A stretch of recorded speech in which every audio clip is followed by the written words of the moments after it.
There's something profoundly spiritual about riding waves. Water is transformative, healing. You're at the mercy of Mother Nature, the ever-changing movement of water. The ocean is the great equalizer. You don't need to belong to a certain race, religion, or gender to surf. The pursuit of these fleeting walls transcends sport. It's a way of life. Surfing has the power to change the world. It will now take the next step on the world's greatest sporting stage, the Olympic Games. The International Surfing Association is the world's governing body of surfing, recognized by the International Olympic Committee with member nations around the globe. This is the ISA. This is a better world through surfing.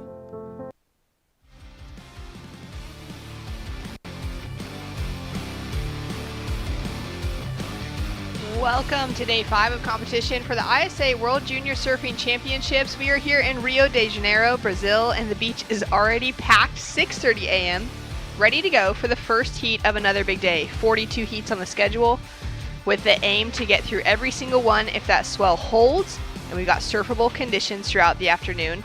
It's going to be a big day. Shannon Hughes here in the booth, alongside Mitchell Salazar to call today's action. And Mitchell, today we're going to be kicking things off at the main podium with our girls under 18s. Yeah, it should be a big day. We obviously had to cut the record charge, so only 2 rounds and now single elimination format right here. So everybody that made it through record charge round 2 directly back into main round 3. Starting with the girls U18 big round ahead, especially when it comes to team points overall, Shannon. That's right, sticking in that top 2 for each and every heat is going to be crucial to be actually advancing through. Without that elimination round, a first in ISA history that we've been involved with, Mitch. But taking into account the fact that that swell is dropping, and all the surfers have been aware of that call for a couple of days now, teams and managers as well. So just kind of adjusting back to maybe a more normal format for what they're used to surfing in back at home. Yeah, and this event can be a grind. It's a marathon for sure, as we saw the surfers in Heat 1 here of round 3 girls U18, Shannon. Rika Shoji for Team Japan getting herself off to a quick start. She is in the water up against Australia's Kira Buckpet. Sanoa Olin from Canada and Kiana Hiatukate out of Brazil in the water, all for that first heat. 15 minutes on the clock once again. Yeah, in Australia, they've been dominant in ISA competitions at the very start. Buckpet, a great surfer. She's been in this position before. Olin just recently qualified for the Olympic Games for Paris 2024 over there at the Pan Ams. And both Shoji and Hyakutake, they're great surfers, especially a local Brazilian surfer who seems to be riding a wave right here. It's actually Shoji on the backhand. Into that first turn, gets a little stuck on the second one. Wasn't quite able to find that speed she had on that opening ride. She'll have 2 scores to drop in. Strategy being 2 quick waves as we take a look at the replay for first of Kiani. Yeah, and on the forehand right there, just a quick one in and out. And you mentioned the decrease in size, Shannon. It's noticeable today. There's still something to surf, that's obvious, but the most important thing is that there's way less sections out there, and Shoji so far demonstrating why she's a good beach break surfer coming from Japan. You'll be surfing very similar conditions on a regular basis. Here on the backhand, just trying to fit in the 2-4-1. I feel like today, Shannon, getting 1 in with a lot of speed rather than trying to fit in 2 is going to be way better in terms of a bigger score. Oh, that's a great thing to be looking out for. We'll be paying close attention to surfers who opt to go for that single big maneuver in comparison to those who go for 2 and which are able to do it better. Yeah, and just as a judge too, I don't want to be saying the same thing over and over again. You want to show me something different, and points of difference today are going to be minimum, but it seems like Buckpet finding a good wave here. All right, so patiently waiting it out. About 3 minutes into this heat, goes in for that single big maneuver on her forehand. A little more size to that wave as well. And the angle that she took going into it and on the exit too. Some good stuff right there by Kira. Definitely going to be the strongest score of the heat, I feel, and just the one dynamic section too, so carrying a lot of speed into that one. Paddle now for Kiani. She just dropped that 0.5 for her opening ride. Now letting loose on her backhand. Quick 2-turn combination. Throws a bit of spray off that first carve, and it's going to set up Canada's Sanoa Olin with first priority. Pick of the lineup for this next set that comes through. Yeah, and Sanoa, great surfer coming out of Tofino, British Columbia, Canada. Her older sister, Matea, also a QS contender in the North American region. And I feel like Canadian surfing over the last 3 or 4 years has definitely elevated their game. And we're seeing it right now with Sanoa already qualified for the Olympic Games. But most importantly, still a junior and with the chance to win her first gold medal overall. And it seems like scores are in for the first exchange. We've got a 5-point ride as the best of the exchange to Australia's Kira Buckpitt in red. We've got a 3-point ride for the opener of Rika Shoji in the green and a 157 for the backup score. Best of Kiani was her second as a 1.43 on the board. So judges making a clear statement with what they're seeing. Yeah, and you want to be on the best sections available. I know they're really tough to be able to find, but Kira's been able to find 2 of them. There we go, up and riding again. Finds that first section, now into the second, just to complete that wave. A lot of action for the first 5 minutes of this heat. So nice to see that consistency early this morning. Be interesting to see how the conditions hold up as that tide increases. Yeah, it's going to get tougher. We do have a high tide at around 340, so the last couple of hours of competition are really going to be grindy, Shannon, and you know, seeing the men out there this afternoon is going to be something, you know, tremendous, because I feel like the people that advanced today have really earned their spot moving forward into the later rounds of this competition. But, you know, you're going to be seeing the score reflected right here from Buckpitt, just lower than her 5-point ride at the beginning. More maneuvers, but the quality of the maneuvers wasn't comparable to the 5.0 that we saw. Good starting point right there from our judges to half of the scale. Taking a look at the schedule that we're going to be running through today. Here at the main podium with the broadcast, we'll be starting out as we are with the under 18 girls. They're going to have 2 rounds surfed at this podium, round 3 and round 4. Boys under 16 will also be surfing at this podium. So girls under 18 start, boys under 16 start for their main round 3, and then they go into their main round 4 after that. Cuts the field in half now because we are into that elimination format for competition. So 12 and 16 heats to start for the first rounds, and down to 6 and 18 beyond that. Same thing will happen on our second podium. We'll have our boys under 18 starting and our girls under 16 surfing second. Boys under 18 in again, followed by girls under 16 to finish out the day. Remember, for those of you excuse me, tuning in, that you can follow along on podium 2 with live scores and the camera to be able to watch the action as we take a look at Kira with a quick in and out. Podium 2 won't have any commentary to it, but there is going to be that standing camera, so you're able to watch your favorite surfers. Yeah, and 3.83, the second score of Buckpitt comes in, Shannon. A decent backup right now, and I mean, you got to keep your expectations truly low out there with the conditions and how slow it is. It seems like Olin up and riding first wave for her. Strong paddle, and about halfway through this heat, nice 2 snaps on her backhand, goes in for that third, so a lot of combination surfing to be able to tie in 3 turns. Well, the amount of power that she generates with that torque right there on the backhand, impressive stuff for a surfer still 18 or younger. Good use of priority too. I mean, she fully blocks the surfer in white on this wave, and you can see right there just the way that she pushes off of the rails.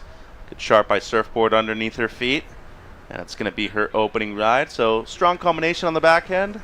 Not really a section that I would say stood out more than other, but overall, good meat and potato surfing right there. Rika now on her forehand, looking to better the 3-point ride, goes in for a big single section, and she'll complete that. So that's going to be helping out her equation. Curious to see where the judges will go with that wave of Sanoa. Like you said, so much power within her surfing. Gave me little flares of Safi Vet out of New Zealand, who's also qualified for the Paris 2024 Olympics out of this year's World Surfing Games. Similar backhand style. As we've got scores to drop now for the opening heat of the day. A little more pressure mounting today because it will just be that elimination format. We heard that kind of comment from some of the surfers in their post-heat interviews yesterday afternoon, just recognizing that, you know, through yesterday's repecharge, that was going to be their last shot to have a second shot. Of course, they're already into the repecharge round, so for them, they kind of already missed their first opportunity and fallen into that conversation.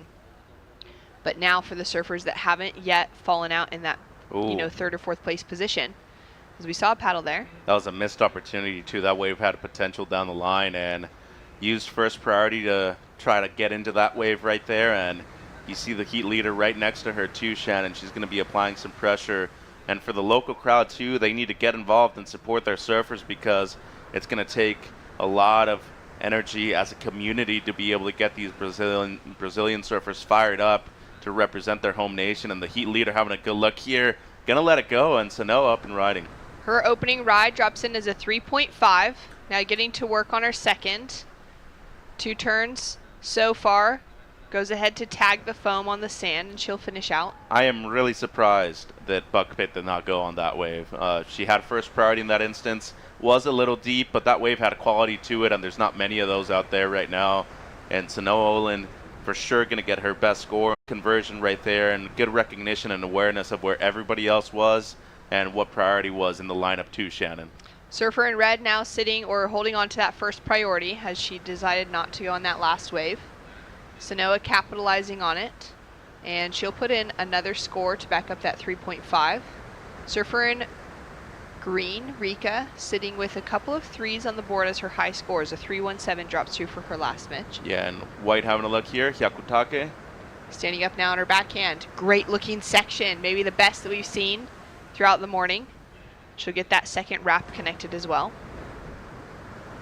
Score still to come through for last of Sanoa. Let's take another look here at this wave of Kiani. Well, this was good conversion on a wave that nobody else wanted. Had lower priority. Deep bottom turn, found a good section right there. So hit the lip line once, and unfortunately for her, that wave just fizzled out. But you got to be content with what you got out of that wave right there. And with just under 5 minutes to go on the clock, Shannon, was crucial for her to get a wave at this point of the heat. Now up and riding live, Sanoa goes for that first maneuver, finds herself struggling to get that momentum after the second. Second score in, a 3.63. That puts her up into second place and has Rika chasing a 4-point ride or a near 4 with that 3.96 requirement. And then Hyakutake is still waiting on her last 2, needing a 5.7 for second. Probably not going to be that. It would have to be the best score of the heat. And when you look at the 5.0, the one big bang for Kira Buckpit, probably not thinking that it's going to be close to it. But as long as she gets something in the 3, she's going to be competing right here in the last 4 minutes of the heat, Shannon. So most important thing right now is applying pressure if you are in higher priority and if you are in the 1 and 2 positions out there. And it seemed like Buckpit got a quick one and in and out, so doesn't improve. And fortunately for her, misuses priority here at the end of the heat. But now I'd be thinking that she's probably going to be able to move away and surf a little bit more freely in the last 3 minutes. Still plenty of time on the clock. We've seen, a lot of the heats that we saw yesterday in smaller conditions. There was a lot of buzzer beaters coming through. There was a lot of waves being caught in that final, say, 90 seconds that were waves of consequence that really factored into the overall situation. As we can see, our surfer in the green jersey does have first priority. Surfer in third priority, Sanoa Olin, keeping herself farther away from the pack. Checking back to the beach as well, maybe eyeing off, they've got a specific bank that she wants to be sitting on.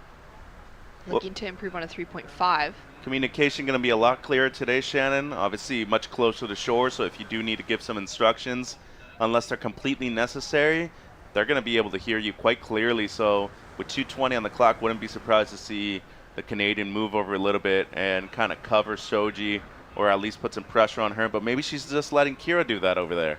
Yeah, either way, having 1 or 2 surfers around Rika right now is going to apply that pressure, although she's holding on to that first priority. She will be feeling like when she takes off on a wave, she needs to capitalize on it, especially at this stage. Well, and you can alter a little bit the way they paddle into a wave, what kind of angle they take, and obviously you can't hinder any of their performance, but you can push them to a point where they feel like they're not going to be able to surf the same kind of wave without the other pressure added.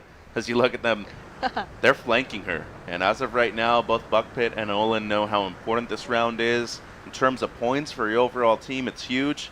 But if you want to be in contention for the gold medal, want to be able to make it out of this round right here. So both real talents right there in the water, in the red jersey and in the blue. And as we were talking about, Shoji a very disciplined competitor from Japan. Doesn't need something massive right now, Shannon. Just around a 4-point ride. 1 minute, 15 seconds on the clock. We've got a paddle.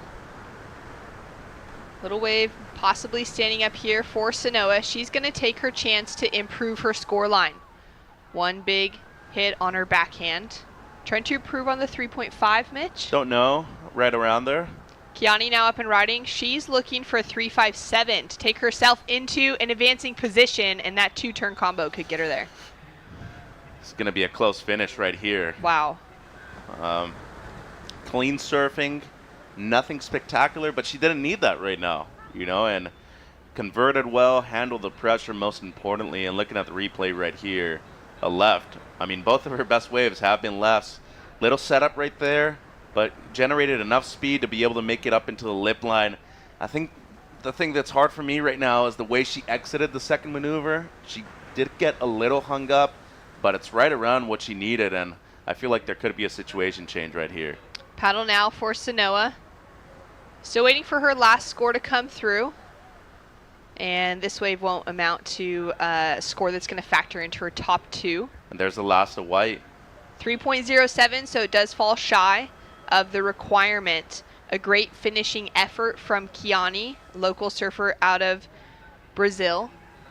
Sanoa still waiting for 2 scores to drop in, her second to last wave being the more important to see if she would have been able to better her situation in any way. And for Rika Soji, we don't have eyes on her, but it doesn't look like she was able to get a final opportunity as the crew from Team Canada is feeling that sigh of relief. Yeah, Dominic and the rest of the team right there, obviously really stoked to get a surfer advancing through, Shannon. A 2.67 for that last of Sanoa. Doesn't improve her situation, but she stays in second. Kira Buckpitt with the win for Australia.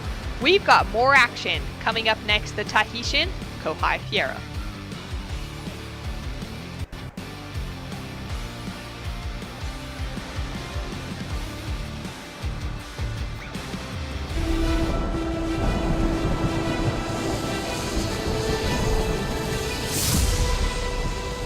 When we started the campaign, like 20-some years ago, over a quarter century, even when we started, it was impossible.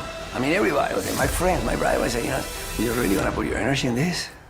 Let's go surfing. I never thought surfing would be in the Olympics, period.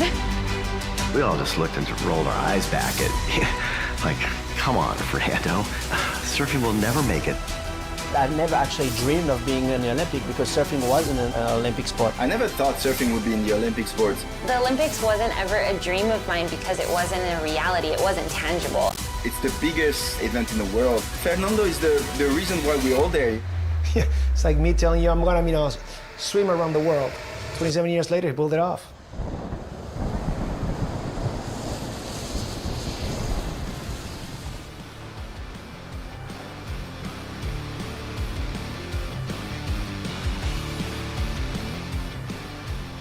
Welcome back to the action here for the ISA World Junior Surfing Championships. We've got gold medals that will be handed out at the end of the week, both for individuals and for those team points. So every surfer advancing through, and even that 3rd and 4th placing today in the elimination rounds, is going to be crucial towards those team points specifically. Now out in the water, we're into our second heat of the day. The girls under 18s round 3 is in the water. Top 2 will be advancing through. Bottom 2 will be falling out, as this is an elimination from here on out. And out there we've got Tahiti, USA, Argentina, and England, with Kohai Fierro, Talia Swindle, Vera Harris, and Belle Betteridge in the water. Yeah, big heat out there. The US, Tahiti, Argentina, who's, really improved a lot in the last few years too. And the English surfer Betteridge out there. We had a good chat yesterday with one of the head coaches for England, Ben Skinner, and he was talking about how cool the team is, but how difficult it is to manage a lot of these young surfers, especially when your kids are on the team too. So, coming in with certain expectations overall for the team, Shannon, but more than anything, a long trip, they just want to be able to have fun. But if you're still in the winning rounds, might as well make an effort to try to advance as much as possible. Got a few paddles here to start things off. Vera is going to take that first opportunity, and she'll get that opening maneuver on the board. We've got a 1.27 on the board for the opener of Kohai, and Talia with a 0.37 to start. So at that stage, no priority was established yet for that 3rd and 4th place position for Vera or Belle in the white and blue, meaning that they had the opportunity to take off ahead of the priority of the other surfers. Yeah, so 3rd and 4th priority had already been established. You need to let the other 2 surfers go on this wave, and that was good recognition by Haris right there. Kind of thought she was going to be a bit more explosive on the lip line. Still good execution. And then this is Kohai's opener, just the 1.27 as you were mentioning. Not really much doing right there. The wave goes entirely flat, so just a throwaway for her in the first 3 minutes. Surfers moving into position. White now with first priority. Has yet to catch a wave. She's going to paddle into this one and set herself up on her forehand. Driving down the line. Little check under the lip. Now setting herself up for her first real turn. Got some arms going up into the air there for Team England on the shoreline. And we're going to have scores to come through now for first of blue and first of white. Mitch, what are some things that surfers can be doing in their training behind the scenes in preparation for an event like this, specifically to prepare for small wave surfing? Quick drills, 5-minute drills, 10-minute drills, try to catch as many waves as possible, and I think just maintaining a certain level of conditioning too. You know, fatigue is a huge factor in a heat like this where you feel like you're catching a lot of waves. Surfing is so explosive, Shannon, if you're not kind of training in that sense, you're not really applying anything to a heat like this. So to me personally, I feel like the work that you're doing inside and outside of the water is really crucial to a heat like this. 15 minutes, you need to catch as many waves as possible, but your top 2 are still counting. Top 2 waves will be counting to be taking surfers through into the next round. Taking a look at our current conditions. Yeah, and the high tide right there in the afternoon at around 4 or 3.5 feet. So big difference between the low and the high, and that'll make, you know, a crucial difference when it comes to the consistency of the waves. Luckily for a lot of the surfers at around noon, they will be seeing the lower tide, so I would be thinking that a bit more quality sections. You know, the air temp actually dropped today. It's a little chilly outside. I would think that the water temperature might be a little colder too. But as you can see, 2 to 3 feet, some waves out there still on tap for these surfers for day 5, Shannon. Yeah, great to see that that swell has stuck around. We were a little anxious yesterday afternoon knowing that when we showed up this morning, could be a bit smaller than this already. But there's still opportunity for each of our surfers. We saw those, you know, that 5-point ride that was the opener for our heat leader, Kira Buckpitt, in the last heat. So we've got some scoring potential out there, and it will be interesting to see, again, the dynamic of who's going for a wave that might try and offer them multiple turns, where we saw Sanoa going for those waves in the last heat, Mitch, but she wasn't able to get above that 3-point line. Kira going for those single big maneuvers found herself into the 5s. Yeah, well, the bad news is that the swell is on the decline all day long, at least the primary swell is, but as I said before, you need to leave your ego at the door, Shannon, and be able to compete regardless of what kind of scores you're getting. It's better edge up and running again. If you're making it through with 4 or 5 points, that's good enough. If you're getting a 10-point heat total, well, awesome. But in the end, all that matters is advancing. Talking about advancing, we saw Kira Buckpitt with the highest score of that last heat. She's through to the next round and down with Jess. A very good morning to all you beautiful people. Thanks to the webcasters, and thank you to Kira Buckpitt kicking us off for competition today. We're just talking about the challenges of warming up with pretty much 300 of the world's best junior surfers. Yeah, it's crazy. At the start of it, when we went out at it was like 5 o'clock in the morning, and there was about 100 people out on a bank of a span of like 100 meters. It was crazy. And 5-point ride for you. You kicked off things pretty well. Were you feeling confident after that? Oh, not really. Watching the other girls, I was a bit scared because they're all ripping, but yeah, got a quick one and then didn't get much after that, but it's all right. That heat that you started in this morning could easily have been a final here at the Junior Championships. Are they other competitors that you've had a lot of reps in heats with? Yeah, those girls are that felt like a final. Like they all ripped. And when I looked at it, I was like, uh-oh, this is a good heat. But yeah, I'm pretty happy I got through, got that little one. So yeah. Well, we're very happy you've got through too. We'll let you go. It's a huge day of competition. Thank you so much for your performance and good luck going through the day. Thank you. Thank you, guys. Thanks so much. Great to hear from Kira. She will have another heat coming up today. The same podium. So the contest director is deciding that surfers will be able to surf the same podium twice today rather than having to swap between the two. As we take a look now at Talia with a quick up and down.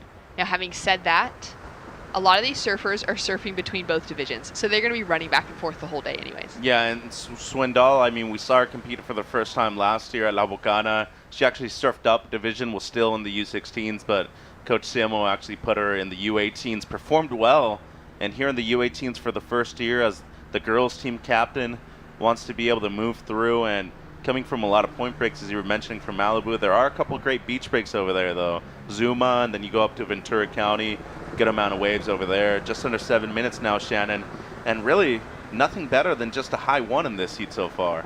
Yeah, this has been a really sleepy heat when it comes to finding those significant scores. Can sense that pressure is mounting for everyone out there. You know, hearing Kira say that she didn't feel relaxed or didn't feel like that pressure was even kind of released at all, having a 5 as her opening wave, knowing the strength of every surfer and their potential, I'm sure the exact same feeling is going down out in the water.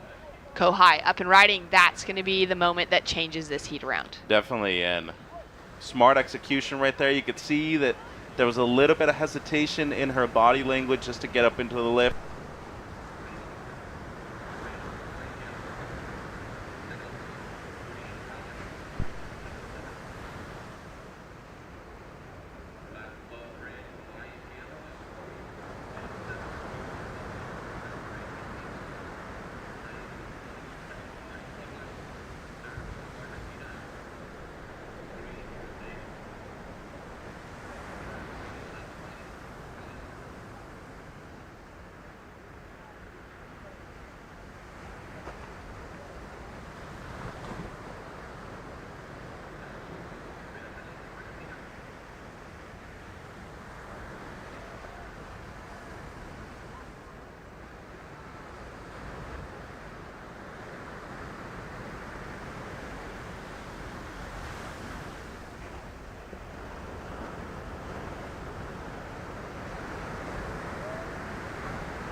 We are back. So sorry about that. We had a quick power outage, but we are here tracking with live action once again. Argentina up into the lead, Mitch. She's got a 2.93 and a 1.73 on the board for her top 2 scores. USA into that second place position with a 3.17 and the strength of a 1.33 has her sitting in second above Tahiti, who also has a 3.17 on the board, a 1.27 to back it up. And the situation has just changed as Kohai in the red jersey for Tahiti's dropped in a 4.5.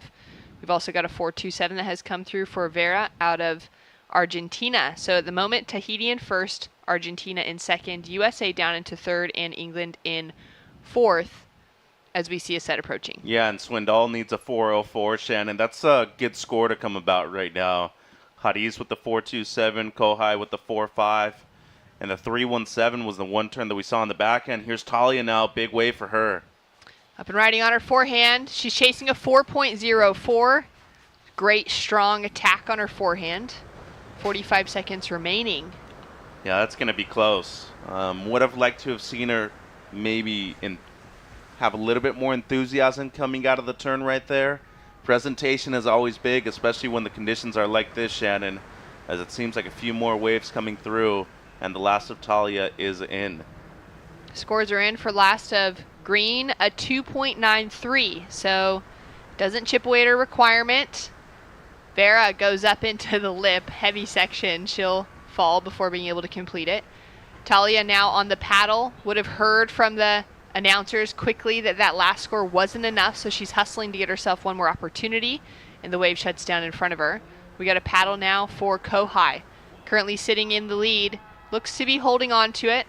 That wave is not going to be able to give her a scoring potential to increase her total. And you can see her just kind of, all right, breathing here, getting herself in. She's gotten the scores to take away the leading position. Doesn't look like we have any other scores to lock in. So it's going to be Kohai Fierro for Tahiti with the win. Vera Haris for Argentina in second. USA and England unfortunately knocked out of competition. More action to come when we return.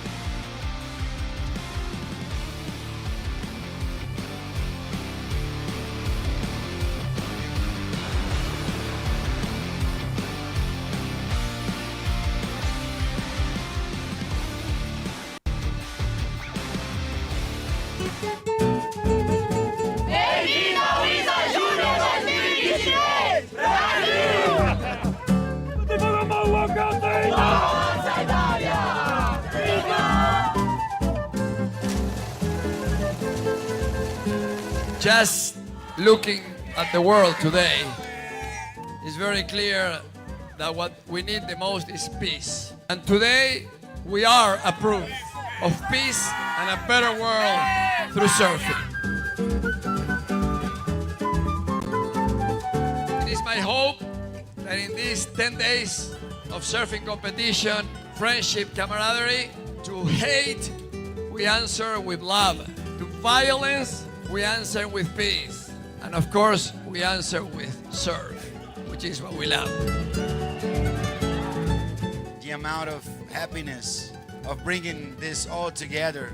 I personally surfed this event twice before, and it changed my life, like it's gonna change your life. Now that the world can hear, it is my greatest pleasure, my greatest honor. This is what I love to do the most. To officially declare open the ISA World Junior Surfing Championship in Rio de Janeiro, Brazil! Okay!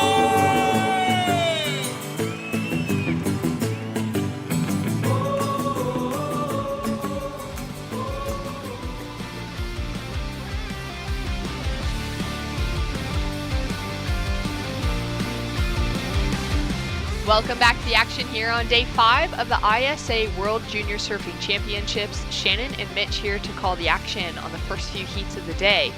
And we are out in the lineup already. 12 minutes, 30 seconds remaining with Genesis Borja of Ecuador, Zia Hendricks of South Africa, Valeria Ojeda of Venezuela, and Anna Brock for Team New Zealand. A couple small scores on the board, the best being the 3.17 for Valeria, which could easily be a keeper, given the situation. Yeah, and the Venezuelan splits her time between California and Costa Rica, and as you can see right there, has some good skills. 3.17 as you were mentioning, kind of a flatter face over there on the left, and then Hennessy's this wave just a closeout. She did look for the barrel though, and you know, given how difficult it is just to find a quality section out there, you make it out of that, that's going to be a keeper score. And then we also saw Brock, the Kiwi in the white jersey, just the one turn right there. She'll be able to pull it off, so she's going to have a score on the board, Shannon.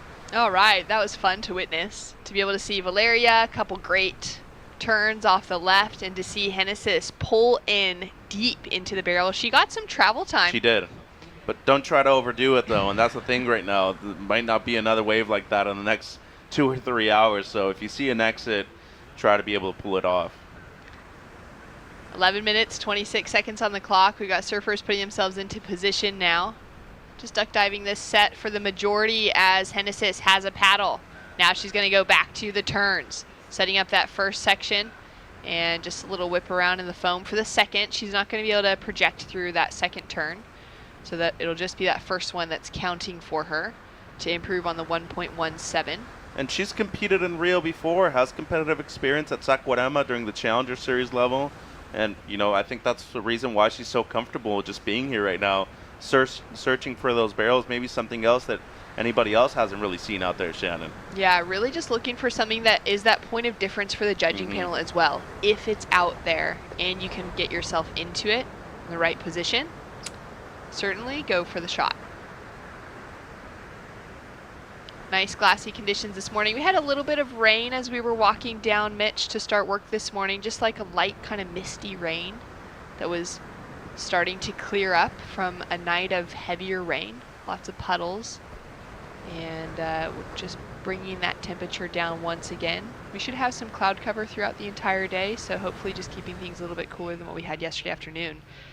As we can see, that score has locked in now for Lasta Borja as a 2.67. Yeah, and the sun ain't really going to be shining today, and I think it's almost an accurate description of what today symbolizes. It's really those rounds that you need to make it out of right now, and it's going to be a gloomy afternoon for some people, and the sun will shine on some surfers that will be moving through these difficult rounds right here in the middle part of the event. Will you be one of the elite surfers making it towards finals day, or will you be considered a surfer that was average in this event here in Rio? Yeah, there's a lot of pressure on today's event. We'll be, you know, cutting our field significantly from what we're starting with as far as surfers left in the draw today and what we'll be starting with tomorrow. And make no mistake, Shannon, just to be able to compete out there today, big props to all the surfers, because it's tough. You're at a World Junior Championship, a place that you probably expect to have at least a couple of chances during each round to be able to compete. But Mother Nature had other ideas. I mean, you go down to 20 minutes, next thing you know, it's 15-minute heats because we have to reduce the schedule. No more reprecharge rounds. So for a lot of these surfers, there is no tomorrow. Got to make things happen right here. Taking a look at live action now with Valeria on her forehand. She's dropped down into that second place position, but she'll be backing up the 3.17. Just needed a 0.67 to get herself back into the lead, as Hennessy had taken that first place position. And we've got scores to lock in now for last of green. As we wait for those, let's go down to the beach to catch up with the winner of that last heat, Kohai Fierro. Kohai, congratulations. There's no doubt about it. You have to work really hard if you're going to progress through today. Is the overall forecast something that you consider coming into this round of competition? Yeah, the waves are definitely a little bit smaller than the past couple days, and yeah, it was really hard to get a couple good ones, but when the sets are here, you can get one good turn out of it, so yeah, I think it's doable. What about equipment-wise? Are you bringing over a range of boards for your quiver to accommodate the rise and the fall as well here? Yeah, definitely. I'm riding my CI board, and I've got a couple good boards that I tried out there, and it's working well, so I'm happy. We're very happy for you. Congratulations. A huge day of competition ahead. We'll let you go and prepare for the next round. Thank you, Kohai. Thank you. Thank you, guys. Thanks so much. Very professional interview there with Kohai, just discussing conditions, finding out her equipment. What do you think about board choice and equipment out in the lineup today, Mitch? Well, I've said it all week. I think epoxies are, the smarter choice right here, just having a bit more buoyancy, a bit more volume under your feet. I feel like today, if you're not riding anything that has the largest amount of volume, especially in terms of the width and the thickness, would probably be a mistake. But remember, we're coming to an event where a lot of these people don't have the same kind of opportunities in terms of finances than others, so you might have to just do as good as you can with what you have available. So for a lot of these people, just riding the 1 or 2 boards that they have in their quiver, and sometimes all it takes, Shannon, is just the one turn that can make or break your career. Next thing you know, you have 1 or 2 boards in your quiver. Next day, you could probably have 6 or 7 because of that. That's right. Being able to just make it through rounds like this, become a little bit more known, get some eyes on the competition, and especially coming into heats with maybe surfers that are a little better known within the draw. If you're able to take out some surfers like that on your way up, builds that personal confidence, and walking away with a big result here at the ISA World Junior Championships. I mean, those are the things that could be really changing that trajectory of a surfing career at a young age. Like you said, lining up those opportunities for sponsorship, which could open the door for better equipment, better availability to coaching as well. And you have a lot of major labels that are international now, too. I know Channel Islands has a big presence here in Brazil with the success of Joao Chianca now. JS Industries becoming a bit more international as we look at Borja now up and riding. Great looking forehand as she finishes off on the inside, looking to build on the 2.67. And yeah, it just speaks to the accessibility. Around the world now, it's more accessible to get boards from those bigger shapers. Yeah, and Borja right here, the surfer from Ecuador, feel like she got there a little too early for my liking, Shannon. There was some potential down the line. Would have liked to have seen better use of speed from her on that wave right there.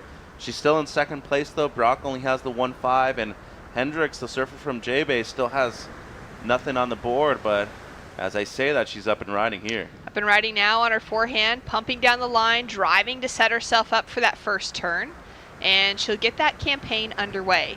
It's going to chip away at that 3.84 requirement. And thinking about that accessibility, you know, what a gold medal here at the World Junior Championships could mean for surfers. There are other ways to be able to kind of grow in that opportunity to be able to find some scholarship. One of those is through the ISA scholarship program, and Genesis Borja, who's currently winning this heat, is one of those recipients. There's a great scholarship program through the ISA. If you're interested in that in any way, if you could use some financial assistance, both with your school and with your surfing, you are able to apply for that before January the 15th. And all of that information is available online at isasurf.org. There will be a tab labeled scholarships, and you can have a read for all of the information. But that could be something that's really life-changing. It's $1,000. You just have to be an under 18 surfer that's currently enrolled in school and a good representative in your community. And you could be looking at some funding to help you with your school books and with your surf equipment as well. As we take a look at Valeria, we saw Zia go down on that last wave. Valeria now setting herself up down the line, tags it into the lip, and she'll finish off on the sand. Well, this is the best I've ever seen Valeria compete. So already a lot of progress in her surfing, in her awareness out there, in a jersey too, Shannon, just under 4 minutes. Only requiring a 1.2. To me, this is a no-brainer right here. Just with the first carve, I feel that she gets it. As Brock had a look right there, doesn't seem like it was a block right there over Borja. I feel like priority is going to remain the same. But as of right now, got to watch out with Ojeda as she is very close to taking the lead here in the last 3 minutes. Yeah, this is, you know, that door is still wide open to take away first. We've got that score to drop now for Ojeda. Just chasing down a 1.20, and she got some work done as she flew down the left. Flags flying on the shoreline for Team Venezuela in support. At the moment, it's the two South Americans sitting in that advancing position. And Valeria does take away the lead. A 2.53 puts her into first. Genesis with a 3.04 requirement. And now the requirement has up slightly for New Zealand's Anna Brock into a 2.87. And South Africa's Zia Hendricks chasing down a 3.37 on the board. Well, very attainable scores given how talented and how much they both have improved in terms of their skill set, Shannon. Wouldn't be surprised to see something in the 2s or the 3s right here towards the end, especially given that we have seen a lot of one-turn waves. Hendricks having a look on the inside here. All right, this could be the moment that changes things for Hendricks. On her forehand, nice snap to start into the lip. Drives around, throws in that variety. Connects with the lip line once again, but that wave goes flat on her. It's going to help the situation, sitting on just that 1 point ride as her high score. Well, this is her best for sure. Needs to hustle, though. I mean, 2 minutes sounds like a long time, despite the short paddle back out, but you really need to put the pedal to the metal right here, Shannon. 2 minutes goes by real quick, as seems like Ojeda had a look she had to give way to Brock, though. Brock on her backhand just has that hook under the lip. She's down into fourth now as Zia has dropped a 1.60 for her last wave. Zia Hendricks from part of Jeffreys Bay, South Africa, called Pelstris, on kind of the southeast side of town, with a wave called Kitchen Windows in front of where she grew up. She started surfing there with her older brother Dylan when she was about 4 or 5 years old. He was part of a surf program there called A Left Surf, and Zia would just come down as a little sister tagging along to the boys program. Got her hands on a surfboard, learned how to swim at a young age like that as well, and eventually it has turned into a great surfing career for her back at home in South Africa, still attending school and looking for, you know, that future beyond graduation. As we take a look at Valeria with a great forehand tack, trying to build on that scoreline to keep herself in that leading position. Yeah, I don't think she's going to change anything right here, but I mean, just get awareness of where she's at in the heat and the lead. Still looking to improve on the low score. More of a two-stage cutback right there. Those usually don't score that well. And the one setup turn right there in the pocket. So just a 1.87 for the Venezuelan, who's currently in the lead. But you mentioned both South Americans out there in 1 and 2 respectively. And for Borja right now, this is not only, I'd have to say, one of the most impressive performances I've seen so far, but just excellent maturity and development when it comes to competitive skills. Hendricks, though, only needs a 2.77. She slowly improved on her scores. And Brock right now with third priority, we don't see her, only needs a 2.84. It's still very attainable with 20 seconds, Shannon. And they've both done a great job, for Brock and Hendricks, of chasing down the scores that they're looking for. They've been chipping away at those requirements, making it smaller and smaller in front of them. A paddle now for Brock, and she's chasing that 2.84. Unfortunately, it's just a closeout that she drops into. And Hennessy's finding herself a little bit of a corner here. A lot of work to try and stay with it, as it's just so weak coming into the shoreline. And that buzzer has sounded as Valeria comes in. Looks like she'll be holding on to that leading position. Hennessy's would have needed a 3.04 to get the score for her last wave, as we take one more look at it here. Yeah, I was looking to improve on a 1.7. A 3.04 would give her the lead. Much better right there. Actually met the lip on the backhand, and you can see how close that wave is to shore. Literally hits the deep spot after she finishes the first turn. She'll be advancing, though. Good performance by both her and Ojeda, the heat leader. Well, great work from the South American crew. Venezuela and Ecuador advancing through. Unfortunately, New Zealand and South Africa out, but we'll be proudly cheering on the rest of their squads on the beach. We've got more action to come. Heat number 4 coming up next.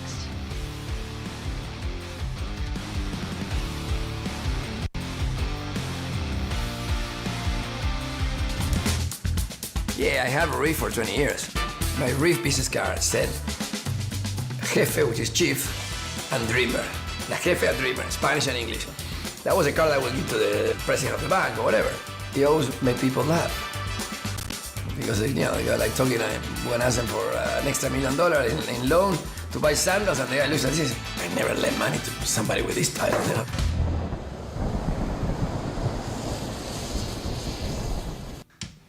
I was a good student. I was kind of the intellectual brother. My brother was much better than me, you know. By 10 he was playing soccer, rugby, tennis, everything. I wanted to be good at other things, so I focused on other things. I was collecting stamps. Which 10-year-old collects stamps? I don't know. Many times I drifted away from the ocean. My brother will be the one that will reel me in back into the ocean. In many ways, surfing saved my life and allowed me to stay active. I think that as terrible as it was to feel insecure and to be shy, at one point I realized that it was just too painful to be like that, so I wanted to change. So instead of being shy, kind of maybe the pendulum swung too far the other way. But I needed to do something about it.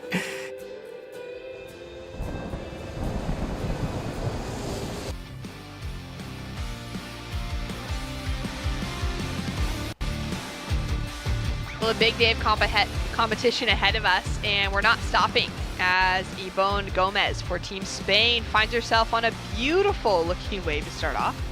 That was the wave the last heat was waiting for the entire 15 minutes, Mitch. Yeah, and she didn't try to overdo it either. Real smart technical surfing right there. Zoe Zeitz up and riding on her forehand. Nice single maneuver to get herself started as well. It's going to be great opening scores for those first two waves. Sarah Leiciaga also getting a piece of the action on her backhand. Two-turn combination. Had she landed that second maneuver, she could be sitting in a great-looking lead. We got a 4.17 that's dropped through for the first of Zoe in the blue jersey for Netherlands. We got a 2.67 for the opener of Yvonne from Spain in the white, and now waiting for that opener for Sarah to drop through in the red out of France. It's a 2.23 as Naomi Sainz of Hawaii has a paddle. Is unable to get into that first wave, and she'll now be into that third priority rotation as we see another paddle there from our surfer with that first priority. So it seems like we're just going to see that priority switching quite a bit throughout today, with a lot of paddles for waves that are hopeful to stand up and they might just go flat. Yeah, and another big heat in the water. France Zeitz from the North Shore Kauai representing the Netherlands. Naomi Sainz from Hawaii, and Yvonne Gomez, the Spaniard, in the white. Leiciaga, you mentioned how good of a competitor she is, the high seed in this heat, and the French surfers, always great competitors at the ISA level. The way they manage time, the way they're able to compete out there given different conditions, very well prepared when it comes to a junior championship like this. As we look at the opener of Zeitz, 4.17, I mean, she earned every single point in that wave right there. And then Leiciaga on the back end, the 2.23, little setup turn down the line, and then I think just got a little ahead of herself when she was coming out of that turn right there, was already thinking down the line. And this score 2.67, real clean surfing, Shannon, but just much easier to do a turn like that than rather to go up into the lip line. They're making it very clear, the judges are, that you really need to get up into the lip to get a score above a 4 today. So a lot of 2s, a lot of 3s, but making that break into the 4s and the 5s has been extremely difficult in the first 4 heats. That's right. We've only seen that single score go into the 5s for Kira Buckpitt, which was actually her opening wave of the event. Had a really crisp kind of lip line to be able to break through, though. Nice and dynamic. A lot of other waves have been flatter, a little bit softer, so they haven't offered that slightly more critical nature to it. Surfers that are able to find that, it's going to be really good for their score line. We've got a 2.33 that's dropped through for that opener of Sarah. Had she completed that second maneuver, Mitch, she could be sitting up in that leading position potentially. Could be, and Zeitz, who's surfing up a division here too, she's also competing in the U16s. I'm really impressed with both her and her brother. I've seen them surf and compete before, but I think this year they've elevated their game quite a bit, and it goes to show you that competing for Team Netherlands right now, they're probably going to get a lot more support with their performances based out of this event here. So true. As we take a look at a paddle now from Sarah. Under 4th priority, keeps herself away from the pack. She's going to look at that and decide not to go. And having, thinking through what we're seeing in the progression and the development for teams like the Netherlands and Belgium specifically that we've seen with some really solid surfing throughout this week, I feel like they're starting to follow in the pathway of what we've seen from Team Germany, which over the years has become one of those real powerhouse nations out of the European crew. They've had surfers like Leon Glatzer, get into the Olympic Games. They've had a really good investment from their National Olympic Committee, and have had a lot of resources offered to those surfers, whether it's training on the ground in Germany or, that coaching for their surfers living in coastal areas. As we take a look now at Yvonne on her backhand, great snap. And it seems to me now like Netherlands is taking after that, Belgium as well, with the quality of what they're pouring into their surfers for, their hope of a great future. Yeah, and it all comes down to the NOC just recognizing that a lot of these surfers are world-class athletes too, and in the end, you want to get as many medals in terms of Olympics too. So if you have a chance to be able to do so in surfing, whereas we've progressed just from Tokyo 2020 to Paris 2024 as well. First of all, a larger field, and most importantly, you go to a world-class wave at Chopo over there in Tahiti too. So to me, that's the biggest jump out of them all. Then we go to LA 2028 afterwards. I feel like that's going to be the biggest one for surfing in the first 3 events that we're going to have in the Olympics. Yeah, very exciting. Of course, Brisbane to follow that. So the Australian crew is going to have the opportunity to host.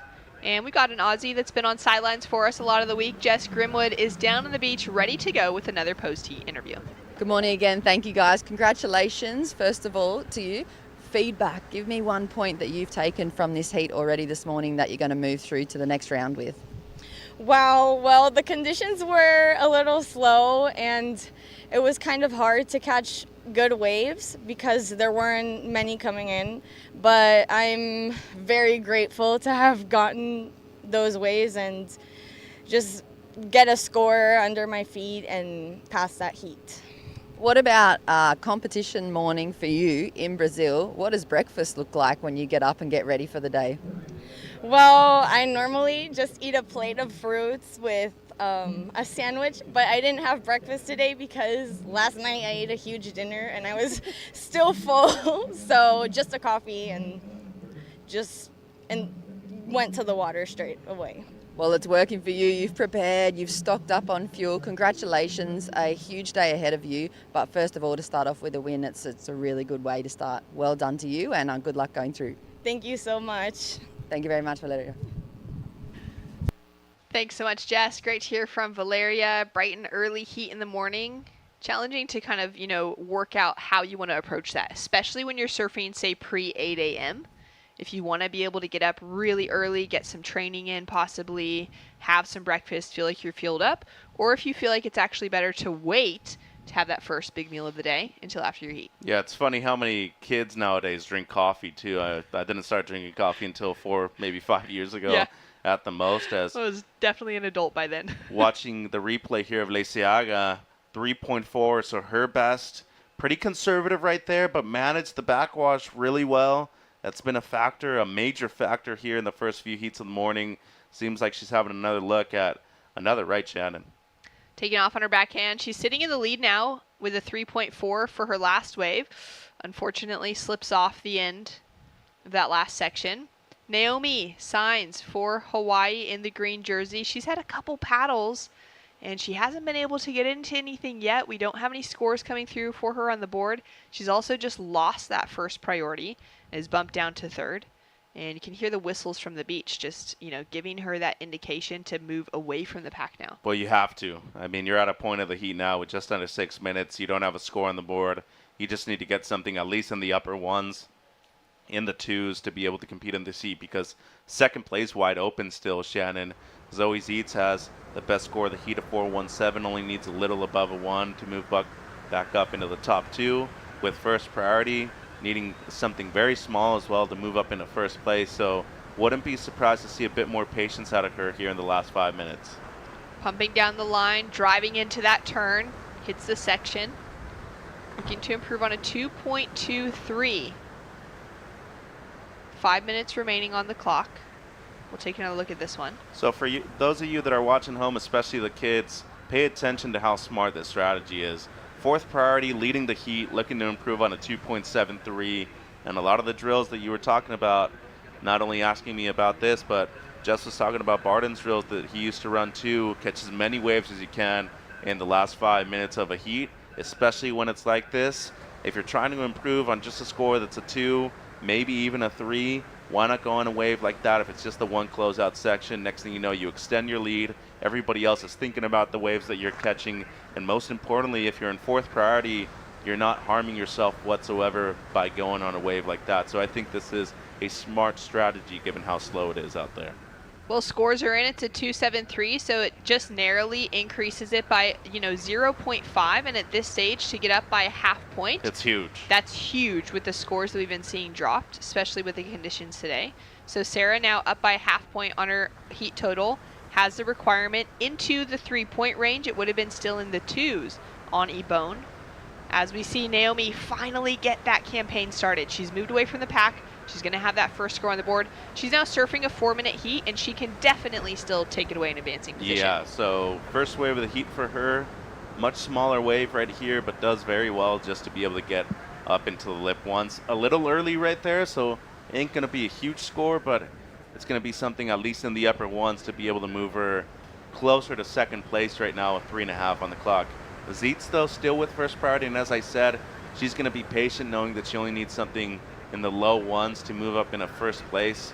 That's a very attainable score, still has the best wave of the heat, and I think most importantly, for a surfer that's still under the age of 16, surfing up a division right here, the patience and the maturity that she is showing is really impressive stuff, Shannon. I couldn't agree more. Sitting on the single highest score with that 4.17 on the board, moving herself around. She's going to position for this wave. She does have first priority, and she's having a paddle into it. Looks like she's going to take off on her forehand on the right. Better scoring potential from a lot of the rights throughout the week here. And she's going to replace that 0.5.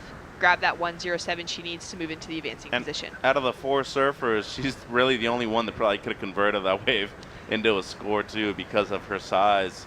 As the score's in, it's enough. It's enough to take her into the leading position, a 2.10. Now requirements, a mid-range 3 for our surfer in third, Ybonne Gomez out of Spain, and a mid-range 4 for our surfer in fourth, Naomi Sainz out of Hawaii, to make a difference. And those now are big requirements on the board. 2 minutes, 15 seconds on the clock. Naomi there on screen. Needing to, tap into all of that training, all that preparation she's been doing, all of the discussions they've been having as a team, that sort of sports psychology side of things for what you do when you're in this situation. You're behind the ball.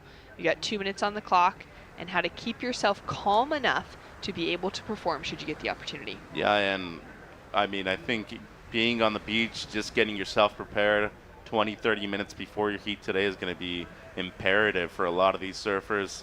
To me, on a day like today, music was a big part of my preparation. It really depended on how the conditions were. I used to like to listen to something heavier when the waves are smaller, usually something a lot calmer when the waves are bigger. Wow, big wave right here for Gomez. Great looking wave, a little stumble off the takeoff, and that sets her up for not the best opening turn, unfortunately. A missed opportunity there, chasing that 3.46.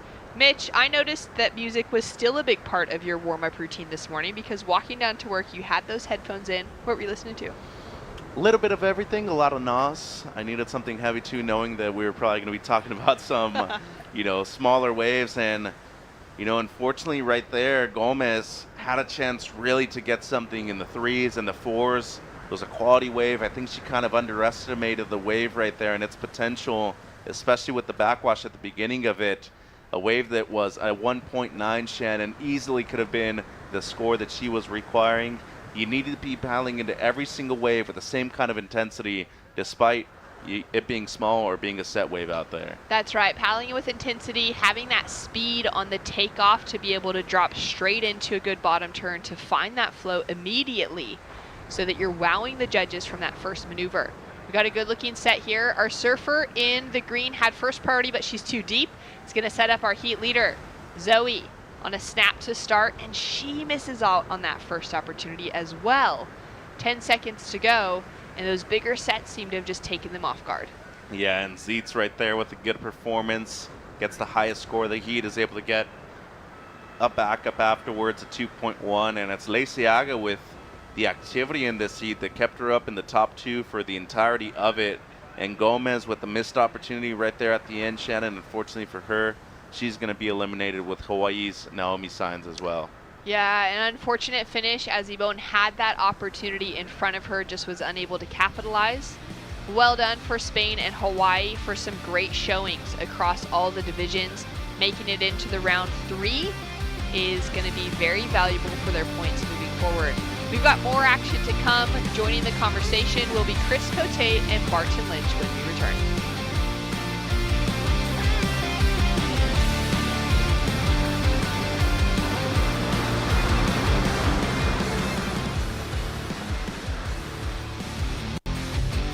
It's been 22 years thinking about this. I'm arriving in Tokyo, turn my phone on, look, and it's like the waves are gonna be great on the first day, then better, and then best. So I said, somebody's looking at us. Somebody wants us to be successful. As Olimpíadas, claro que me tornou pouco mais forte. Não maior que ninguém, mas me deu pouco mais de vontade de continuar buscando evoluir, de continuar no mesmo nível, crescendo e inspirando pessoas ao redor do mundo. I went to the Olympics with this bigger sense of like pride and purpose. It felt just really special to win the gold medal in surfing for the first time and bring it back home to Hawaii. I've never been more proud to be Hawaiian than I am in this moment. And in many ways, we gave a surfing hug to the Olympic movement.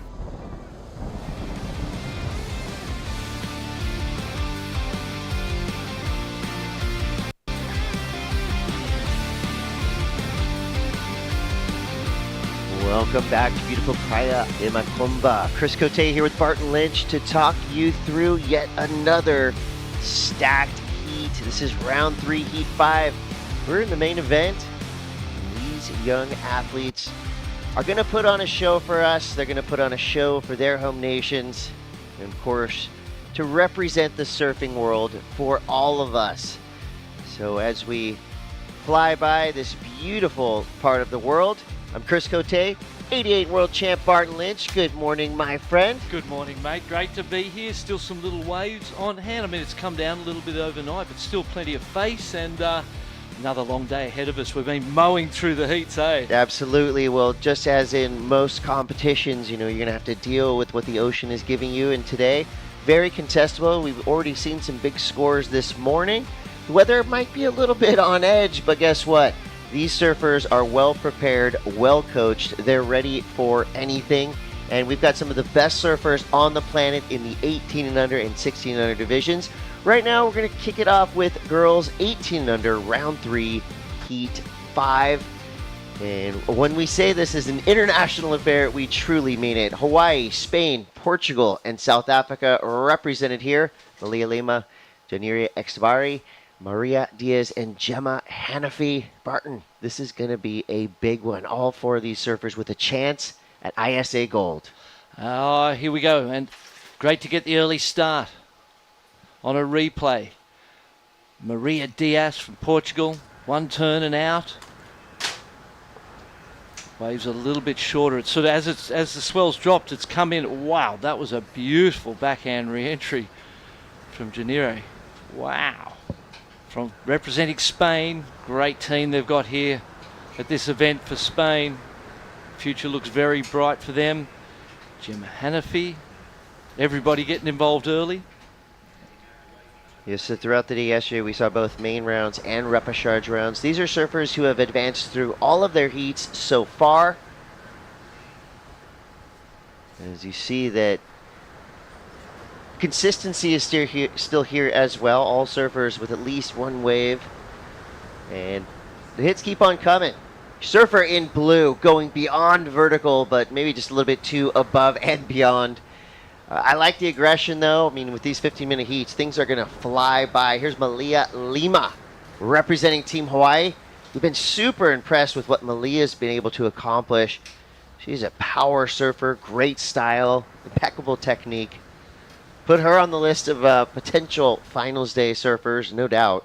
You can imagine her in the big open ocean of Hawaii, using her strength to advantage. And even here in the small waves of Rio, she's able to just use her power so aggressively and somehow complete things when they don't look makeable, because she is just such a talent.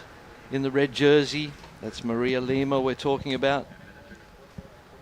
Maria, Gemma, and Janire, her backhand re-entries are just dynamic, so vertical, crisp and sharp. Here's the replay of Malia pumping that rail side to side. Great development of speed through good technique.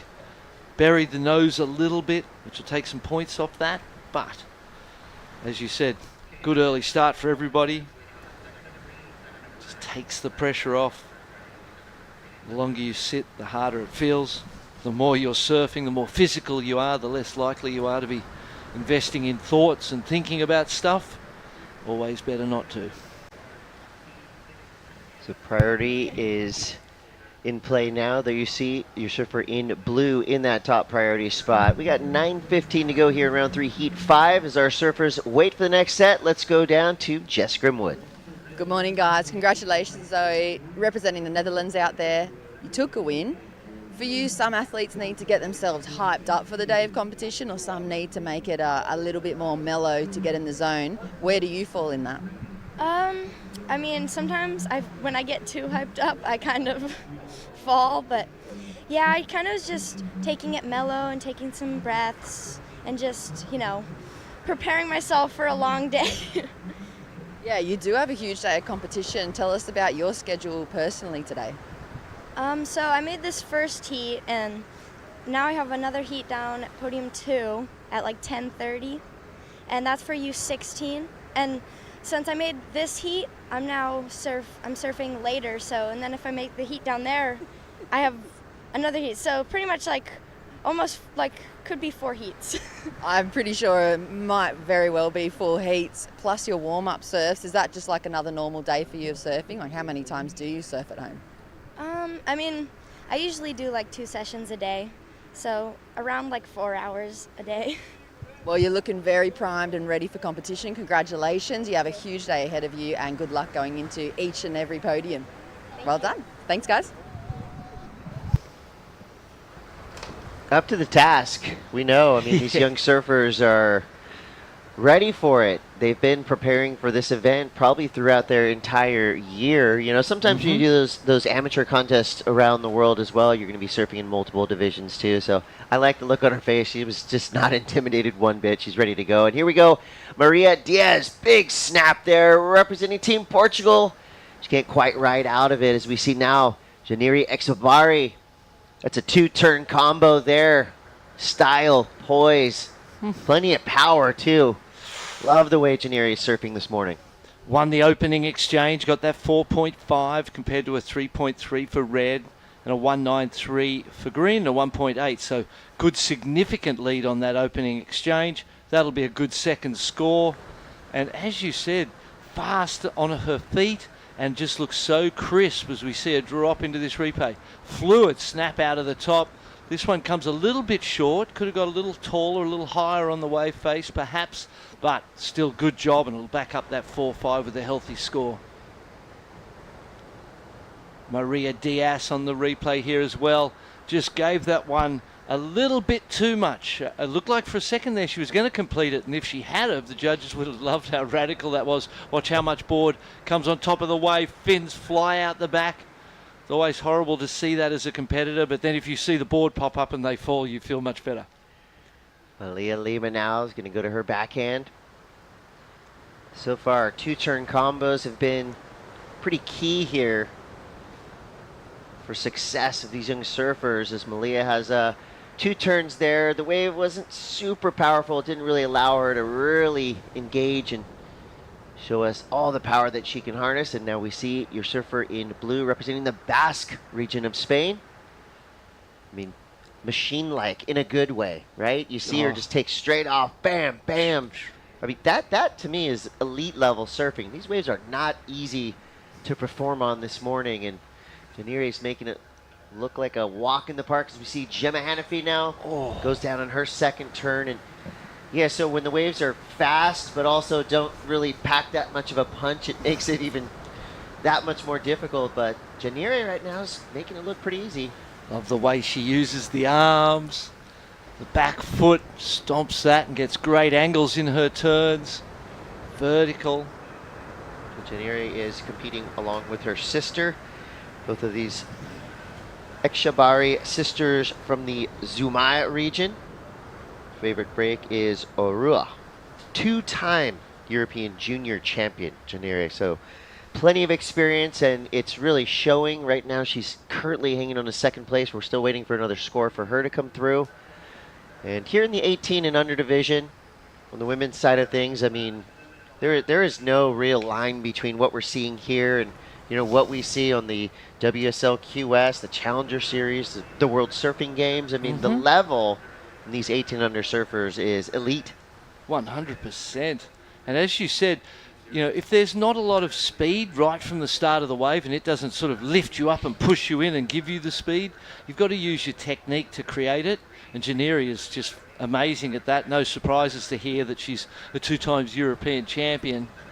She looks like a champion. It feels as you said, like you're watching, obviously world-class surfing, but here we are watching under-18s that are juniors. It is the World Championships, though. These are the best juniors in the world, and Malia Lima has just gone down to third. 5.17, the second score for the Spanish representative, Janire. And how beautiful is that Basque area of the world? It's one of my favourite places I've ever been.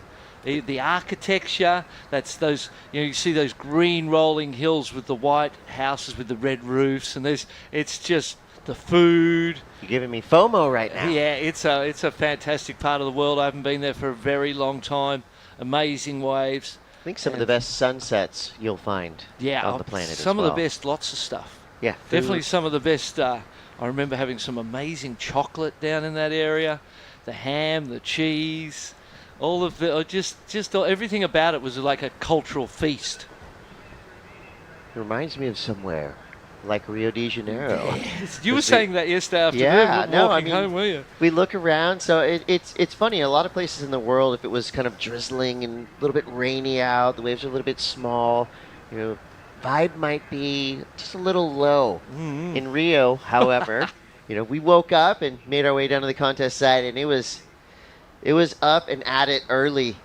They are very passionate around here when it comes to surf competition, and of course the teams. I mean, there's probably a lot of these teams right now that over half the squad is out of this contest, but their alarms are still set. They're still up. They're still supporting. Another unique and beautiful part of competition here at the ISA World Junior Surfing Championships. 2:15 left. With Janire Echabari in the lead, Maria Diaz in second. And now the question is, can Malia Lima get herself a 2.25? We know she has the skills. Gemma Hanafi, same boat. Yeah. Needs a 3.38. Both these surfers are a little bit lower in the priority rankings. Malia, she's sitting in second priority, but look who's right next to her, Yes. guarding her. Maria Diaz in that top priority spot. She is not going to let Malia out of her sight, and they leave Gemma Hanafi up to her own devices on the inside. An unforced error there. She goes down. So a minute and a half left. There's the tactical defensive maneuvers that Maria is imploring. Call that the back pocket. Just making sure that your competitor knows exactly where you are. Little cat and mouse. It's a game of chess out there. And when you've got the lead or an advancing position over a competitor, you don't really need to ride another wave. You've got to manage the situation. Sometimes it feels very uncomfortable to do it. Some people aren't willing, and other people are willing to go all the way with it. Gabrielle Medina, a great example of someone who was willing to do it to its maximum potential. And here, this is a bit of a closeout. She's been sold this one. 45 seconds to go. It's a nice backhand re-entry. Doesn't make it, though. Could be the reverse tactic now. Yeah, exactly. It won't play into her. It won't go into her bottom line of the scores. Won't improve on the 2.17. So now, in first priority, Malia Lima just needs a wave. There's something coming, but will it get here in 25 seconds? It might just make it. Well, that really was Malia utilizing that reverse kind of priority tactic of making sure that Maria had to go on that wave, because Maria didn't want to risk Malia getting a good score there. And now we have it with 10 seconds to go. Malia Lima looking for a 2.25. Could this be the wave? Fast down the line, and it's a little too fast, and you just see the obvious frustration. I mean, that was as close as it gets. Had she had maybe just 10 inches of open face right there, maybe one more foot in front of that section, she would have been able to get around it. But bravo to Malia Lima, representing Hawaii well. Her favorite break, Hanalei Bay. And she resides in Kalaheo. She did her team proud throughout this entire week. She could hold her head up high. But that right there just shows you the level of competition we're in now. And I just realized that we're in the elimination time. We've dropped the double elimination format because of the forecast to try and fit everything in. So disappointing, out of the event.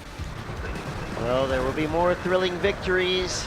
Of course, sad defeats, but all of these surfers gave it their all. At the end of it, it was Janiri Echabari getting the win along with Maria Diaz. We're going to take a quick break. We'll be right back.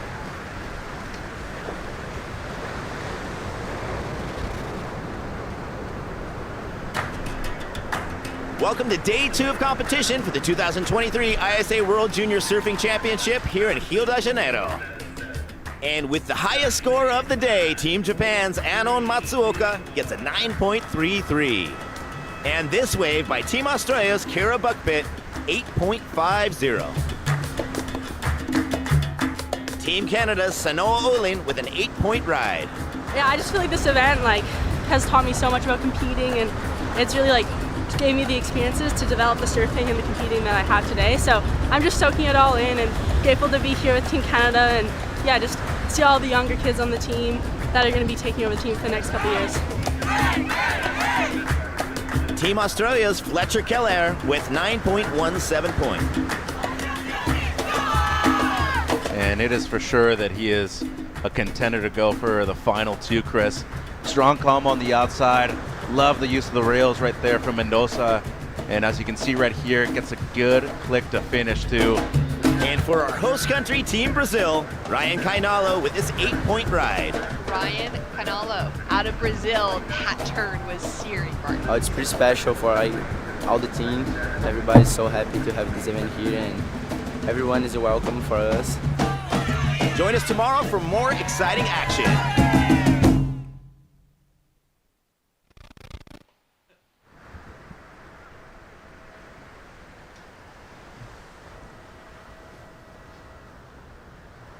Welcome back to Praia de Macumba. 4 more of the world's best female under-18 surfers on the planet hit the lineup.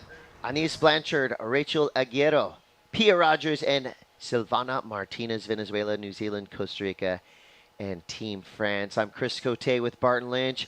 It's starting to feel like finals day when you see 4 names like this hit our lineup. You know that big things are happening. You know, great surfers, unfortunately, are going to be out of contention. We are straight into the elimination rounds, trying to get everything we can out of this swell. Let's take a look at Silvana Martinez representing Team Venezuela. Snaps out of the top on the replay. Nice closeout re-entry, gets the completion, shows that to the judges and dives off the back. Good early start again. Ladies realised that, whoa, oh my goodness. She gave it so much out of the bottom of the wave that by the time it got to the top, the board just kept going the other way around. Pia Rogers, we saw her there. Denise Blanchard. And another for Pia Rogers. So 2-1-0 and a 1-3-3 for the Kiwi. A couple of quick rides. Nice play. Good to get going early. Interesting, at the end of that last heat, we saw the priority used in a defensive and controlling way. And Malia Lima got that score right at the end as Rachel Aguero from Costa Rica tries to finish that one up. It's fast and furious out here. We don't have time for stories because it's all action. Yeah, it's going to be rapid fire all day long. You see our lineup is condensed quite a bit. It's breaking much closer to the shore than we've seen it throughout the week, so these surfers definitely have to get after it early. 11:30 to go. Jess Grimwood is with the winner of that last heat. Janira, congratulations, first of all. Somehow you easily found 4s and 5s out there when people are struggling even to find a 2 or a 3. What are you seeing that's different to what everyone else has been seeing lately? I think it's we used to it for, in these waves, we always have these bad waves and small waves, so I think that's a good point for us, and that helps us a lot too. We're trying every day like this, so that's good for us. You were a special guest yesterday in the Spanish WEBCAST booth. Word on the street is you're absolutely amazing at performing in there as well. Did that help your competition experience, or how do you think about that today? No, I didn't think about that today. It was just all this thing, so I was like, okay, I made it. I think I made it good, so now focusing on the heat because we don't have reprecharge, we don't have nothing, and if we lose, we are going home, so we have to be focused in here. I love the focus from you. It's incredible. We'll let you go. Get ready for the next round today. Huge day of competition. Congratulations. Thank you. Thank you, guys. Jess, and always great to see the personalities of these young athletes.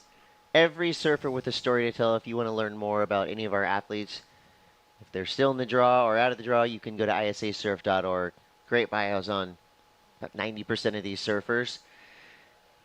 And you're going to want to know who these young surfers are, because the future of our sport is in great hands. We've seen some amazing performances, not just the elite level either. I mean, we're seeing these rising surf nations fielding young surfers, getting that experience through the ISA format. And it's been a great week, not just for surfing right here in Rio, but just for surfing in general, to see the global development of this sport at an all-time high. 46 nations represented, over 365 surfers in this event, 44% women. Yep. Easy to say that in future junior competition, well, why not 50, 60%? I mean, the girls have come today, and they've already put on an incredible display of elite-level surfing. So excitement all day long. And you know who's excited about these conditions? Every surfer we have, because they're all in the same boat in terms of the waves they're going to be riding. So you can defeat yourself on the beach if you, look out there and think, well, this is going to be really hard. You got to flip that. You got to go out there and go, this is going to be the funnest session of my life. And you need to train in these conditions, as Janire suggested in that interview. It breeds the familiarity, the comfort level, and ordinarily with a good forecast we would still have an elimination round in this round 3. So the fact that the forecast looks challenging, we've got to take advantage of the waves. The elimination rounds are now out of play, and they know it's do or die. That adds a whole nother level of pressure to the situation. And it was great to see that first heat that we got to commentate, the performances from that young Spanish lady. Both you and I agree that she's at a world-class level already, and we'll be seeing her. Perhaps she's a future Olympic gold medalist. I would not be surprised. No. And that's, again... One for the goofies, too. Yeah, that would be nice. Well, so far, for the men's side of things, the only Olympic gold medalist is a goofy footer, so we're feeling pretty good about that. Go. Yeah, absolutely. Paris 2024 right around the corner. And right here, the ISA World Junior Surfing Championships, this really is the first big launch pad, most likely towards Los Angeles 2028. But with the World Surfing Games just around the corner, there are just a handful of spots left. It could be one of the young athletes we're seeing here competing in Rio with 7:30 to go. Rachel Aguero, representing the Pura Vida nation of Costa Rica, trying to generate speed, going for the big finish right on the sand, throwing caution to the wind, no fear. And look at that, the urgency. Get back out there, get another, and here we go, Silvana Martinez now. Venezuela represented well so far. They had a surfer, Valeria Ojeda, get through an earlier round, so they're still running strong in this competition. Nice first snap. Got tangled up with the lip on the second. Rachel here, great speed. You can see her driving her board, gets around this section. The commitment and dedication to trying to get as much out of this wave as she can, trying to milk every score out of it, gets that last maneuver. So lucky in surfing that we fall on sand and not concrete. Yeah. We would have seen some serious injuries this week if it was concrete. I've become a big fan of Pia Rogers through this event. She surfs with a lot of poise and a lot of great, really good style and precision. And I guess you could say that for most of the surfers that we're seeing left in the field, is right when I say good style, precision, a nice goes up into a beautiful backside snap.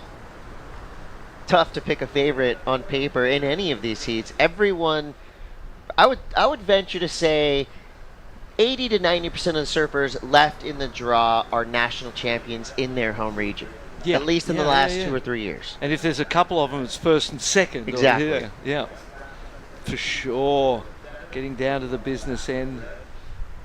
As you said, 44%. I think it was 177 women in the event. Amazing representation. And that little lady there with the sunglasses is one of their team members, 11 years old. Tiny, but the future being invested in here. Look at that spirit. They've been up since probably 5 a.m. stretching, getting ready. Costa Rica always brings the passion with them. They bring Pura Vida around the world. Their version of aloha, as they say on the Hawaiian Islands. Yeah. And it really, it's interchangeable. It works for anything. Hello, goodbye, good morning, good night, Pura Vida. And it's just good vibes all around, isn't it? Pure life. So now we're inside that 5-minute mark. Blanchard, Team France, in the lead. Pia Rogers in second for now. Silvana Martinez needs a 2.46. Rachel Aguero needs a 3.53. All these heats are going to be decided within a point or two. I can pretty much guarantee you that all day long. There will be those surfers that, somehow miraculously find maybe 2.6s, 2.7s today. I don't want to say miraculous because it is preparation, of course, but the waves that we have today, there's 4s and 5s out there all day long. It's going to be a matter of how you perform on the waves that come your way. And if you can find the ones that give you steep, good opportunity, but don't race off too fast. There's this fine line between, how fast the wave is and how much time you get. This looks like a better wave than the one before it because it gave her the time to get in the maneuvers. That's exactly what she needed at this point in time. Great way to fight back into contention. Maneuver selection is going to be critical too. That second turn she did was super difficult. I mean, that's one of those turns when you see it on screen, you're going, okay, well, that's kind of standard, but go try it next time you free surf on a section like that. The section was pretty gutless, but there was just a little bit of face that she identified. She was able to kind of pop that board up into the lip and make something out of nothing. This is a highly skilled surfing right here. Nice little snap out of the top. And then this one vertical. And the way she threw it up and kind of tweaked it a little bit, didn't she? Kind of stuck it up there, got it back down, kept the momentum into the shore, completed it. That's her best ride for sure. And the momentum is building. 3 minutes, not too late either for that momentum. But it had to happen then for her, and it did. It's a good case of letting the wave kind of do the work for you too. She put the board up there and then kind of let the wave push her back towards the beach to give her a little bit more momentum. Team spirit all around. Team New Zealand cheering on Pia Rogers now. It's Blanchard goes vertical again on her backhand. She's got a very confident. Yeah, beautiful backhand, isn't it? That backhand vertical re-entry looks like it's her go-to. She's relied on it primarily in this heat for points, and it's been working. She's in first place. Pia Rogers just finishes up that one. It'll be interesting to see what happened earlier. The feet are kicking, the determination to get back out the back as quick as possible. Which is pretty quick. 15, 20 seconds to get out to the outside. Ooh, nicely placed turn there for Pia Rogers. Single turn, but nicely put into the lip. Looking to improve on the 2.10. Fair chance that she will do that.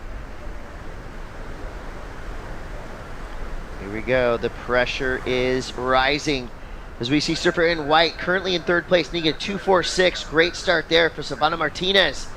Gets a second turn, generating speed.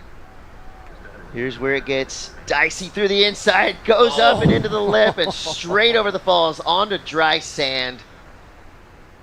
Absolute doesn't seem to be affected, doesn't care, grabs her board right back out there. Team Venezuela smiles all around and shakas, as they should have, because that right there could have been a clutch score for Silvana Martinez. Today's a day where the judges deserve a lot of credit. There are a lot of very similar looking rides out here. They're going to really be focused on the details, the subtleties that these surfers are showing them. They're going to have their work cut out for them all day long, but good thing for us, we've got 2 elite judging panels. And we have double podiums running all day today as well. Yeah, 3.3 dropped in for the French lady. Here we go, paddling, 4th position at this point in time. Only got a 2.03 for that 2-turn left with that last forehand re-entry that we liked. It was a smaller wave. Going to be interesting to see where this one comes in as the judges deliberate it. A 2.2 came in for the Kiwi, so improved by 0.10. It all matters. It all adds up, and that's why she does this as she comes to the shore break. It's like, I can get one more. I call that complete, because what else are you going to do? I mean, you got to give her credit for at least trying, right? I mean, you're going to be deducted, of course, if you fall, but there's something a little different when you're really putting in a lot of effort and you land on the sand like that. It's just showing the judges your intent. As we see now, Pia Rogers trying to defend her second place position, and we do have scores coming through. Time is up, and as usual, we got to wait to the very end to see how these heats wind up. We feel like, I guess, Blanchard, representing Team France, is most likely safe in that top spot. So now it comes down to this. What was that last score for Silvana Martinez? Pia Rogers doesn't improve, drops to 1.83. White needing a 2.56, and the judges taking their time because they're considering that, there's a chance she gets that when you think about it. That was a bigger wave, a couple of turns on the outside, and then that absolute commitment onto the shore break. France is pumped up. Oh, comes in as a 2.33, I think, so... Just under, so Pia Rogers right there scraping by, but Silvana Martinez deserves a lot of credit. You saw her a little bit of a limp as she was coming in, and that was most likely due to that big slam she had, but you gotta love the effort there. Congrats to Rachel Aguero and Silvana Martinez on a great event so far, but Pia Rogers and a nice Blanchard move on through. We're going to take a quick break. We'll be back with more action. It's the ISA World Junior Surfing Championships.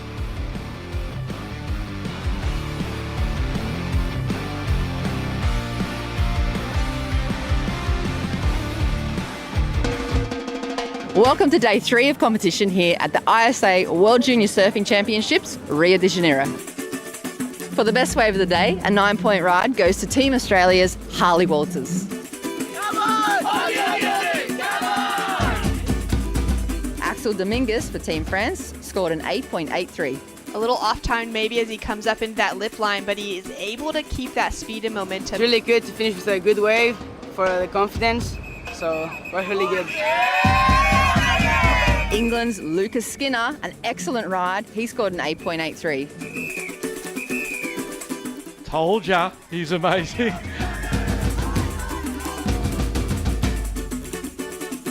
On the girls' side, Chesney Ganot for Hawaii scored an 8.5. Sol Borelli for Spain, she scored an 8.27. Matsuoka, this is just perfect. I mean, look at the setup card right there. The way she's able to compress and compact off of the bottom turn and just always stay at the right position on this wave. This Macumba Beach is my favorite wave. It's ISA Junior Champion. It's my goal. Tune in tomorrow for more action.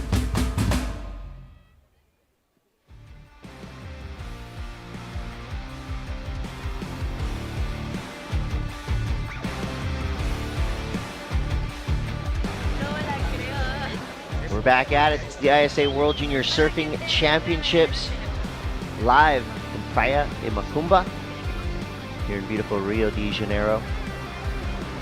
ISAsurf.org is the place that you can find out all the information you need to know about the ISA organization. There's an event for every level of surfer and every type of surfer. In this event right now, girls 18 and under, round 3, heat 7, Haley Boverman, Zoe Jacquin, Candelaria Rosano, and Estella Lopez. I'm Chris Cote, joined by Barton Lynch. Some of these names we've seen in many ISA events in the past. A couple of them relatively new to us, but that's why we have this junior competition, basically our development league. And it's working because we're seeing elite level surfing all day long. Hawaii represented by Haley Boverman. Her teammate just edged out in a previous heat. But for now, the overall team standings as they were updated last night. Team Hawaii is in that top spot. Pretty much your usual suspects in the top 10 for now. Hawaii, Australia, USA, Japan, Brazil, France, Portugal, Peru, Spain, New Zealand, Argentina, on down the line. So we're used to seeing those names up in those upper echelon spots, but we still have a lot of competition left, so they will be switching around. But Team Hawaii so far in that top spot. 3 surfers battling for this wave. It's going to be Zoe Jacquin from Team France. Her teammate just got a win in the previous heat. That's got to give you some momentum, maybe a little pressure as well, but sometimes you can use that pressure to your advantage to go out there and perform. No scores of note just yet. It's so interesting the way those, all of the things that happen around you all influence you, and the success of your teammates can be something that does add pressure because you don't want to be the team member that doesn't advance. As Haley gets a nice re-entry there for Hawaii, and a little snap off a flat shoulder to finish up. Candelaria, one of those people, as you suggested, that we've seen here for quite a long time, competing at the ISAs, representing her home of Nicaragua. And there's Talia Green for New Zealand in the next heat, talking with the coaching staff, getting some last-minute instructions, looking a little bit nervous in the face there, as you would, and that's not a bad thing. The nerves sometimes are an important part, as we see Estela Lopez for Chile finish that one up. Some of these waves must look like they're about to be really good, and then they kind of get a little bit of backwash and fade away just like that one. With 10 minutes left, we've got Jess Grimwood on the scene. Good morning again. Congratulations. First question for you, Ines. Is luck something that you are relying on today? I think they are a little bit luck, but with Team Friends, we have so many training, physical training and other training all weeks, and I think they are a little bit chance. Great answer for you. Second question is your heat. There was a lot of activity. What happened and how did you see that play out? The water was really warm because I'm hot, and I need to really much paddling for try to take so many waves and take the priority. And the condition was much complicated, and that's it. Well, congratulations. You can see the processing happening on the spot here. Incredible performance for you. Big day ahead. Good luck going through the next round. Thank you so much. Thank you very much, Inez. Thanks, guys. Great attitude right there. Always impressed with just how smart these young surfers are. I mean, they're traveling the world. Of course, they're getting that cultural experience, and you can tell even with just a minute-long interview right there. Obviously, a bilingual there, a polyglot coming from Team France, and it just gives you a good feeling about surfing in general when we have ambassadors like that representing us on a global stage. I just constantly impressed with the field we have here at the ISA junior level. I think some of the top pros could actually take some notes from these young surfers. The way they hold themselves in their post-heat interviews is stellar. Who was it that said the children are our future? Treat them well and let them lead the way. Oh my gosh, show them all the you're beauty normally they good at possess this. inside. Whitney Houston. You got it. Thank you. And that's what we're witnessing here. We're witnessing the future of surfing, young champions of the world. Haley Boverman up and riding. Big snap there. I mean, she's now becoming known as a precise power surfer. That backhand snap has got her through a lot of heats in this contest. It's going to continue to do that, I'm sure, throughout the rest of her budding careers. Now we see on her forehand Estela Lopez. So, Barton, I mean, I know you've competed in waves like this many, many times in your illustrious career. Are you going to prefer going backside or front side? What would make things easier for you personally? the first thing you've got to do is we see the replay here, two-turn combination for Zoe, and that those two turns for Estella were beautifully connected as well. We'll see that right now, and then I'll answer the question. Here she goes. Watch this. Drives out of that one straight into another turn, connects those beautifully. 333 is the current high score. That was a great ride from the Chilean, and Hailey Boverman, one big backhand turn completed. I do like it when they get a couple of them and they link them together. For me, the first thing that I always did was I never cared what the conditions were like. Right. And with my... Put that out of your mind first and foremost. 100%. And with my stature, compared to some of the bigger guys on tour, whether it was, Occy and Tom Carroll, who were shorter but stockier, or Gary Elkertons, Sonny Garcia, big guys, the smaller it got, the better I felt.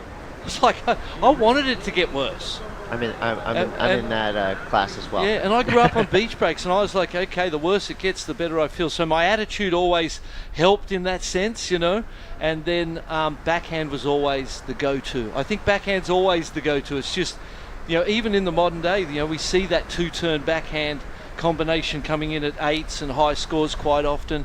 So I'd be searching for rights. But then the other thing that I would be conscious of is not being too stubborn in what I'm looking for and let the ocean interpret and tell me what to do. Let the dance partner tell you which way to go and what to do, rather than you have this idea of what you're going to do, because you don't get to choose ordinarily, Oh, there we go. It's exactly what we were talking about. You saw a quick look at Team Chile right there. There was slight concern, but they know how good Estella is. She identified a great section to work with, and then answering right back, Candelaria Rosano. Two-turn combination. She comes from a break called Popoyo that packs Hawaiian-style punch. So she is a charger, but it's great to see that her small wave game is right up there at an elite level as well. That may very well be the highest single wave score of this heat, because she absolutely hammered that wave twice on her backhand. Now we see Boverman. Oh, she gets up and into it, and I think she saw that backwash coming as she went into that bottom turn, hits the eject button. But let's take a look at this last exchange. So Estella Lopez, solid score here. Didn't have a lot of time. Three-quarter face bottom turn into a beautiful, clean backhand reentry. 3.37 for the last. That backhand reentry is going to be a great score. Candelaria, first turn, gets a second. Beautiful whipping snap. It was a shame there wasn't a third, but there was that foam climb, and she didn't fall. The finish was still solid. This heat's super tight right now. Hailey's got the lead because of the power that she's shown in those backhand reentries. Candelaria again. Love the tenacity from Candelaria Rosano. Wow. Two-turn combo. These girls are ripping. It's a third little snap there. This is really becoming a battle out there in the lineup. Every surfer engaged with at least one solid score, and here we go. Estella Lopez, she just went from 4th to 2nd. She keeps applying the pressure. Nice and easy through that first snap. The judges now have a lot to chew on, waiting for scores for green and scores for white. And as per usual, for me, I watch these surfers, I get very excited. Yeah, me too. And I can't and won't take the emotional element out of it. Luckily, our judges can and will throughout the contest. As we see Team Portugal, that's how you want to prepare for a heat right there. The support and the emotion that I was feeling in those embraces with the teammates, yes. I could almost see tears and emotion oozing out of her, and that was a beautiful shot. So stoked we got to see that. And that's what this is all about, isn't it? You are here as an individual, but really you're a part of a team. You're representing the nation. With that comes enormous pressure, but with that comes enormous support. We saw that on display in 4th place. Now Zoe needs something big. Oh, that's not what she needed. Well, it was just a split second, a little moment in time, but that right there is one of my favorite shots of this entire event. Yeah, me too. Love that stuff. 2 minutes and 14 seconds to go. Scores coming through. Estella Lopez, 483 to 337. Hailey Boverman has done her job defending Candelaria Rosano. Candelaria comes through with her top 2 scores And it's enough. 4-4-3 and a 3-7-3, just like that. Back-to-back waves, one backside, one frontside.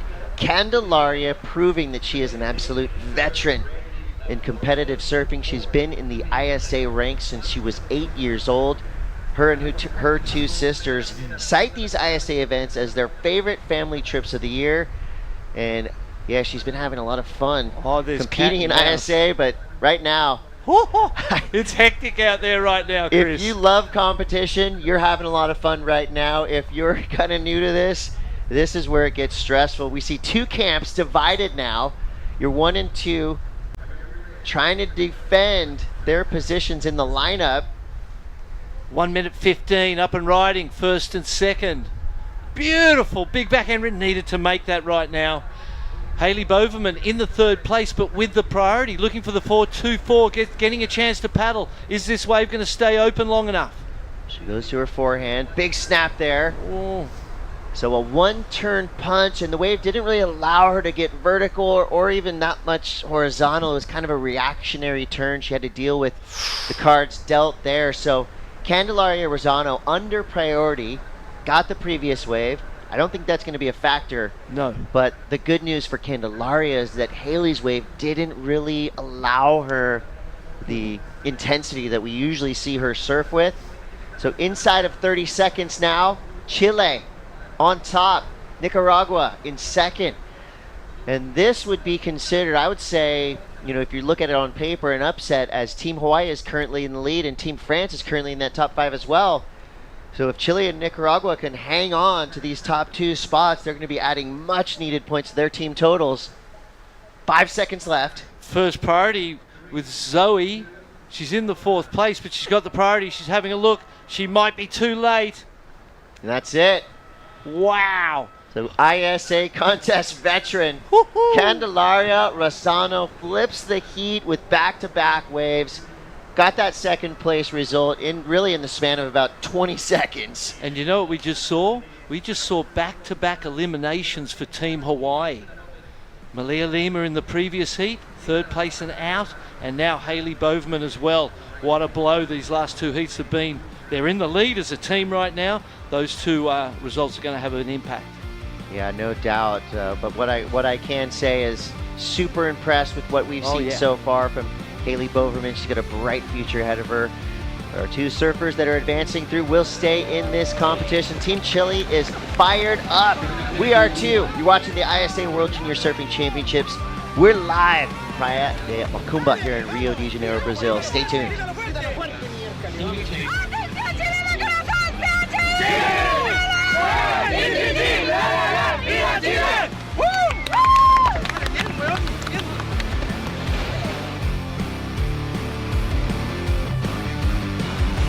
Different day. We're going to Chopu. It's like we all went, oh my God, what an amazing idea. Chopu is one of the most incredible waves, probably a wonder of the world.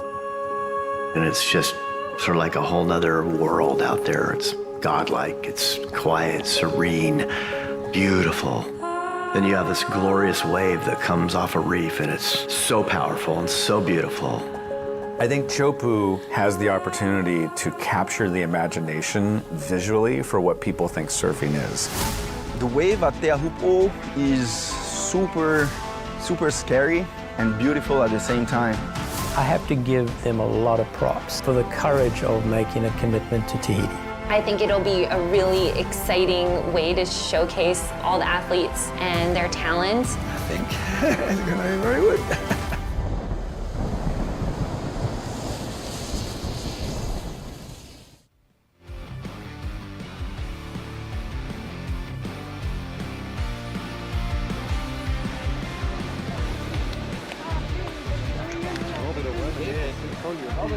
The debrief begins. Win or lose, you come in. You get the situation from your team, and Estela Lopez, she went from 4th to 1st, span of about 30 seconds.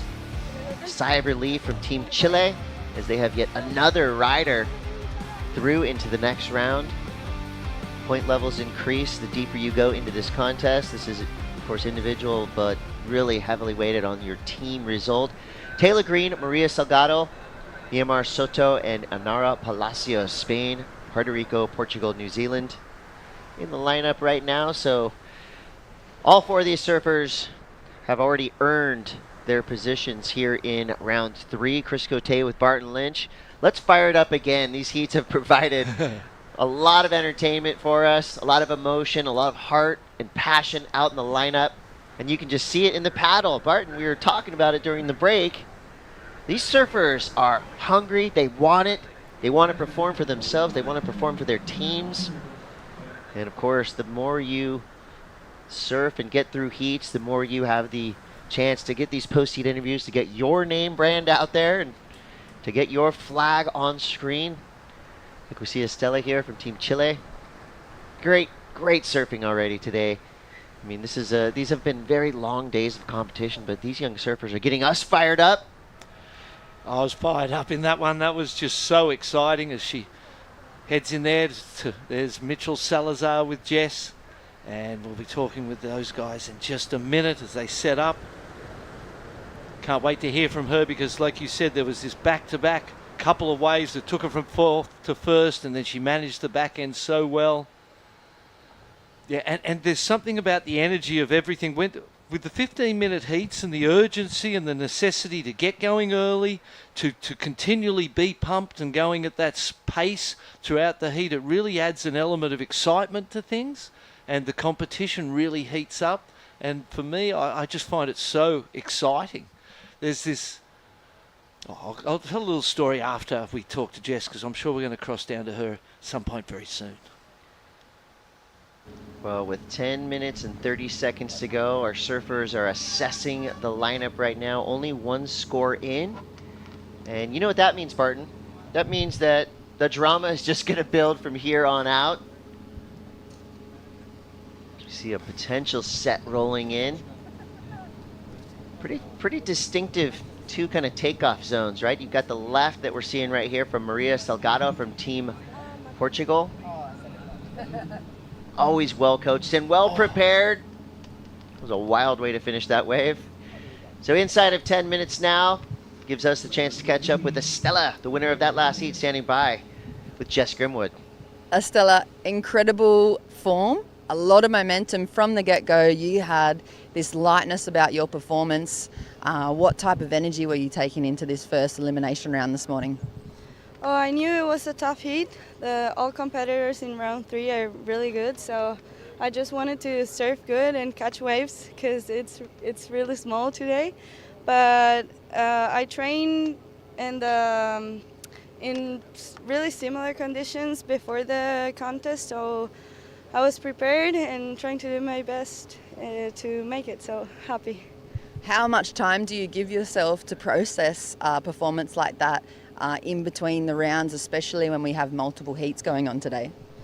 I'm just focusing 1 heat at a time, so I was thinking just on this heat, and now preparing. I think I have another heat in the later, so just cheer for the team and take a break, relax, and then go again.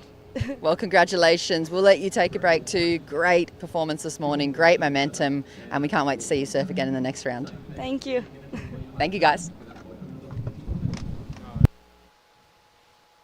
She just made me feel calm, and she just came in from an incredibly wild heat. Look at that sponsor support. I want to ride for Subaru. Cars, wetsuits. She's got the whole package there. Great result for Chile. You know, not any time your team member knocks out a Hawaiian team member or one of those main nations, it's a big deal. So Hawaii taking a blow there, 2 heats in a row, as we said. Set approaching. And that definitely sends shockwaves through the rest of the team, right? You gotta still believe. You gotta know that you have a lot of other capable surfers still left in the draw, but back-to-back losses. That's where the coaching really kind of has to step up, right? You got to sit the team down and go, look, we've been dealt a blow here, but we still got this. We're in that top spot. The rest of you, you've got to rise to the occasion as well. So we'll see what happens next for Team Hawaii. Remember, these point totals keep rolling through until we get to the very last day of competition. And I can assure you there will be shakeups in that top 10 in the next few hours. 7 minutes remaining now. Inara Palacios representing Team Spain with a 2.57 and a .93.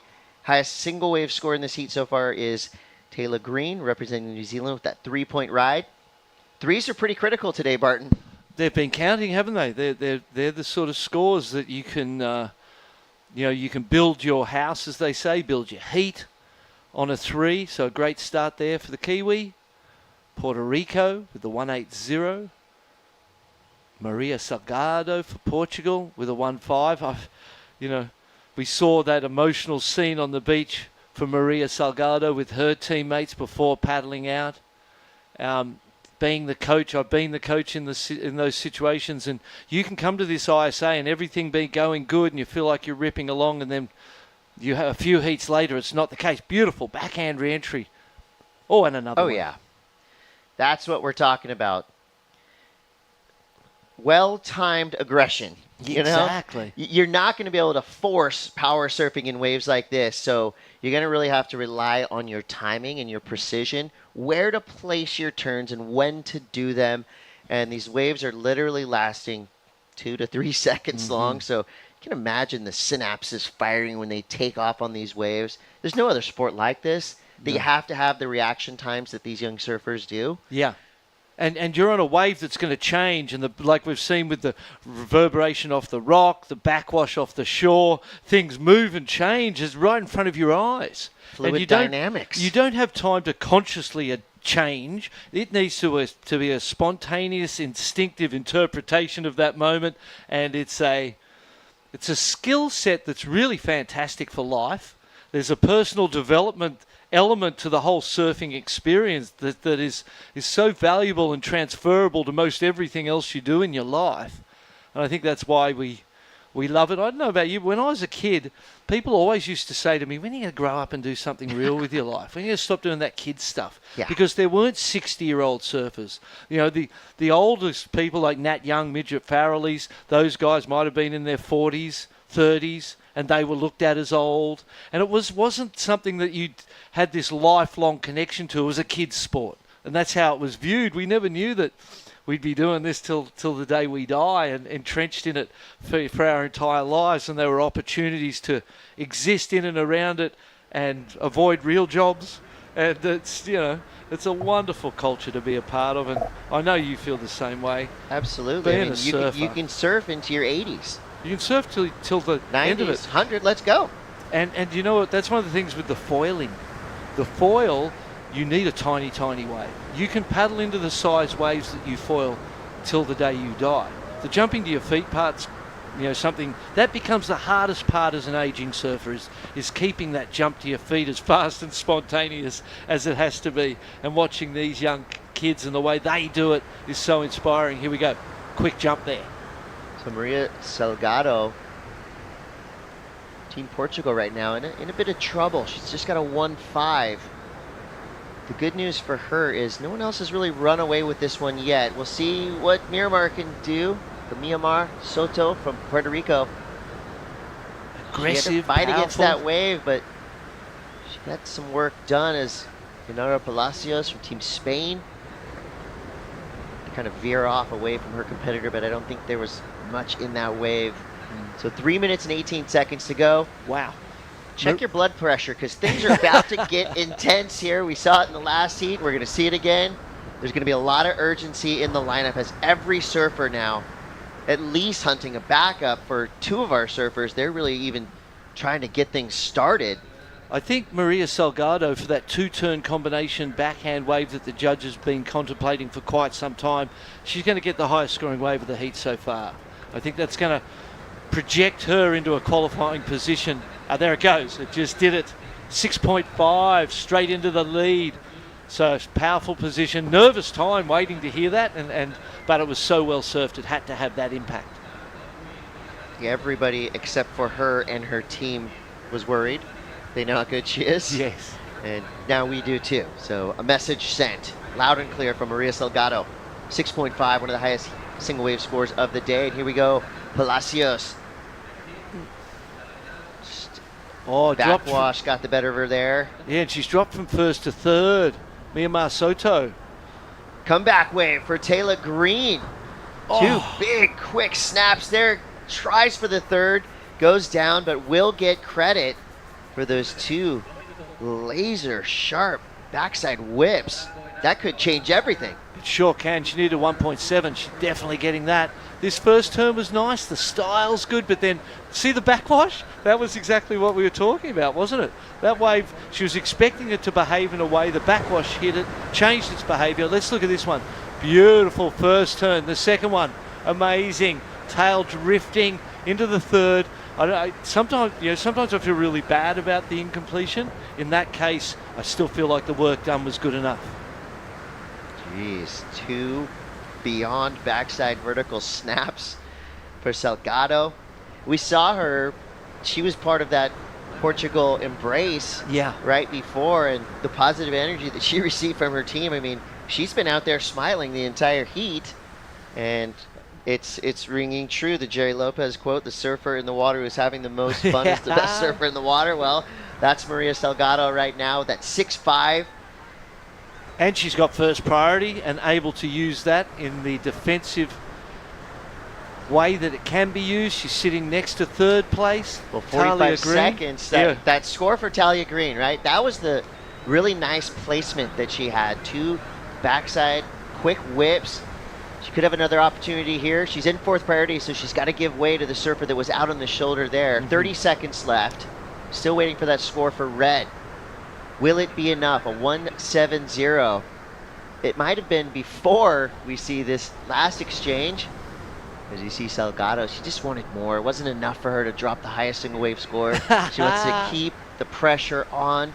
13 seconds left.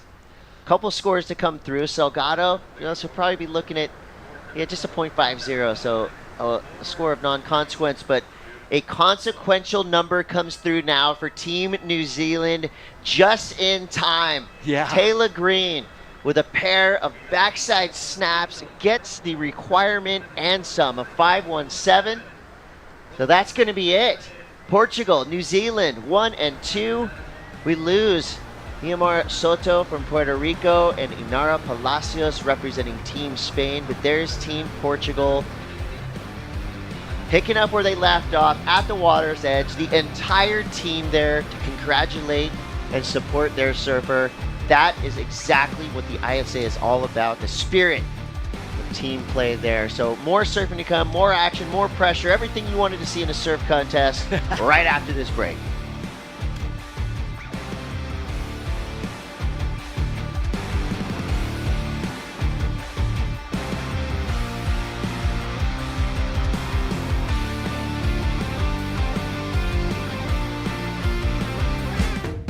Welcome to day one of competition for the 2023 ISA World Junior Surfing Championships. We're here in the beautiful Macumba Beach in Rio de Janeiro, Brazil. This section right here fully brings it all the way around. A lot of power, a lot of intensity. The second one has to cut it short, but look at the section that he has right here. Excellent surfing took Australia's Isla Huppets to an 8.17. Yeah, I wasn't sure how it would score because I've never been to these events, but it felt nice to get a good turn done. Great wave selection all the way through the sea. Snaps out of the top. Watch this next turn. Got caught for a little second there into the closeout section and just whipped it around. Here's the backhand. Catalina drops down, pushes on the back foot, snaps vertically. A dominant performance from Peru's Catalina Zarike earns her an 8.00. Stay tuned tomorrow for more action.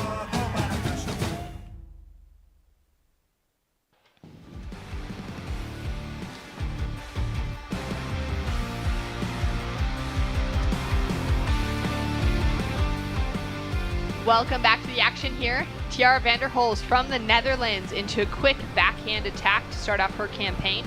We've got small scores on the board already, just throwaways for both Zoe Chait and Jolly Stokes for Team Australia and USA. As we see a quick re-entry there from Zoe Chait, that small score coming in. And we've got a look for the first ride here of Jolly Stokes as well. into that first forehand snap. Goes for the layback, can't quite pull it out. And we're waiting for that second score now of Zoe and the opener of Tiara getting the best of the exchange from what we can see. Out in the lineup, USA, Netherlands, Australia, and England. Jolly Stokes, Tiara Vanderhols, Zoe Chait, and Lauren Sandlin into the elimination rounds and trying to keep themselves moving forward in the top half of the draw. Yeah, looking at here, Tiara Vanderhoel, she lives on the island of Curaçao, which is in South America in the Caribbean. Just a beautifully timed turn right there on the backhand. We saw her at the World Surfing Games earlier this year, had a 9-point plus ride over there, made it deep into the event too, Shannon, competing at a beach break now, where she more than likely competes and surfs at a lot of reef breaks on a frequent basis over there on Curaçao, representing the Netherlands though. Big heat out there in the water right now for her as she is looking for her best result at the juniors so far. Yeah, this is a great opportunity for each one of these to continue stamping their names in the conversation. Two surfers coming from, the powerhouse nations of surfing for USA and Australia between Zoe and Jolly, but looking to also solidify themselves in a conversation where there are so many high talented surfers coming out of the US region between, mainland United States and Hawaii combined. Of course, at this event they're separate, but overall. And then for Australia, it's one of the strongest, probably competitive zones in the world for surfing from a adult perspective, from the professional side of things, but also on the youth side, starting in board riders, moving your way up into those pro junior conversations. So to be here representing their countries, they've done a lot of great work back at home to be able to fly those flags. I'd say besides, the rise of Brazil in the last 15 years, Australia's always been the most dominant nation in the world when it comes to surfing. I mean, just look at the amount of world championships they have and all the people that they've had in both top 5, top 10 competition, the amount of medalists that they've had here at the ISA too. So wouldn't be surprised to see them up against, some of the world's best in the finals and in the top 4 again and getting a medal overall for a team. It's so true. And Surfing Australia, specifically for the shortboard contingency coming out of, the surfers in Australia, Surfing Australia has backed them very strongly. They've had an incredible amount of funding that has been poured into that crew to be able to invest in them with those Olympic hopeful dreams. That paying off with a bronze medal for Owen Wright at Tokyo 2020 and hoping to pay off even more come Paris 2024. As we take a look now at Jolly on her forehand, a little soft for that first re-entry, goes down on the second. How challenging is it, Mitch, in conditions like this when that first section, we'll get back to that in a second because we got Tiara up and riding as well, setting herself up down the line, nice big turn up into the foam. She does so well to get that board up to 12 o'clock. But looking at, that first section being really soft, how hard is it to then have any speed coming out to hit a finishing section that might have a little bit more power to it? Well, it all comes down to generating speed, and that's the hardest part about surfing a wave this size. As we see Stokes right there, it's almost better to sacrifice that first turn to be able to get into that second maneuver right there. So a little bit less would have been a bit more efficient for Stokes right there. As we see Vanderhoels on the backhand right here, up and over the section on the whitewater. I mean, the improvements that she has made have been tremendous. But I think today's speed, when it's small, especially as a bigger guy myself, I need to be generating it as much speed as possible, Shannon. But it comes down to equipment too. But as I said before, in our first rotation, it's just really hard for a lot of these surfers that come from minimal resources to be able to bring a diversity of quivers. And when it comes to a beach break like this, to me, the smartest thing would always be to have a couple of epoxy boards in your quiver. That board that's going to be a little lighter, a little bit more reactive in small surf. As we take a look now at Tiara. Setting herself up, decides not to go. Her opening score drops in as a 5-point ride, backed it up with a 2 as Jolly's now up and riding once again. Goes in for that first opening turn, kicks out after hitting the foam. It'll be her best wave, just a 1.5 on her previous one. Zoe now up. Nice snap. Sets herself up for a second. That's an important moment for Team USA. Sitting on a couple of, below 1-point rides for her first 2. This is going to set herself up well. You can see that intensity in her kick just to get herself back into position. She had a nice performance yesterday afternoon in that Rapid Charge round 2. Got her a heat win. And surfer representing Half Moon Bay in Northern California. is looking forward to charging some bigger surf when she gets home after the World Junior Championships here in tiny Macumba Beach. She's going to be heading out at Mavericks and some of the other world's biggest waves throughout the winter. We've got scores dropping in for her now. It's a 3.80.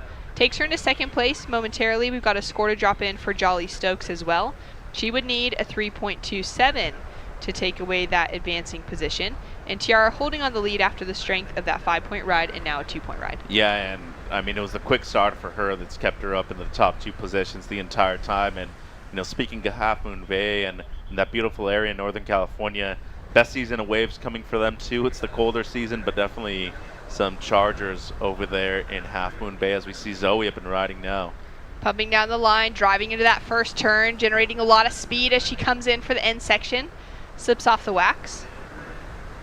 What could she have done differently on that one? Well, a little rush right there. I thought the most important thing was just setting a line and getting that one big critical turn on the end section. She had a combo maneuvers on her previous one, though. The pacing was very intelligent on the third wave that she had caught, but looking to improve on just a 0.93, a 3.18 would give her the lead. I feel right now that a lot of these surfers, especially the people that are competing for the first time ever at this event, and we're obviously talking about a nation that has a lot of great surfers in it. It's hard to qualify for the U.S. She just needs to keep herself calm right here in the last 6.5 minutes. So true. Well, 6.5 minutes to go. Let's go down to the boardwalk to catch up with Jess Grimwood. This is another one of those great moments in surfing, and for these junior surfers, they're top athletes and it's a team environment here. For Maria, you had the highest wave so far. How did you find that 6.5? Yes, there was a good wave and I'm very happy to make. The waves are pretty fun and now it's keep going. It's definitely keep going. What about the conditions? Do you change your equipment to suit today's competition? I don't change my boards. I'm using my SPO. That for me is make for the small waves and yes, that's it. That is it. Congratulations, an amazing performance, and well done to the whole team. We know how much goes into getting you guys through these rounds. We can't wait to see you surf again. Standout performance in Portuguese for sure for all your fans. Olá a todos que me estão a ver, principalmente a minha família, e queria só mandar beijinho e agradecer aqui à minha equipa por me estarem a ajudar. Congratulations, mate. Well done, Team Portugal. Well done, Maria. Thank you, guys. Thanks so much. Congratulations to Maria for figuring it out in tricky situations. It's been fun to see Team Portugal down on the beach together, often coming up as a joint group for those interviews and support. As we take a look now at Zoe, finding that flow down the line. That wave looked so fun. 5 minutes on the board and a score to drop for Lauren Sandlin, getting her opening maneuver in, or her opening wave. And now to see where this last of Zoe will fall into the equation.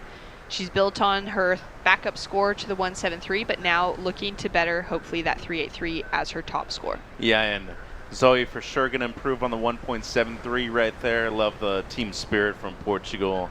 You can see this moment matters a lot to them overall, and you know that carries a long way throughout an event that's 8 days long. And you know, especially with the significance of having to cut the repecharge rounds, I think that's even more important now, Shannon. And with just over 4 minutes to go, we're coming into a part of the heat right now, the last third of the heat, where every single wave matters. This one for Sandlin, I mean, there's a lot of positives to take out of this. Good combination on the outside. A lot of flow, but I felt a bit repetitive right here at the end. In her defense, though, that's the only thing she could have done at the end of that wave. Only her first one so far. And then looking at the replay here of Zoe, I mean, a great scholar, great competitor, and you can just see the pedigree of her surfing right here, being able to fit into in a real short space right there. But in the end, it came down to the use of the speed as well, Shannon. And then Stokes here on the forehand on the left. Solid combo. Slides out a little too much at the end, though, but she does get her best score on the board. Scores in for last of Jolly. She's got a 2.73 to back up the 1.90, but chasing at least a 2, and now the situation has changed because Zoe's dropped in a 3.43 for her last wave. Jumps her up into the leading position ahead of Tiara. Tiara now chasing slightly better than her backup score and a 2.26, and a 4.28 now as a requirement for Jolly to take the advancing position. Lauren Sandlin out to a great start, a 4-point ride on the board, has her sitting in 4th at the moment because she doesn't have a backup score, but it's only going to take a 3.01 to get her up into that leading position. Yeah, the Netherlands team right there supporting Tiara, as you were mentioning. Zoe up into 1st.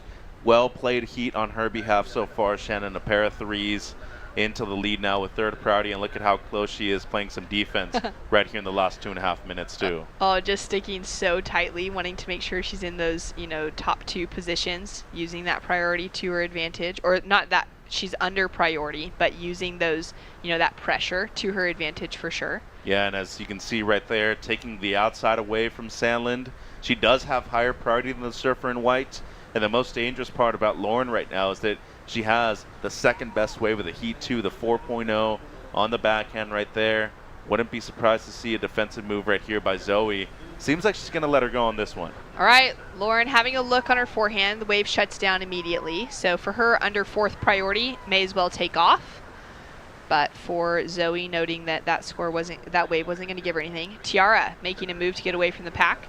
She had the great opportunity alongside Cande Rosano to attend the Tahiti training camp in the lead up to Paris 2024, learning how to surf at Tehupo with some great coaches and support system behind. Tiara hasn't yet found that qualification, but she's a surfer that could likely get it out of the World Surfing Games. So she had a great experience being able to just get into the water there with that training pack, getting some of the guys and some of the girls together who haven't had that opportunity, the ones that are not championship tour surfers, that aren't competing in Tahiti every year, to get a taste of that wave before having to surf for the Olympics. Yeah, and the person that they had as their coach too, the local boy, Tereva David, a great surfer, somebody who's done the QS at the highest level too. As you look at the U.S. team right there, co-coaches Asher Nolan and Courtney Collock here present. Head coach Ryan Simmons still watching from back home. There's Linnea Mons, competitor in the U16s from Florida, competing for the first time at the ISAs.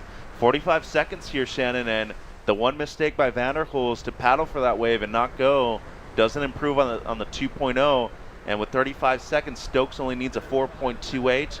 We've seen her abilities. She does have 1st priority, and she's very far away from the rest of the pack. That's right, a wave there from Lauren, wanting to know about priority, wanting to try and get into that wave and force the situation. 20 seconds on the clock, and the ripper for Team Australia, Jolly Stokes, has that 1st priority. We don't see her on screen, so she's obviously keeping herself farther away in hopes of a wave to come through. Paddling around, I think she's going to be up to down the south end of the contest zone. As we have a look at her now, chasing a 4.28. Unfortunately, in this heat, she hasn't been able to get, even that significant opening score to have that requirement as a smaller amount. And it does sound like the buzzer has sounded.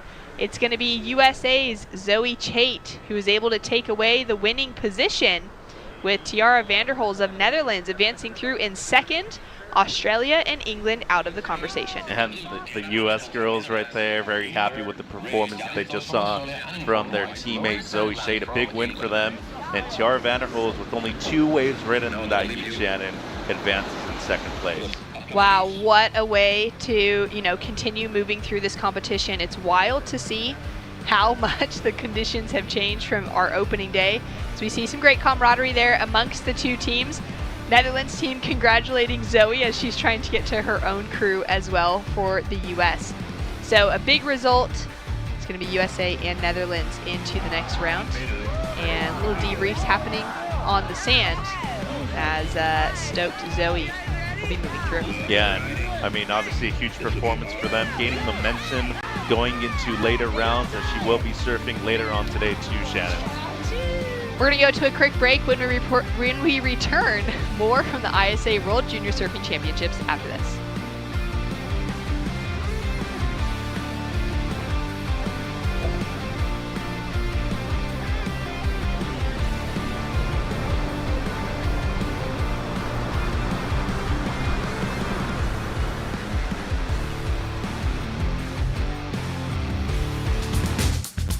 Yeah, I have a reef for 20 years. My reef business card said Jefe, which is chief, and dreamer.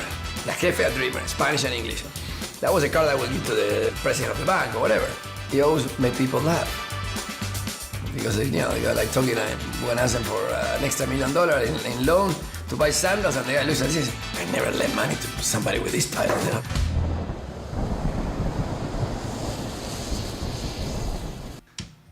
I was a good student.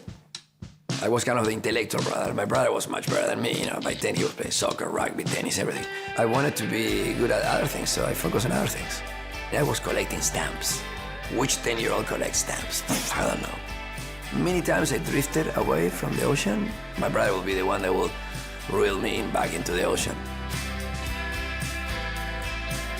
In many ways, surfing saved my life and allowed me to stay active. I think that as terrible as it was to feel insecure and to be shy, at one point I realized that it was just too painful to be like that, so I wanted to change. So instead of being shy, kind of maybe the pendulum swung too far the other way. But I needed to do something about it.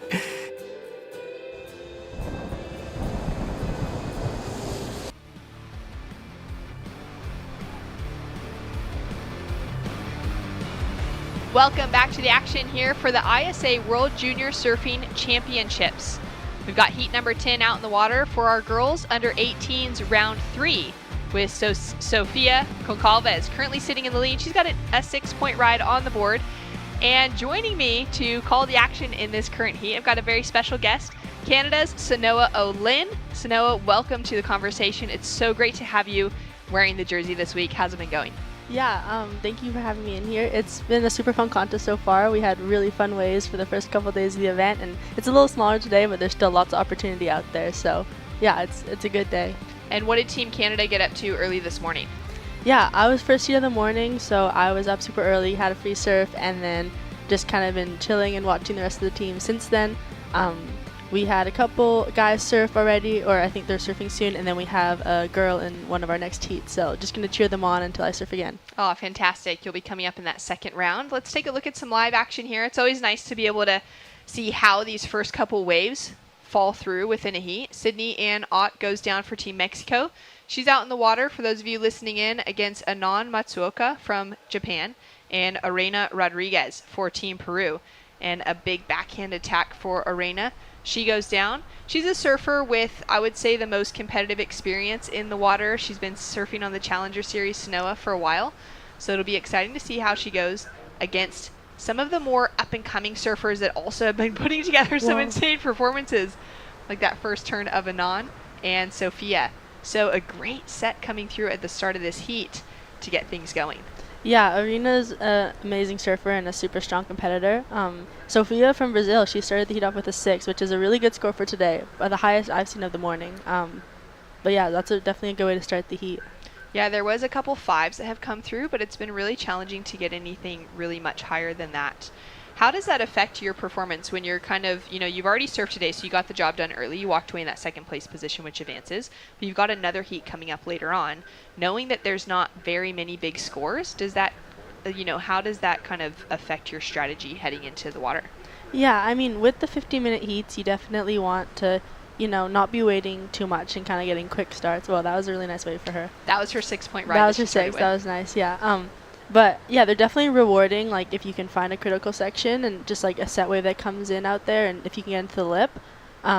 So definitely just like trying to find anything that offers that and just kind of be quick, just because 15 minutes goes by so fast. It's so quick. Well, as we wait for some more other scores to lock in, let's go down to the beach to catch up with that winner of that last heat with Jess Grimwood. Huge win for you, so huge way to kick off today's competition as well. How are you feeling after that?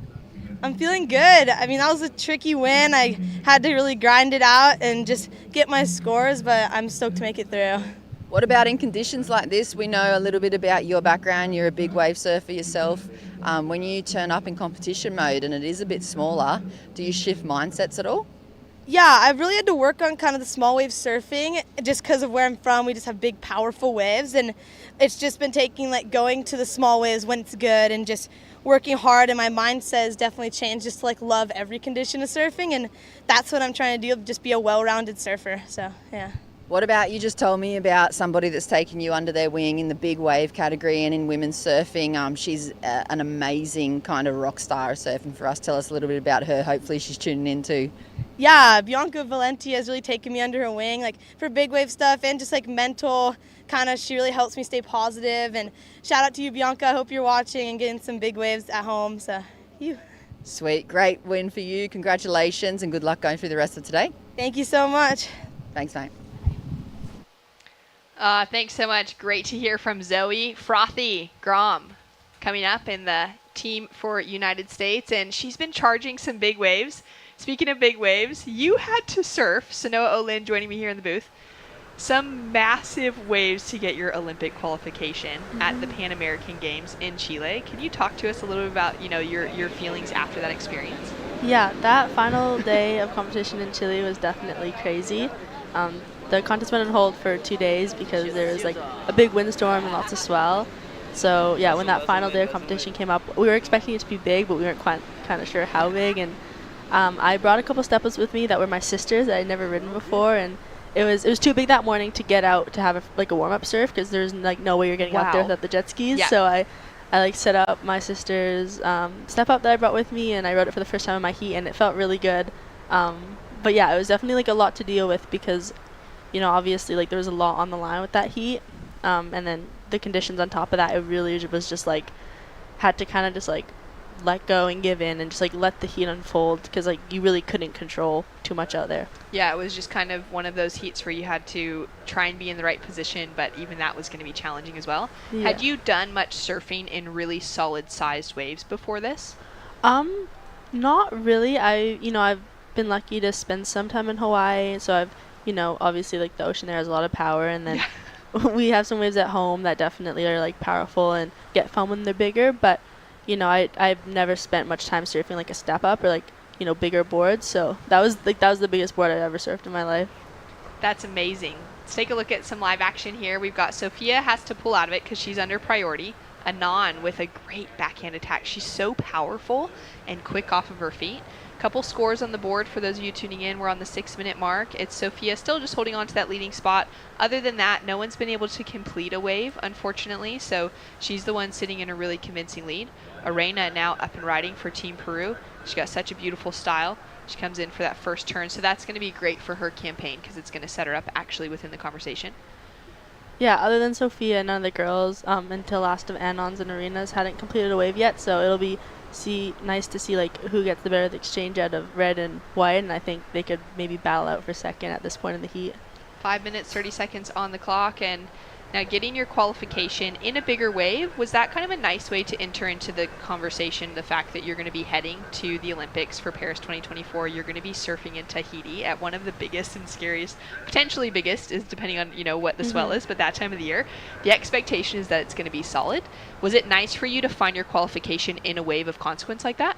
Yeah, definitely. It's nice that they held the event at like a bigger left just because it has, I guess, some similarities to Tahiti, but Chopu's it's a scary wave and it's beautiful, but definitely intimidating. I was lucky enough I've got to go there twice and train, once with Billabong and then once with Team Canada. So I don't know. I mean, I love that wave, but we didn't get it that big. So, I'm excited just to have like the event there to give myself opportunities to go back there and something to train for and push myself in like bigger barreling less just because I feel like that's every surfer's dream, just like big blue tubes on your forehand. But yeah, I don't know. I'm over the moon. Yeah, it's so exciting that you've been able to get that. That's amazing too that you've already had a couple training camps there because, especially as a woman in surfing, there's been little investment into women having opportunities to go to places like that, right? It's changing now, and for you as an 18-year-old, I feel like you're receiving the fruit of a lot of changes from the generations of women like a Bianca Valenti, coming up before, who wouldn't maybe have had opportunities or sponsorship opportunities to be able to get themselves training camps like that. We're seeing a few replays here. We've got Sophia looking to back up that 6-point ride and those couple big turns. Doing her really well within this heat at the moment. Anon now sitting up in second with a 3.5. But I just find that to be so encouraging for someone that's younger like you, coming up in the surf scene now. You've had that investment both from a sponsor but also from your support crew in Canada in investing in you guys, wanting to get you to a wave like, Chopu to be able to get that training time in. Yeah, it was super cool. Team Canada, brought most of the Canadian team there a couple months ago, and it's definitely like it feels really nice to have all that support from Team Canada and to have people, you know, doing all the work behind the scenes on the team who are like making that happen and really like taking the steps that support us when we get into these events. It's so cool. It's so much what the ISA has been doing as well, and you know, making sure there's equal numbers for the men's and women's divisions or girls and boys divisions across these, and really wanting to invest behind the scenes and give those opportunities. Have you got, you know, kind of a game plan now set in place, because we're less than a year away from the Olympics? What's it going to look like for you in training leading up to the end of July? Yeah, a lot of people have been asking me that, and it still feels like so new to me to like have this Olympic spot. It's just a few weeks, right? Yeah, I mean, I think If it's been even. like almost like a month now, Yeah, but okay. it's still settling in. But definitely going to be trying to get to Tahiti early and just get as much practice in that wave as I can. And then also like boards is going to be a big part of it, just like talking to people I have and figuring out like what I need equipment wise for if it actually does get super solid, you know, just because like I'm just learning, you know, in those type of waves and in that part of surfing. So just kind of trying to get everything I can out of it, you know, and just do everything I can. Like hopefully I can get to Hawaii, and even those waves, like the power is like good comparison. And then I don't know, I feel like just talking to people who like have been there and who know is the best thing too. That's so true. And especially like thinking of heading into the winter season now for North America, it's kind of great timing that you've just gotten your qualification. You've had that month to settle into it. Mhm. Now as Hawaii's going to start going off, and you've got the opportunity to train in the Northern Hemisphere there. We've got some solid surf going here for Sydney. She's chasing down that 3.87 in the water. 1:30 seconds left on the clock, and man, these heats go by so quickly for us in the booth. Does it feel like that when you're in the water, Sanoa? It definitely does. Like the 15 minutes goes by like so quick. In my heat, I had like a really slow start, so I think by the time I got a wave, there was only like, I don't know, 7 minutes left. So yeah, definitely like time flies by. But you know, it's smaller, it's kind of closer to the shore, so you can get in and out and like get lots of waves back to back to back really quickly. So it works out in the end. Being able to get some of those heat drills in, we've been talking about it. Barton Lynch used to run like heat drills that were 2-minute drills. See how many waves you could catch in a 2-minute span when the conditions are like this. So I'm sure everyone's been putting in like, you know, time like that behind the scenes in preparation for these kind of moments. Sophia on her forehand, that 6-point ride that we got to see that replay of once again, coming through as the highest score of the heat, one of the highest scores of the day so far. She's been able to hold on to that great lead. Anon from Japan is holding on to second at the moment, but it's really small requirements. If Arena can get herself just over a 1-point ride, she's going to be advancing through. And for Sydney, it's just over a 2. Well, it's nearly a 3 with that 2.81. Have you had a little bit more kind of fanfare? Have you had some more media attention around you now that you've gotten that qualification in the last month? Definitely a little bit, yeah. Definitely like a lot of the different, I don't know, news and magazines like kind of around home. They've been reaching out to me, I think, just with like, I don't know. I mean, obviously like being surfing in the Olympics and having Canadian in it is huge, but surfing is still like a relatively like new and lesser known sport in Canada. So I don't know, I think there's definitely still a lot of interest there. And then yeah, feeling a lot of love from like my community at home for sure. It's so exciting. I'm so excited to be able to continue just kind of watching your journey over the next, you know, 6 months in the lead up to this, or longer than that, I suppose, till you're actually getting to compete. Looks like situations are, you know, kind of settling down out there. We did have a few surfers up on that last wave that we saw the replay of. I'm not sure if there would be any kind of interference call within that. It looked like everyone was still pretty separate. So far, I don't see anything popping up on our scoreboard, so it seems safe to say that Sophia will be taking away that lead and that Anon is going to be heading through in that second place position. But that was a really fun heat to witness, and especially fun for me to get to chat to you, Sanoa. Sanoa Olin, she's going to be competing in Paris 2024 for the Olympics, and a tight eye to be able to keep your eyes on. You got a heat coming up later today. Anything you're going to do specifically in the preparation and the lead up for it? Not necessarily. Definitely gonna like get some rest at a really early morning, but just continue watching the waves and cheering on the rest of my teammates. And yeah, I think maybe with the tide dropping out, it could get better out there. So just staying calm and getting excited. Stoked. Well, thank you so much for bringing us in, or bringing yourself into the booth here. It was so fun to chat to you. Be sure to stay tuned because we've got more action coming. The under 18 girls has a few more heats to run through before we see the under 16 boys hit the water. So we'll be right back after this.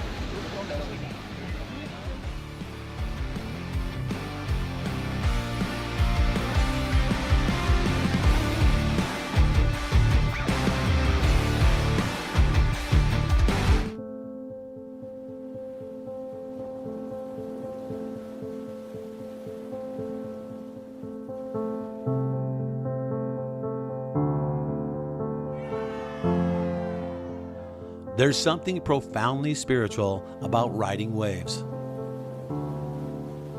Water is transformative, healing. You're at the mercy of Mother Nature, the ever-changing movement of water. The ocean is the great equalizer. You don't need to belong to a certain race, religion, or gender to surf. The pursuit of these fleeting walls transcends sport. It's a way of life. Surfing has the power to change the world. It will now take the next step on the world's greatest sporting stage, the Olympic Games. The International Surfing Association is the world's governing body of surfing, recognized by the International Olympic Committee with member nations around the globe. This is the ISA. This is a better world through surfing.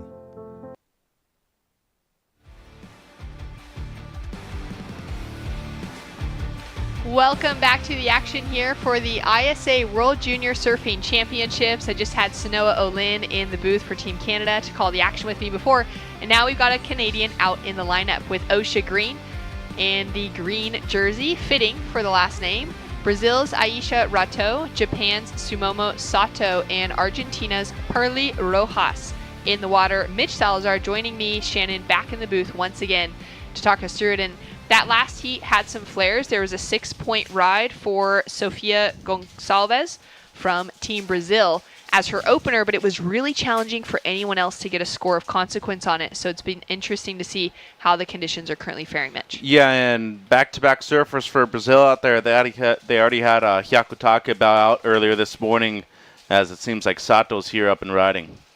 Nice backhand start. Goes up into the lip for that second section, and she'll go down. Good fan of spray for her opening turn, though. And a lot of kids this event riding sharp by surfboards, which, you know, in the last 3 or 4 years, I would have to think they've been the premier surfboarding maker worldwide, right there with Mayhem 2. We had the Vizsla CT Shaper rankings this year on the Championship Tour, and Mayhem actually ended up being victorious. But as of right now, I would have to be saying that Marcio Zuvi and the team at Sharp Eye, probably the one that's been developing a lot of the young surfers out there. 4-5 on this wave right here. The first one for Sato. Great backhand snap right there. Low center of gravity, too, on the backhand, too, Shannon. And you can see right here the backup score real quick for her. Setup snap.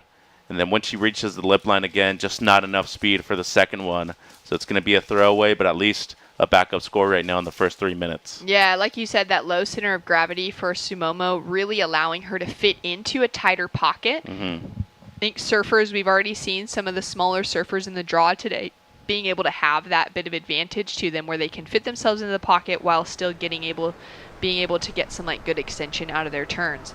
The 4.5 to open for Sato has Japan sitting up in the leading position. And we've got a second score to drop in. And no scores yet across the board for the rest of our surfers.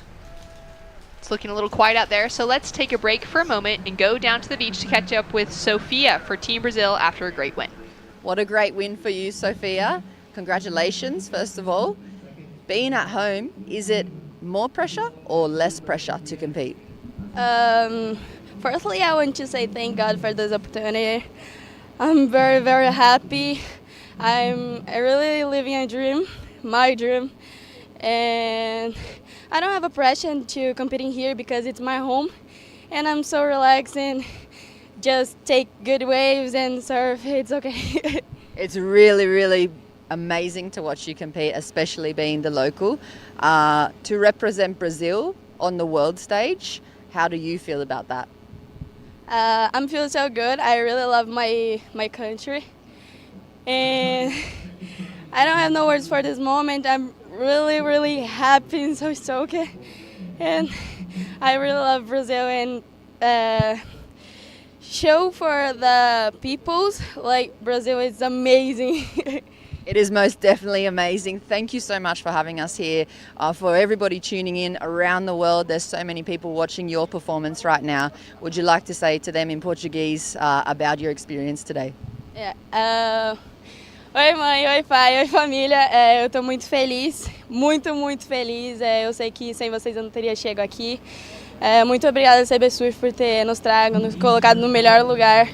E vamos com tudo. Eu tô muito feliz em representar o Brasil. Eu sou muito patriota, tenho muito orgulho de representar o Brasil, onde eu moro. E é isso, vamos com tudo. Amo vocês, estamos indo de saudade. Beijo, família.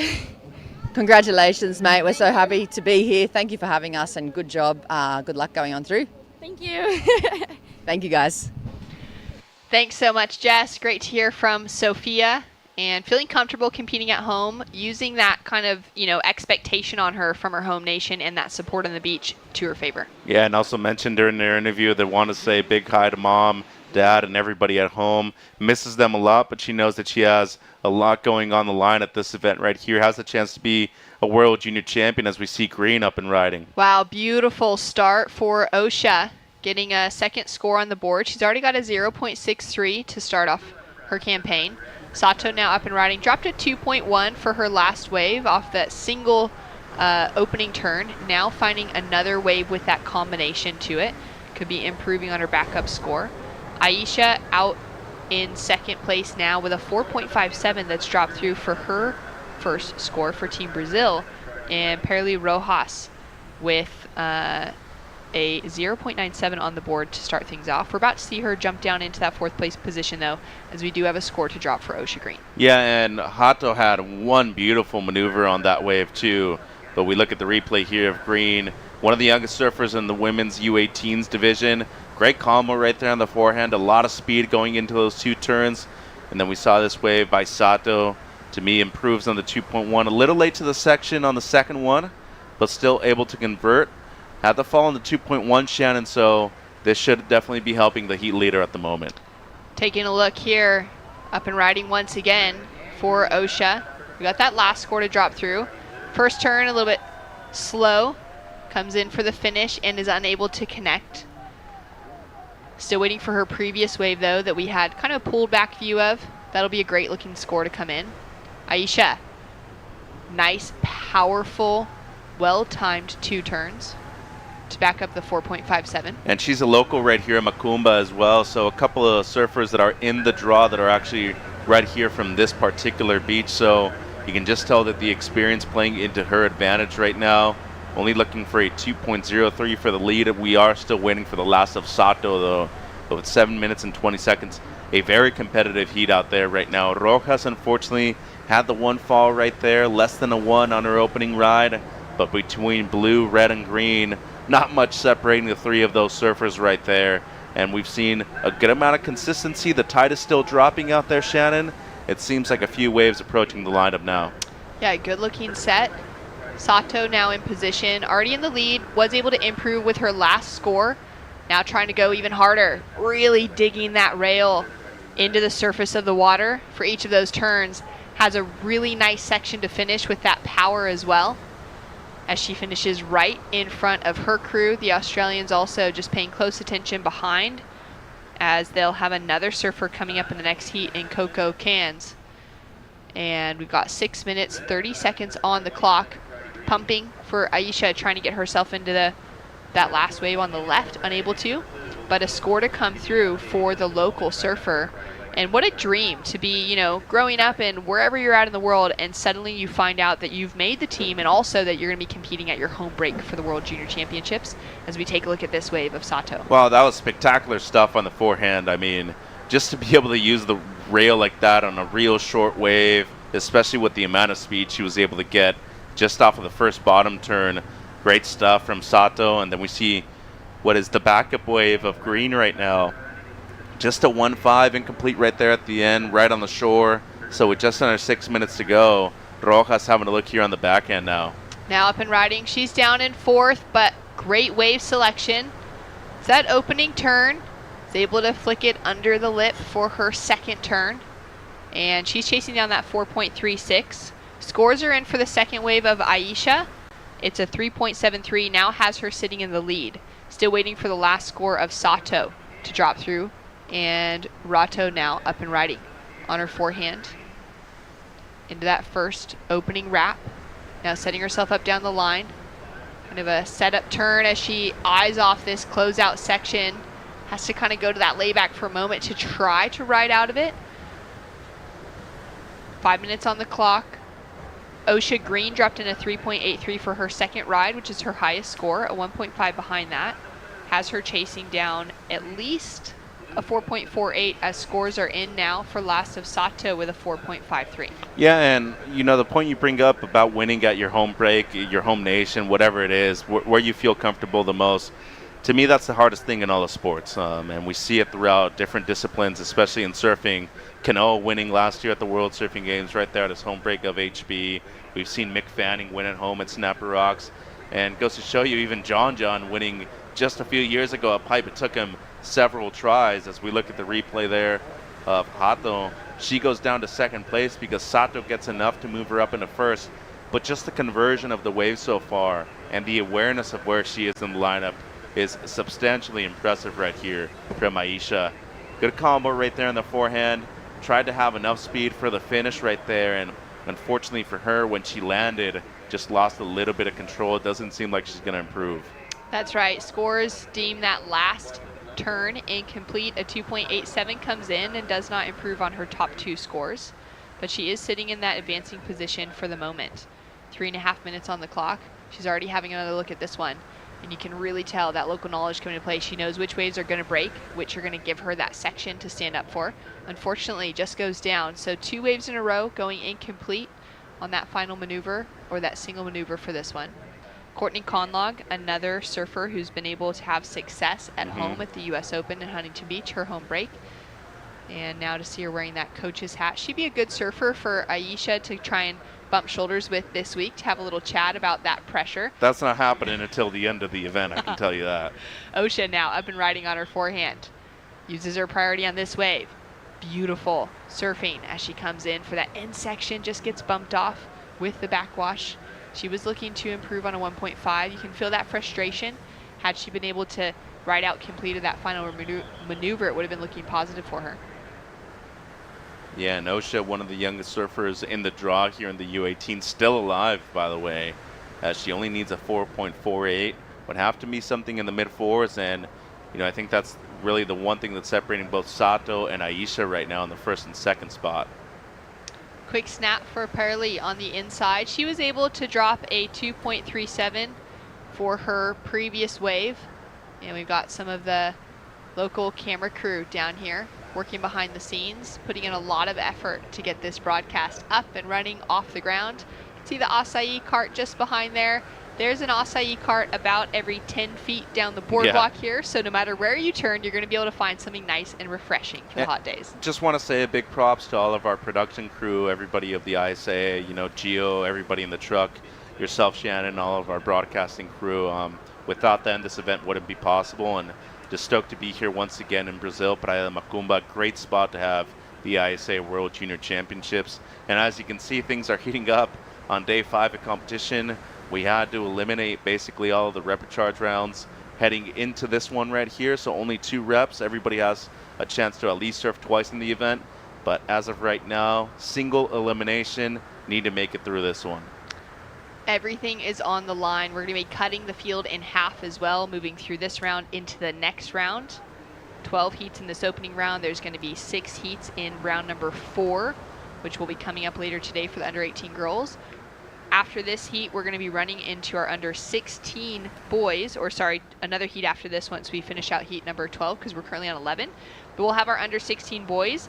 Every division today is going to be surfing the same bank for both of their rounds. So we'll have the under 18 girls here once again, starting around maybe 1:30, 2 p.m. this afternoon.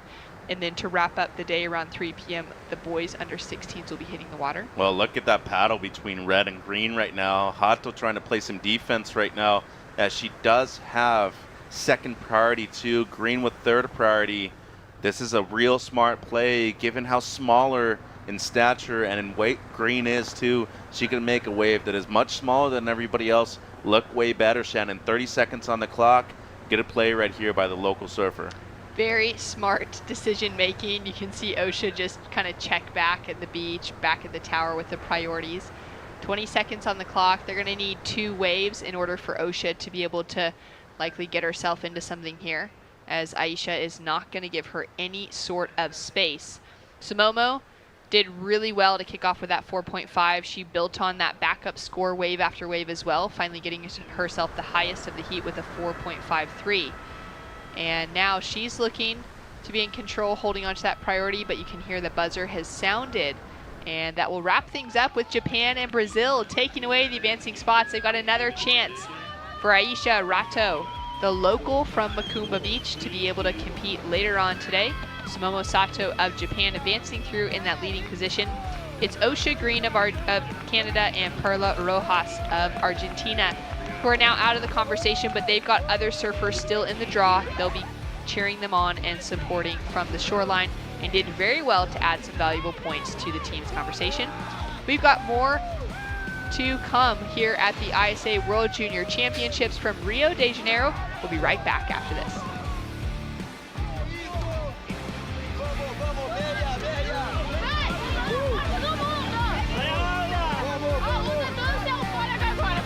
Vamos, vamos! Grita, Aisha, grita!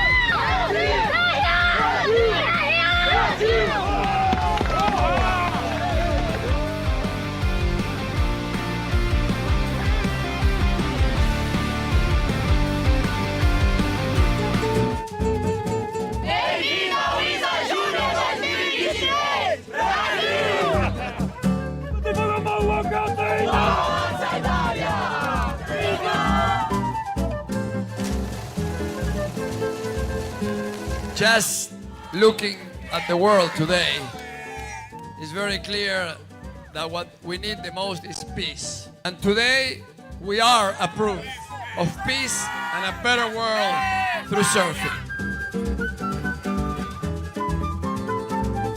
It is my hope that in these 10 days of surfing competition, friendship, camaraderie, to hate, we answer with love. To violence, we answer with peace. And of course, we answer with surf, which is what we love. The amount of happiness of bringing this all together. I personally surfed this event twice before, and it changed my life, like it's gonna change your life. Now that the world can hear, it is my greatest pleasure, my greatest honor. This is what I love to do the most. To officially declare open the ISA World Junior Surfing Championship in Rio de Janeiro, Brazil! Okay!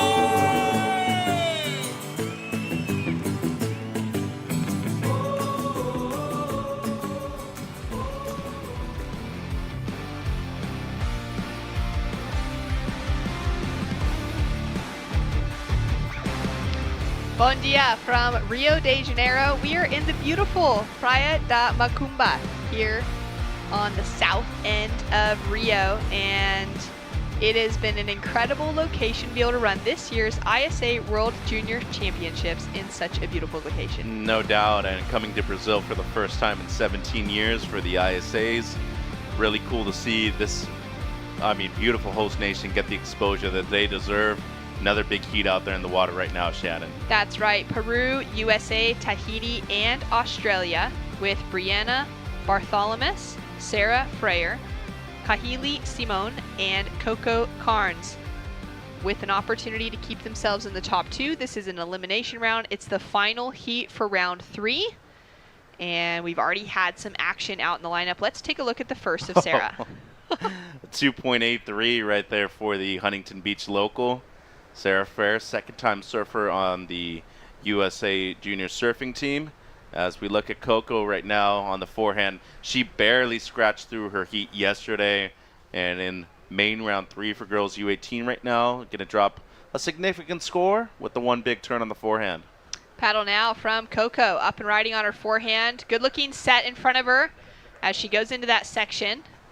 And she'll get a first score on the board with a completed maneuver. Now Brianna putting herself in the conversation as well. For Team Peru, great timing, 2-turn combination, and that's going to do well in the context of what we've been seeing throughout today.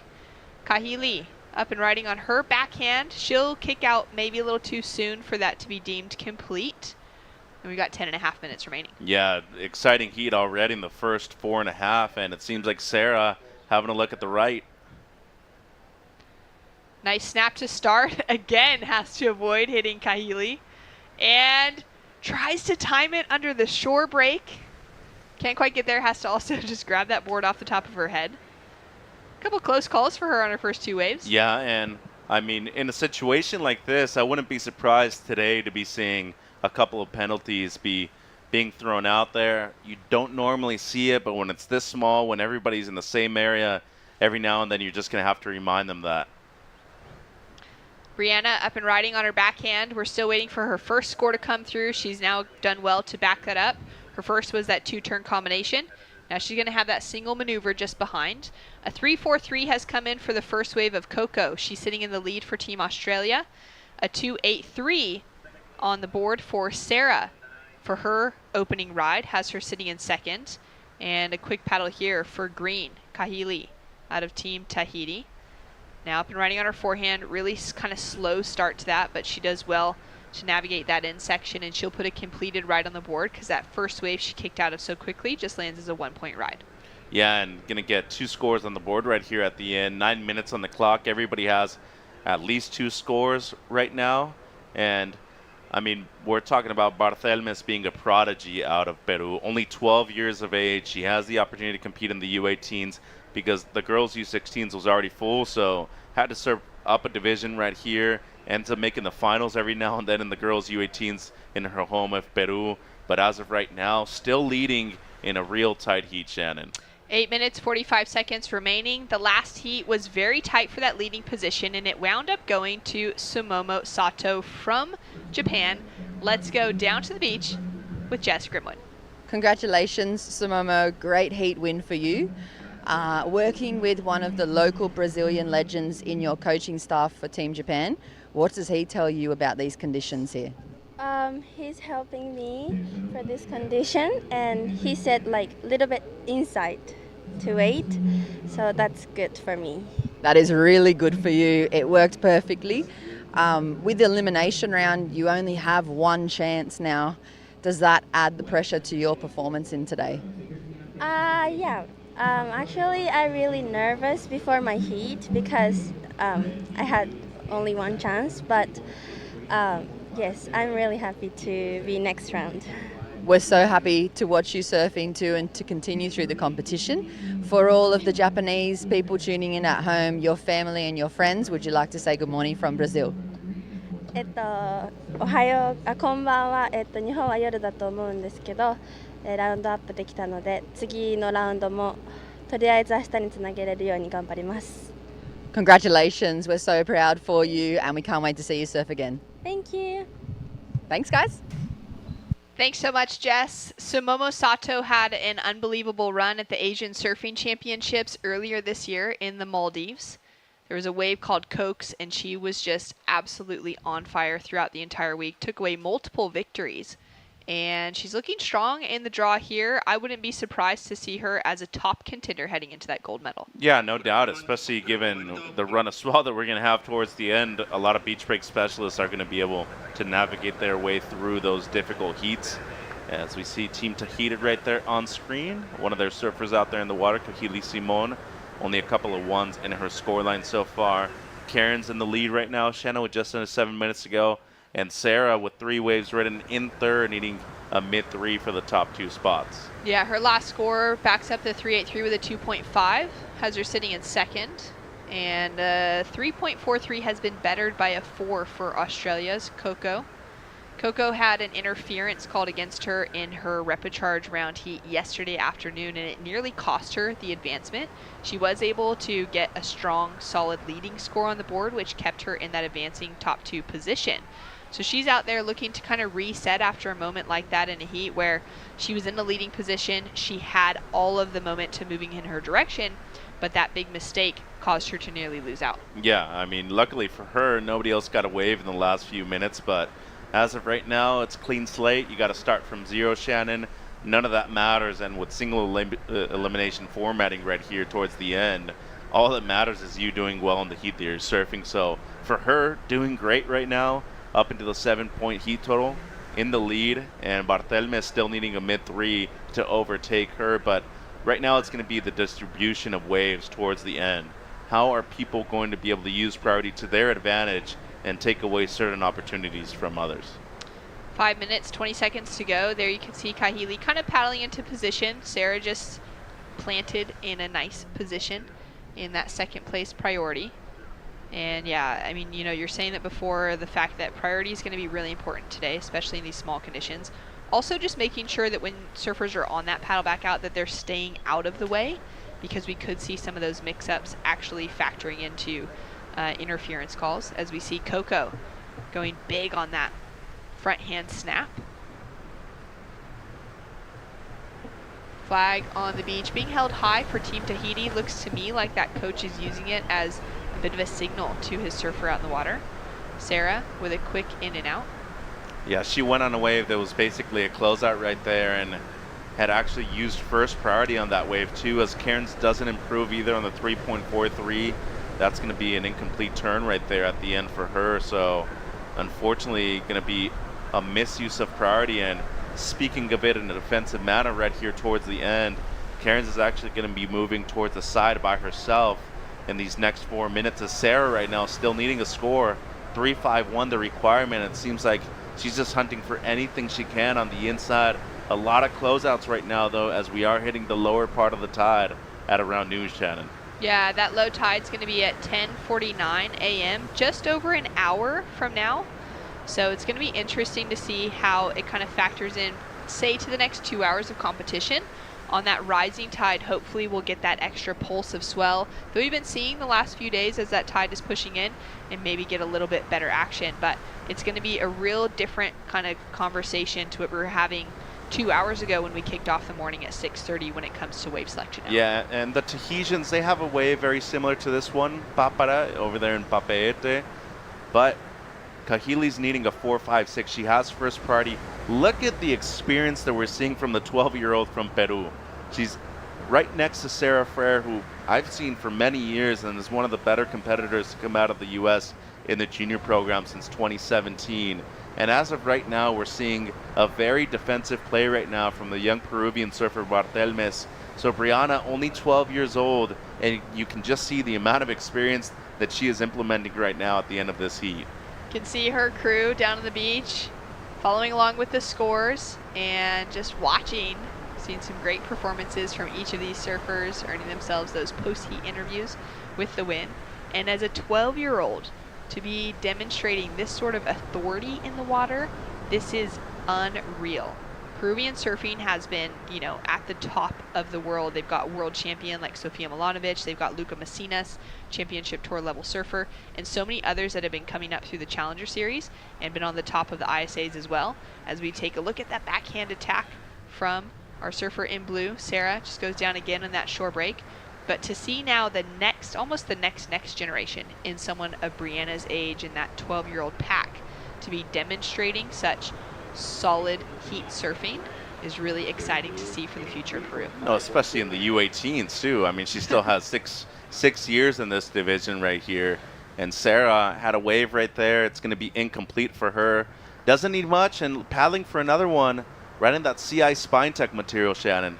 All right, up and down on her backhand. She's able to complete that maneuver. Just this single turn. Looking to improve on a 1.9 for her backup score, but she is chasing a 3.51 to actually get that advancing position. Yeah, don't see it happening right here. More of a place turn for Frere, and it's another 1.9 for her on the back, and has 90 seconds. To me, I'd be breaking away right now and just trying to find a peak to myself. All it takes is a single turn, but it needs to be explosive right here at the end. And Simone, the Tahitian, holding down first priority still, Shannon, needs a mid-4. And Coco has been very smart towards the end, giving everybody enough space, not putting herself in a position of awkwardness where she was in yesterday, and that's how she got the interference. So very smart. She learned her lesson, and as of right now, still maintaining the lead. That's right. Excellent adjustments after yesterday's performance. You can see some of the Aussie pack down there just kicking around. Soccer ball. We've seen the same thing from the Portuguese crew as well. The end of a heat or just kind of in between those dead moments, keeping everyone moving, lively, having some fun as well. Trying to keep it in that volley. Oh, Simone right here. This is a good wave. A 4.56 is the requirement. First turn goes down. It's not going to do it for her. 30 seconds on the clock. Up and riding, Coco finally uses that second priority and just kind of trying to build on the score line. Don't think that's going to factor into anything. And Brianna also has lost priority next to her name because she is up and riding. Taking a look at this wave down the line. Couple small snaps. Nothing with any power to them. Looking to improve on a 2.5. And the last score for Sarah Frere, that 1.9, so it equals already her backup score and doesn't change her positioning. And it looks safe to say, Mitch, that we're going to have Australia's Coco Carnes in the lead. And Brianna Bartholomew from Peru, the 12-year-old, taking out one of the biggest hitters in Sarah Frere of the event for Team USA, and Kahili Simone of Tahiti. Yeah, big heat win right there for Australia and Peru. The U.S. had all members still in the event at the beginning of the day. Now they lose 2 in the girls UA team. Big performance right there by the 12-year-old from El Peru moving through alongside the Australian Karens. Very, very stoked for the Grom. Advancing through for Team Peru, we've got more action to come. It's going to be the boys under 16s, main round 3, hitting the water after this. ¡Vamos, Brianna! ¡Vamos, Perú! ¡Vamos! ¡Vamos, Perú! ¡Vamos! ¡Arriba, Perú! ¡Arriba, Perú!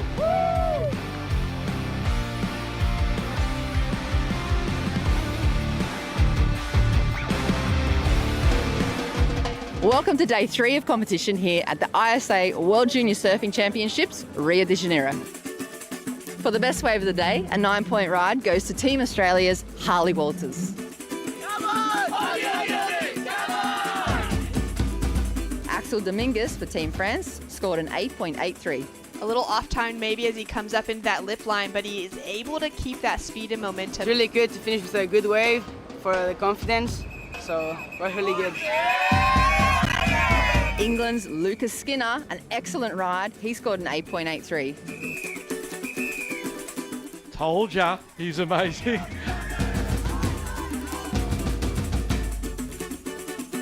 On the girls' side, Chesney Ganot for Hawaii scored an 8.5. Sol Borelli for Spain, she scored an 8.27. Matsuoka, this is just perfect. I mean, look at the setup card right there. The way she's able to compress and compact off of the bottom turn and just always stay at the right position on this wave. This Macumba Beach is my favorite wave. It's ISA Junior Champion. It's my goal. Tune in tomorrow for more action.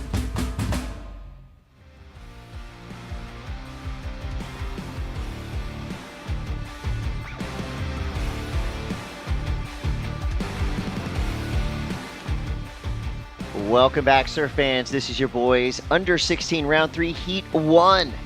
Guilherme Lemos, Keikoa Hummel, Aiden Albada, and Alexis Owen. New Zealand, Trinidad and Tobago, Germany, Brazil represented here in this international superheat. Chris Cote with Barton Lynch. We are live from Rio de Janeiro. Small waves, but fun waves. Plenty of opportunity for these surfers. We've seen scores up in the 6, 7, even 8 range already this morning. It's not going to be easy, but thankfully we have some of the best surfers on the planet for this age group. So we're in good hands with the surfers we have in the lineup. We sure are.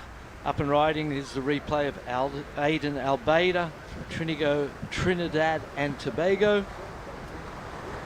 Big tall kid, and here's the Kiwi, powerful. Really impressive performances from this guy. I really like the way Alexis Owen surfs. He's really sharp, powerful, aggressive. And this Brazilian, well, I think we've all... Oh! That was almost a disaster there. But look, it unaffected, right back at it.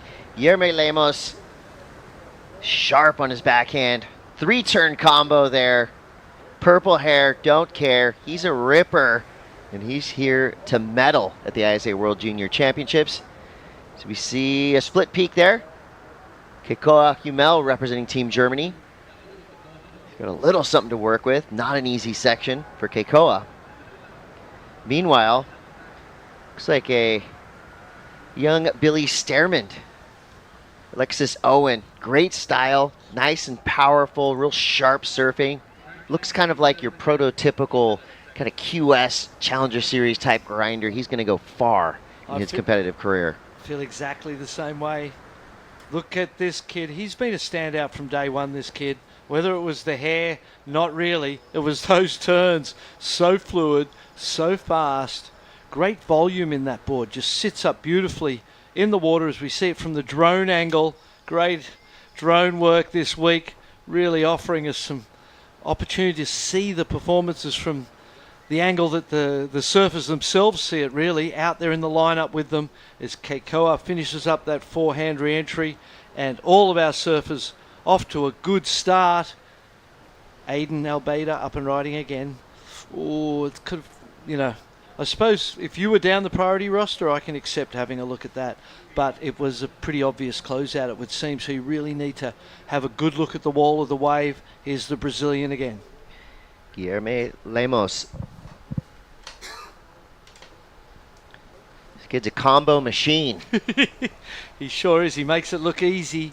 Great equipment, physically capable, great wave selection, all of those elements coming together for his home country here in Brazil. We know they won it the first time they ran it here, didn't they, Brazil?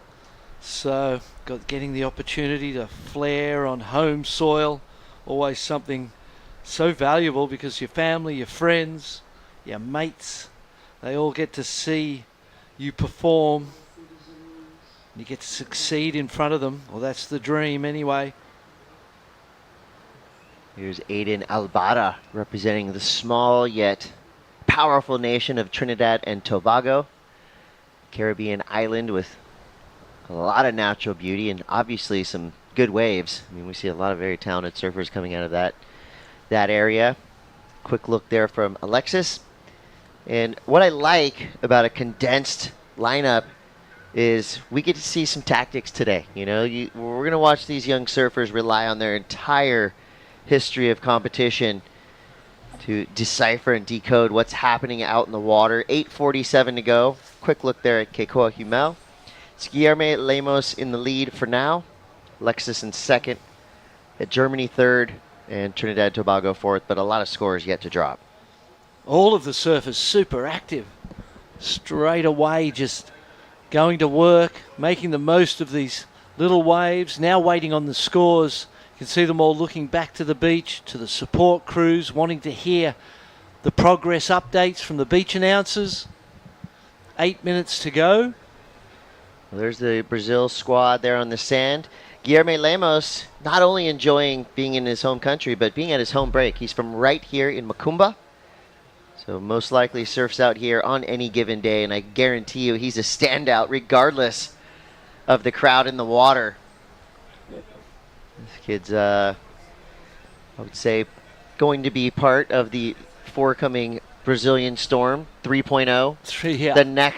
The next group of young Brazilians to climb the ranks.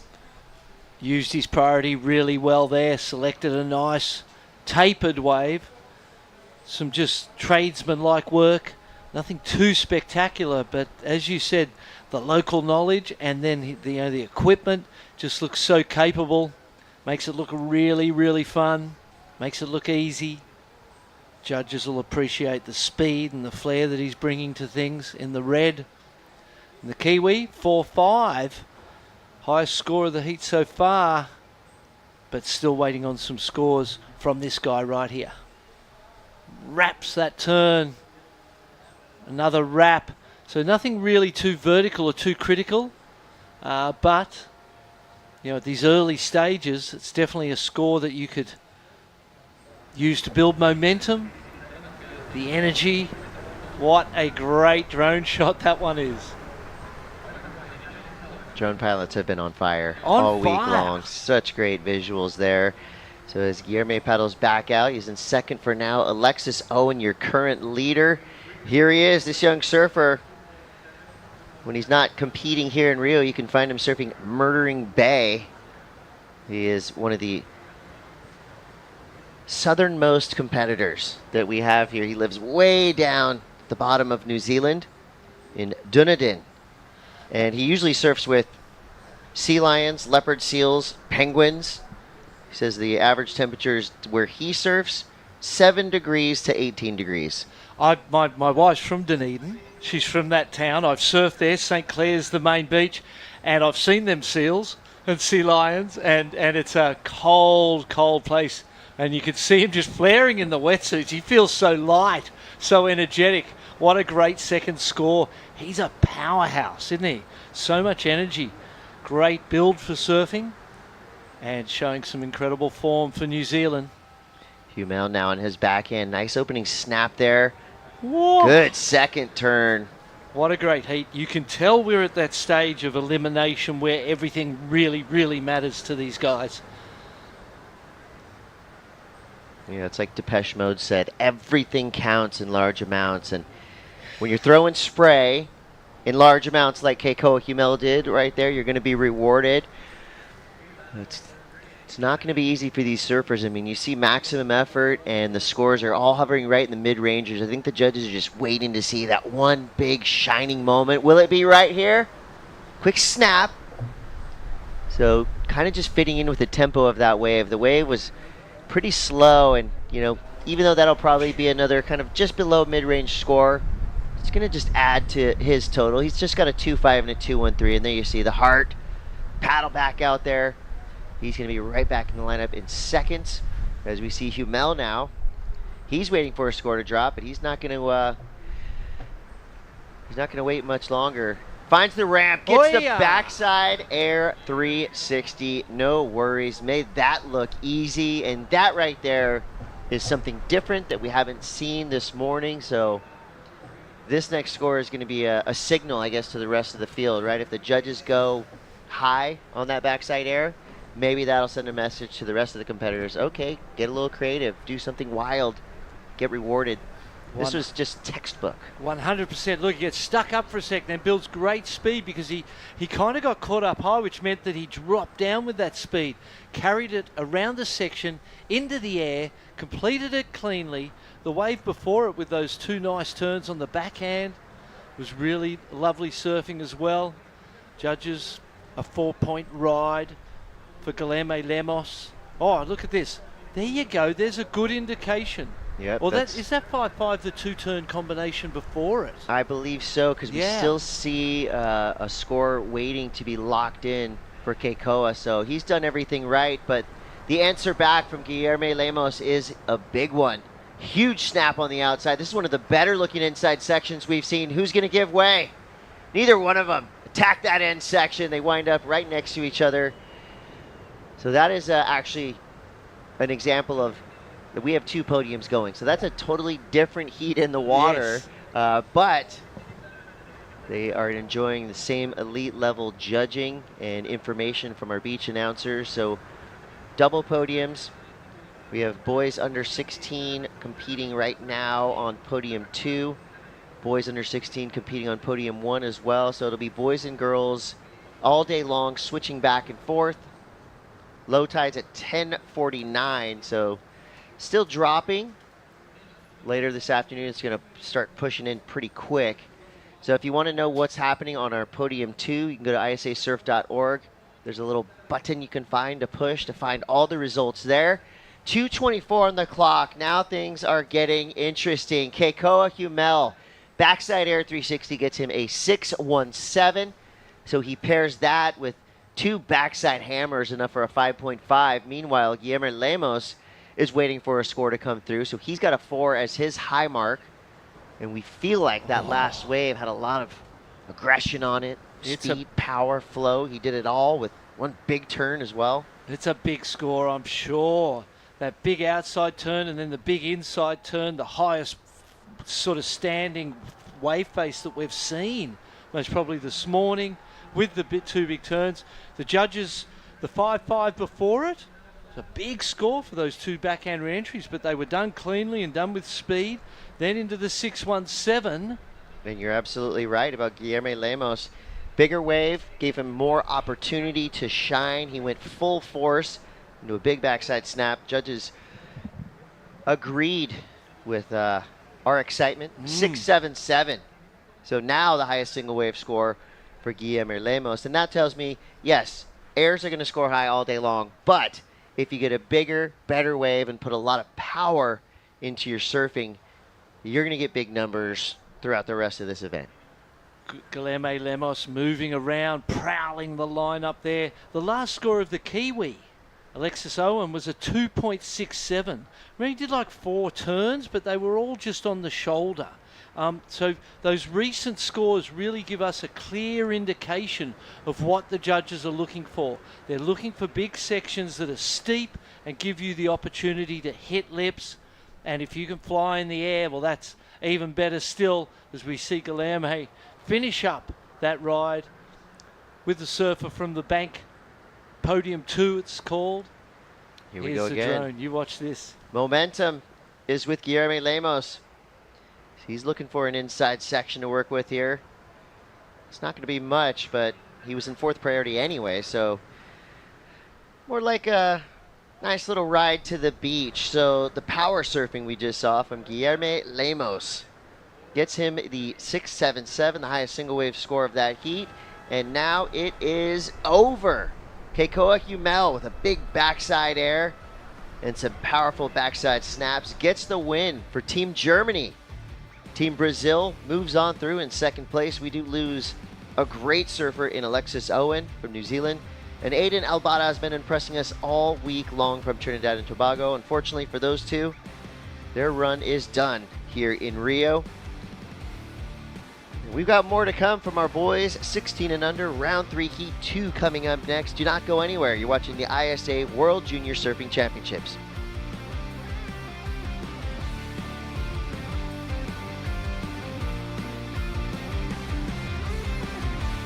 Different thing. We're going to Chopu. It's like we all went, oh my God, what an amazing idea. Chopu is one of the most incredible waves, probably a wonder of the world.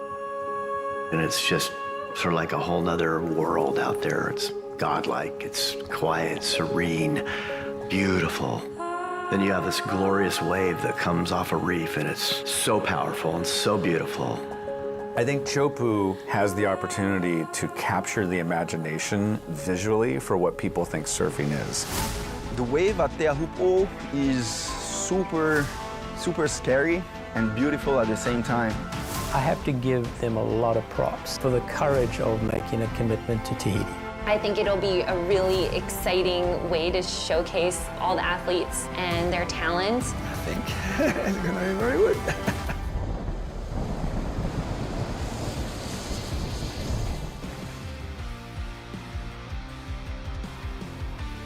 Welcome back to Praia de Macumba. We're here in beautiful Rio de Janeiro. This is the ISA World Junior Surfing Championships. I'm Chris Cote. This is Barton Lynch. We've got 4 ripping surfers back in the lineup. There you see results from your last heat. Keikoa Humel, Team Germany, high hopes for their surfer. He gets an 11.67 total. Guillermo Lemos, the local from right here in Macumba, comes through in 2nd place. Alexis Owen and Aiden Albada, 3rd and 4th. Out of contention, but both surfers with bright futures ahead of them. So as we head into heat 2 of this round 3, boys under 16, Hans Odriozola, Tama Hanneman, Marcelo Human, and Mike Prada. Venezuela, Peru, Hawaii, and Spain represented in this heat. Barton? Another cracking heat. Hans and Tama, we've seen them already in this event. Just incredible performances, solid surfing. The same for Mike Prada. He's been super impressive, and Marcelo as well for Peru. All these guys, you know, we're in the 3rd round, so they've had a few victories, a few successes. They're building momentum, and we're up and riding. Mike Prada on the replay here. Snaps out of the top, 3 turns. The thing that was really evident in that last heat is that you need to hit lips, not just do calves off fatter shoulders. You need lip, and you need to hit it when it's there. Tama does just that into another one. Unfortunately falls on the last. That'll be a bit of a throwaway score. You can see the agony on his face as he gets his board and turns to paddle back out. Hans Odriozola, we've seen his name before many times in ISA competition already, and it's because of surfing like that, leaning into that frontside carve, really digging his heels in, relying on the rail of his surfboard to wrap him through. So a different approach from Hans Odriozola. Meanwhile, scorers are dropping through. Marcelo from Peru, 387. Mike Prada, just with a 217 for now. Prada, 14 years old, from Playa Bluff, or excuse me, from Venezuela, but his favorite wave is the Bluff in Panama. He's on a BOA surfboards, and he is your sub-champion at the age of 10 from 2019. So in all of South America, one of the best 10-year-olds down there back then, and obviously that role is continuing. 4 years later, he is absolutely ripping. Currently in second, but things are going to change with the rest of these scores to come through. And just like that, Tama Hanneman representing Team Hawaii with a 277, and Marcelo still sitting on that 387. Combination of two rides, 2-1 and a 177 to get to that. So really neither of those scores.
And welcome back to, we are here at Praia de Macumba, looking at the Hawaiian Tama Hanneman completing that great ride.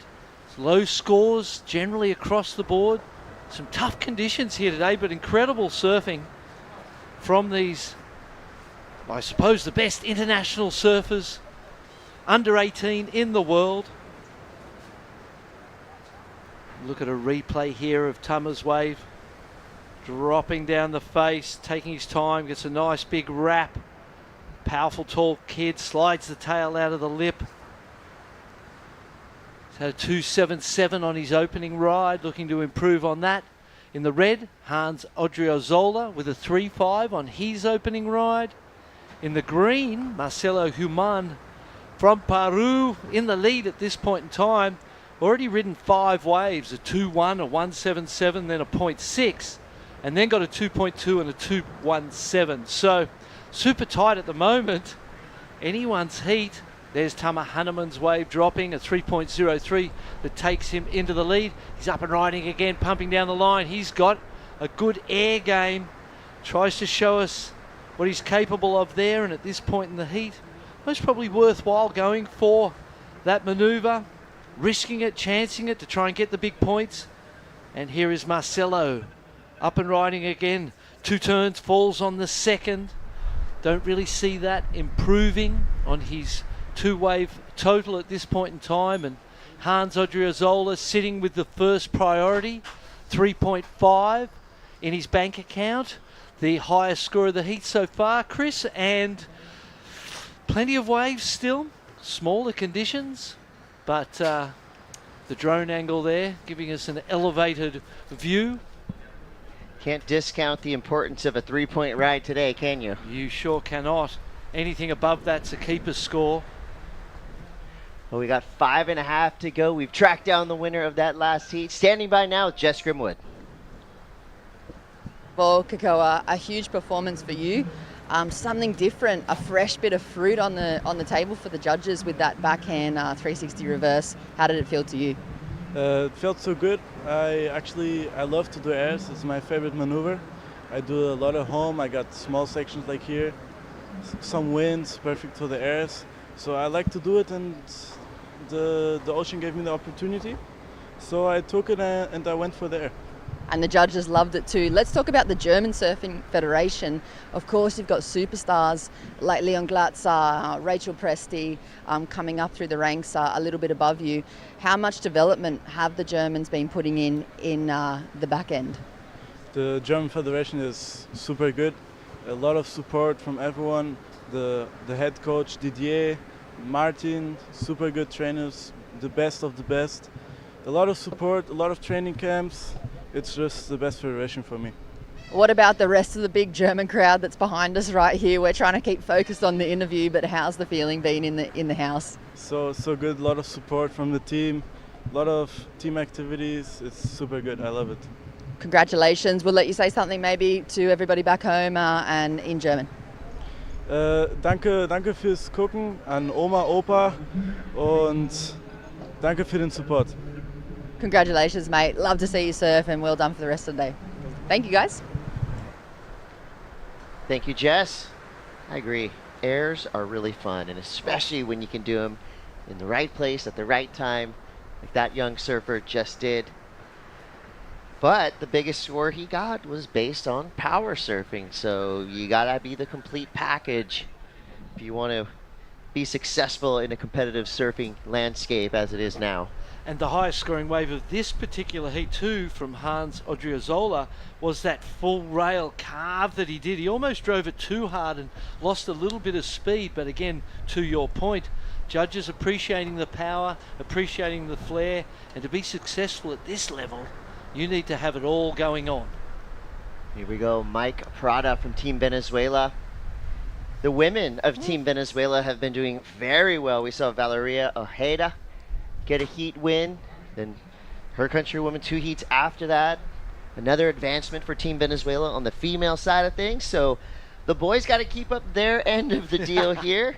Mike Prada right there probably looking for a little bit more than he got, but with the priority as it is, you know, he kind of had to play the hand that was dealt to him, but so far a couple good scores. We're going to see what the judges throw out for that one. He's just trying to get rid of a 163. I think that's his best score, personally. It was. You're right. 267. We talked about the importance of a 3-point ride. I mean, that's right there. Prowling the lineup. Green with second priority. Tama there in the blue, third priority. And in the red for Spain, sitting on the first priority. Only ridden the 1 wave. Still the highest score of the heat. So good strategy from the Spanish surfer. You know, you've got the highest score, you've got the priority. Your goal has to get that second score to match and be better than anything else your opponents have had, and you'll be heading in the right direction. There's the 2-6-7 combination of nice turns. A little bit caught up slowly on the second turn, which kind of impacted the score a little bit. That white water can just grab the rails of your board and slow you down, and when it does that, it just takes the edge off the score as well. Look at this beautiful offshore wind that we have right now. Like to see that. Quick little kind of snap floater combo there from Marcelo, representing Team Peru. So here goes Hans Odriozola, who really started this heat in a commanding position with that 3.5. He's been sitting for quite some time, but I feel like that combo is going to help him out. Here we go, Tama Hanneman. Waiting for things to develop on this wave. Just room to fit in 2 quick turns there. Team Hawaii has suffered a few cuts to their roster throughout the day today, so they're going to just really be emphasizing to their surfers, go out there, do your job, charge hard, do not take anyone for granted. I know the rest of their female squad, you know, had the same goal plan going in, but you know, the waves we have today, it's going to be tricky for any level of surfer. And it's going to be tricky for Mike Prada, who's now in the second. Well, he was just in the second, but he isn't anymore because the 5-point ride comes in for Hans Odriozola. Tama Hanneman in second. Mike needs his score, Chris. 20 seconds on the clock. Okay, little kind of lateral tail slide right there, showing the judges the sides of his fins at least, so that'll give him some tech points. Needed the 3-1-3. He's not going to get that. So it looks like Tama Hanneman and Hans Odriozola as the time counts down, advancing through elimination now, so 3rd and 4th out of the event. But love from the teammates. Yeah, no doubt. Team Venezuela is a strong unit, and they're getting stronger and stronger with each and every event they come to.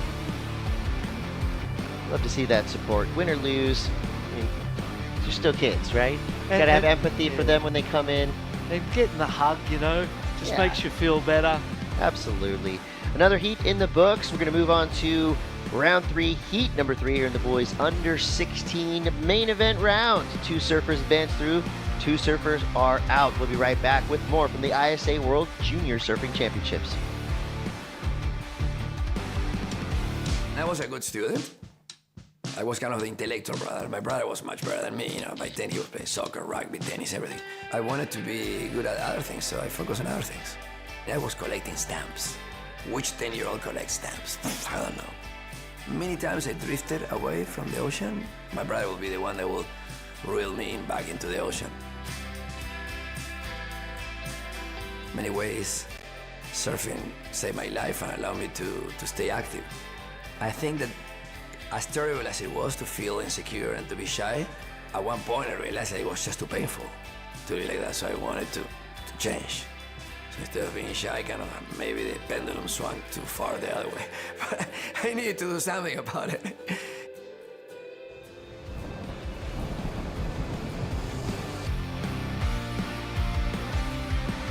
Welcome back to the ISA World Junior Surfing Championships, live from Praia de Macumba here in beautiful Rio de Janeiro, Brazil. More big heats throughout the rest of the day. I mean, every heat has to feel like a final at this point, knowing that 2 surfers will be eliminated from this competition. Still 15 minutes. That's to maximize the swell we still have on hand here today. We have double podiums running. That means 2 contest venues for our surfers to enjoy. And your round 3 heat 3 is as follows: Axel Dominguez, Kai Hall, Jamie Vaselko, and Romeo Chavez, Colombia, Portugal, South Africa, and France. Represented well here. Romeo Chavez has been putting on some great performances. I mean, they all have at this point, right? If you've made it through any heats in this contest, you've done something right. Absolutely. Such a tough draw. So we see Kai Hall now from Team South Africa. Nice and smooth into the end, and just maybe a little overexcited into that last turn. Still plenty of time, 12:50 on the, well, theoretically speaking, relatively plenty of time. Don't blink, you'll miss it. Here he goes, Kai Hall drives that layback snap. hits the lip, got a 3.67 on his first ride, so good opening score. Had a bit to do with Kai. I know his dad Wes, shout out to him. And Kai is a great young man. Here's the replay of White representing Colombia. Romeo Chavez. Oh, look at that. Ooh. Big windshield wiper, backhand re-entry. Yeah, Kai's a driven young man. The bigger the waves get, the better he does. He's incredible tube rider. And he once said to me, he goes, Bill, I don't care what it takes. I'm going to be a pro surfer. If I have to take off on a 20, 30-foot closeout, I will do it. So he's driven. He's got the desire. Great to see him here representing South Africa. You have to have that kind of drive and determination. You see Axel Dominguez now. Quick snap there. Appropriate maneuver for that closeout section. And you're right, you do. You have to have that to succeed and to achieve to the levels that he wants to. And it takes a rare individual who can handle the highs and lows of a life as a competitive surfer. There's a lot more losing that goes on than winning, and you have to live with hope and faith and confidence that you can take those lickings and just keep bouncing back. Jamie Vaselko. Team Portugal always fields a strong team, whether it's World Surfing Games or here in the junior level. Jaime's sister, Kiki Vaselko, a World Junior Champion, future Championship Tour surfer, future medalist in the Olympics. She is that good, and obviously it runs in the family because Jaime is an amazing surfer himself. Yeah, I did some coaching with Kika, leading into that World Junior Championship when she was in Hawaii for the Challengers Series. Really disappointed not to do well there in Hawaii, and went to that World Juniors and got the championship. Kai Hall finishing up there. So Kika, definitely for Jamie, it runs in the bloodline. And he's a stylish young surfer, isn't he? No doubt. 10:19 to go. Surfers repositioning themselves in the lineup as they check this set out. A little bit of weird backwash, but maybe actually helped that wave kind of build up a little bit. But Romeo's got to deal with some bump coming up the face. Still waiting for this wave to develop. Quick snap there. So not much available on that wave. Rides it to the beach nonetheless. 9:40 to go as he makes his way back out. Let's make our way over to the boardwalk. We've got Jess Grimwood standing by. A very good morning. Congratulations, Hans. Conditions out there, the two banks are kind of coming close together. How are you perceiving what's happening in the ocean? Yeah, the heat before I saw some good rights and lefts, and when I paddled out, it stopped, but still managed to get two okay waves and happy to make it. And you're keeping a close eye on this heat as well. Tell us about your friendships around the world and who you're watching in this one that's currently underway.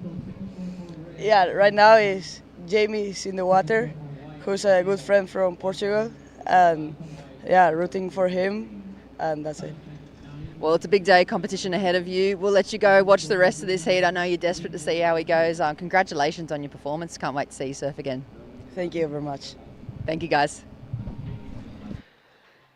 Thank you, young man, for inspiring us to surf better. Great performance there. Nothing easy out here in the lineup today.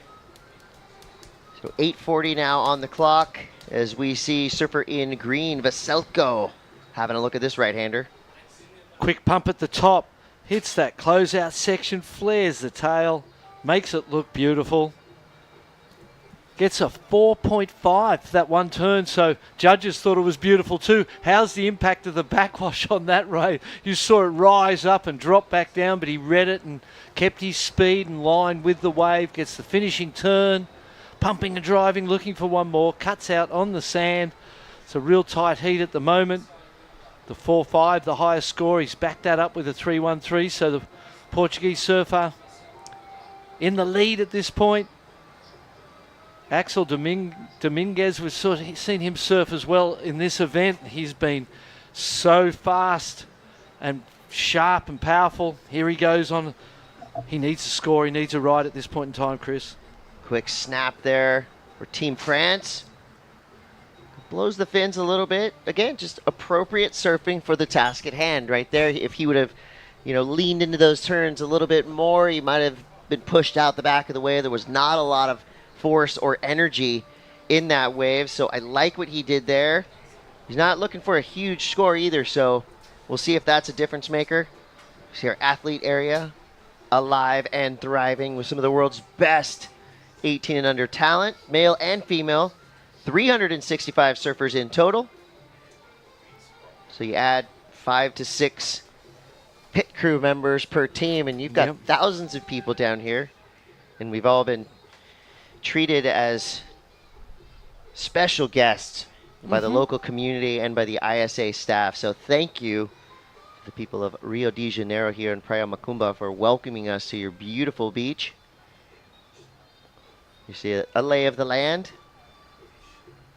Plenty of places to stay for you. Come on down. There's room for a couple thousand more, I would say.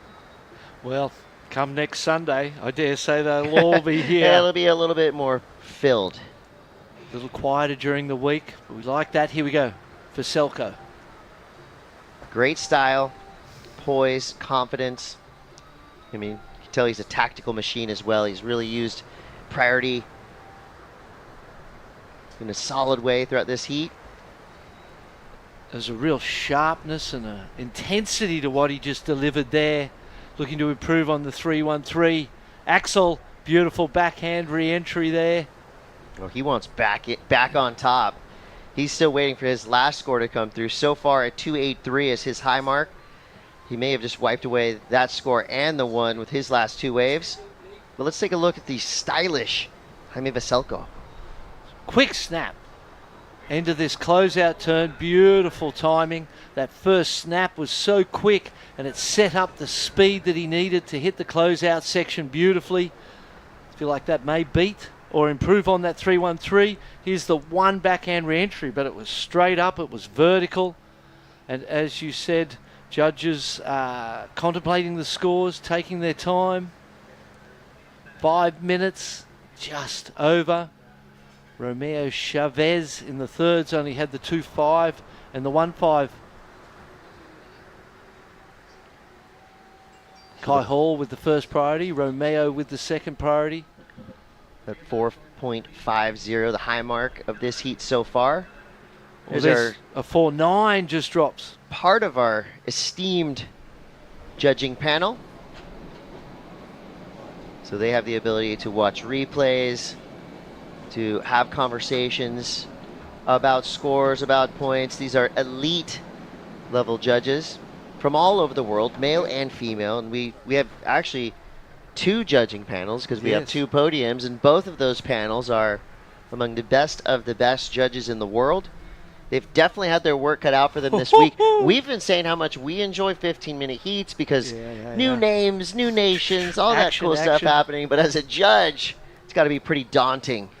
So that's why we rely on these beauty shots to just give us all a little deep breaths, some calm, and in the dare I storm say, of radness. Better them than us.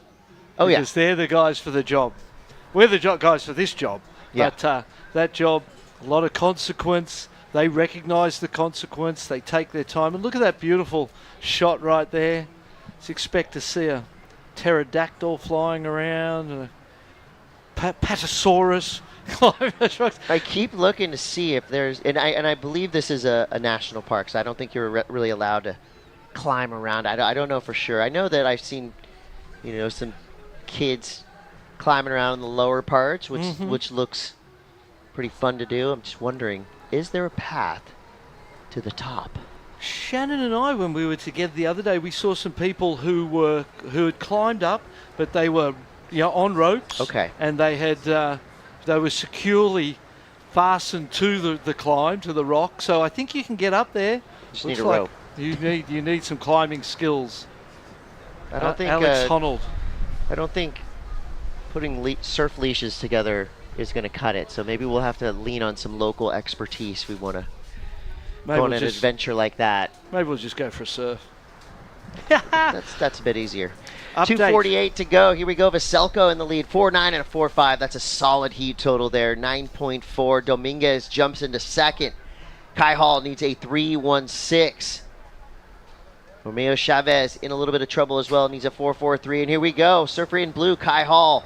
Is this the 3.16 he needs? No, it's not, unfortunately. Still got enough time to get back out there. Some nerves on that one. You can see the kick of the feet. That was frustration. A little bit of anger there. He waited a long time with that priority. Now with Romeo Chavez. Here we go. Let's have a look. Splitting the peak with Axel. Axel gets a turn. Well, looks like the left was most probably a better way to go. And if Kai had gone left, he may have had enough space to get the score he needed, as we see the right and then the disconnect with that wave and the incomplete. If he'd gone left, he would have stopped Axel, who was in second place in front of him, and he would have most probably got a little bit better wave. So perhaps a mistake in the reading of that wave and the choice on which direction to go. From the South African, still in with a chance, and that's the great thing about these heats.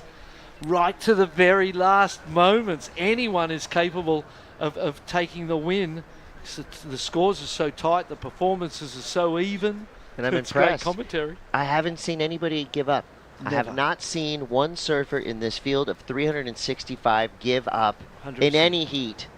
And that right there is a really cool stat to think about, because we've had a lot of heats go down to the wire and a lot of emotion for these young surfers when they come to the beach, win or lose.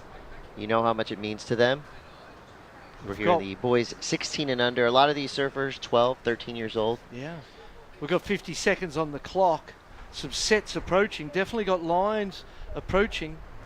I wonder if this offshore wind that we're experiencing for now is the responsible part of the forecast, where it says that the swell's going to drop and there may be some lay days, and you know, we know we've kind of got this beautiful swell right now, but maybe that offshore wind steals some energy from it. Axel up in the red.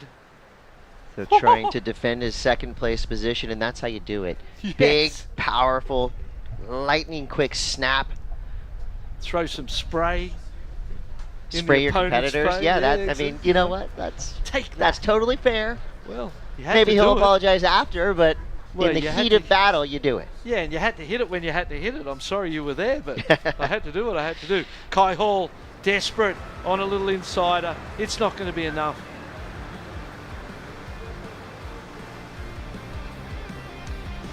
All right, well, that's going to be it. It's Veselko and Dominguez, Portugal and France.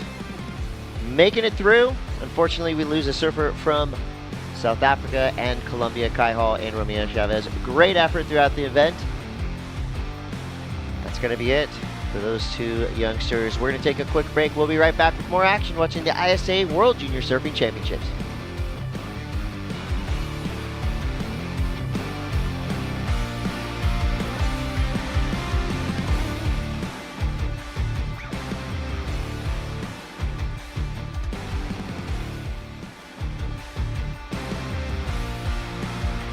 Different thing. We're going to Chopu. It's like we all went, oh my God, what an amazing idea. Chopu is one of the most incredible waves, probably a wonder of the world. And it's just sort of like a whole nother world out there. It's godlike, it's quiet, serene, beautiful. Then you have this glorious wave that comes off a reef, and it's so powerful and so beautiful. I think Chopu has the opportunity to capture the imagination visually for what people think surfing is. The wave at Teahupo is super scary and beautiful at the same time. I have to give them a lot of props for the courage of making a commitment to Tahiti. I think it'll be a really exciting way to showcase all the athletes and their talent. I think it's going to be very good.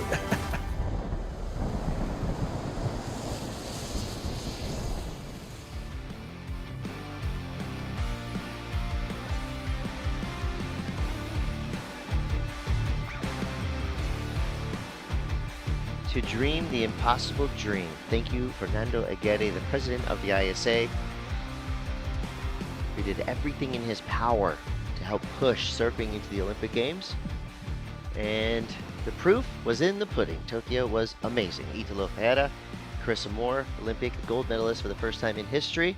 Will one of these young athletes be a future gold medalist at the Olympics? Well, they've got a good shot because they're all rippers. Alberto Barzan, Rico Heibitl, Tomas Pathane, and Jorge Claes. Belgium, Costa Rica, Australia, and Italy represented. Chris Cote here with Barton Lynch.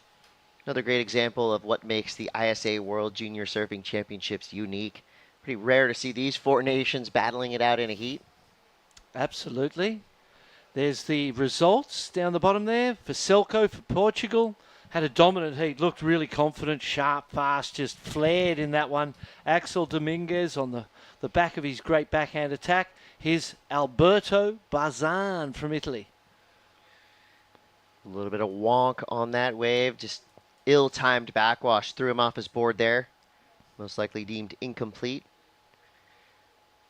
This is Tomas from Costa Rica. Driving into the closeout section. Beautiful turn. I like the hands at the end too. Styling it out. Was relaxed and calm, waited for that final section. Here's Barzan again from Italy. Gets a snap. Pulls it back into the pocket. Another snap. 2-turn combination there for the Italian. And more lines approaching. Plenty of waves. Plenty of opportunity. White and green having a look at this one. Jorge Claes gets it from Belgium. Gets stuck at the lip for a moment there, Chris. Ooh. Nice recovery right there. Wow.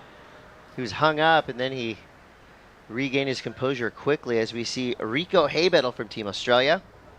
Just tweaking things out, backside, front side, making it look fun. There was a sort of Buttons, Kalihukio, Kalani kind of feel to that where it was just freestyling. You see the trademark Australian youth mullet from Heibitl. This is pretty cool. That's called regaining your composure quickly. Yeah, perfect time. He got stuck at the top for that little moment and then connected with the lip beautifully. There was a little throw of the tail there, and watch this little foam climb tweak. Ooh, I like that. I loved it too. Skate style. And it just shows you, what you can do and how you can create points out of a nothing situation. Live action. It's good to see the 4th member of the Australian punk band, the Chats, competing here at the junior level. Rico Heibitl. Great style, nice and smooth, adding extra little flair to that backside snap on a section that wasn't even there, but he made it count. It's going to be a nice score for Team Australia. 10.5 to go. Surfers waiting for the next set to roll through. Let's go down to Jess Grimwood. Thank you very much. Congratulations, Mr. Vaselko. Another heat win for you and another time up here for the post-heat interviews. How are you feeling after that performance this morning? I felt pretty good. The waves were really fun. Sometimes it could get mushy and it'll take a little bit long, but when it comes, the waves are good, and I'm really happy I could get 2 good ones. Do you get yourself really, really hyped up before a heat, or are you trying to settle those nerves down before you paddle out for a sudden elimination round like this? Yeah, I usually calm down a little bit because I get a little bit nervous, so I try to breathe, do a little bit of meditation, and I think that's really good for a surfer because it calms the person down, so it's good. It's working really well. There's a lot of top athletes that can take some notes out of your book. For the team Portugal, you guys have been on fire this morning. What was the secret weapon, and what has the coaches been saying in the warm-ups? Nothing really. He just gives us confidence, and I felt like we are all ready for the heats, and we're all stoked and on fire. You are absolutely on fire. Congratulations, mate. Big day ahead of you, and good luck going through. Thank you so much. Bora Portugal. Thanks, guys. Confident young man, as he should be. He is a great surfer. He's got a huge future ahead of him in this event and any other event he chooses to compete in.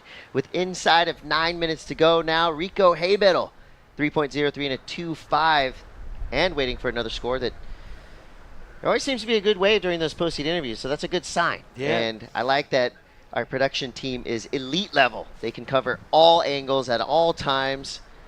The replays have been flying in. What a great show. Happy to be a part of it. And you can tell when a team has worked together for a long time, because those boys in the van, although the Brazilian team members are new, we've got our core group, missing Jay Johnson, the chief of the tribe, sending our love out to him. But the core group in there, we got the SWAT team down They're here. the A-team, those boys. 8:13 to go at the moment. It's the Pura Vida Nation of Costa Rica, led by Thomas Pathané. He's got a 4.33 and a 2.43.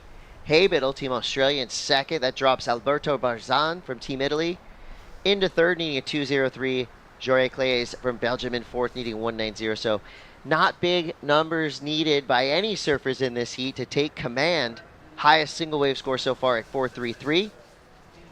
And we're waiting to see what happens next. I mean, these have been very unpredictable heats so far, and that's how we love them. Yeah, absolutely.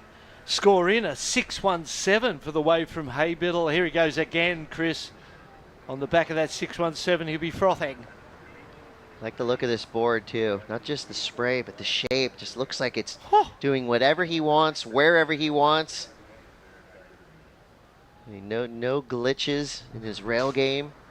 So that right there, that was just kind of blue-collar surfing from beginning to end, but nice and smooth and fast. I really like this kid's style. I tell you what, this is going to be backing up that 6.17 and have him in the lead, no doubt about it. Got a little wide there, had to stay back in the pocket. That was the money turn. Here's another one. One of the better rides we've seen this morning. Solid incredible. surfing. And we talked yesterday about the value of colour on a board. How good does it look, especially in a little wave? You just get that flare, don't you? That flash, and it just, I really like it. Looks exciting. Fully agree. And it's funny, too, because there's really nothing like a brand new, bright, white surfboard. You see that on the water, that looks good, but then you see some of our boards that are maybe neon pink, Haybiddle's board, multicolored. I don't know. It's, I don't think the judges are quite swayed by airbrushes, but for us, emotionally, I'm liking it. What do you think? I feel like it's as a judge, you're watching a subjective thing. You watch it and you feel something, and if it's something that enhances the feeling you get, it's going to enhance the score. This is why artificial intelligence will never replace human judging. Let's hope not. I'm a little worried about the old AI. I don't know. We need that at this point in humanity's plight on Earth. Let's leave it to the experts. Nature. Team Costa Rica now trying to send some Pura Vida out to Tomas Pathané. So far, he's in second place. And he's at it again. Nice looking little left-hander. Quick snap there. Fits in a two-banger. Looking to get rid of a 2.43. Might have done that. Yeah, I'm looking at the 3.63 for the last of Rico Haybiddle and feeling a little bit surprised. A little underwhelmed by the number? Yeah, I am. And I suppose, then my job's to understand why and try and articulate that. And as we think about it, I did say on that second turn that he drove out a little wide. Right. And then he had to wait for that third section. There was no real critical sections on that wave either. Exactly. I feel what they're laying down. Yeah, and it's, as long as it's consistent, it's easy to understand. And the message is, get some lip and hit it. And that's, still a good score. 3.63 has him in the lead. Thomas Pathané in the second. With the 4.33, a good score, that one. Claire's got that 3.63 for that one backhand turn, where he got kind of caught up at the lip, but that being caught at the lip helped because he dropped down the face with massive speed and was able to time that closeout re-entry beautifully. It's almost like a slingshot for and him. that's a great example. If you go they're two 3.63s. Here we go. We'll get to that later. Live action. This is Barzan. Ooh.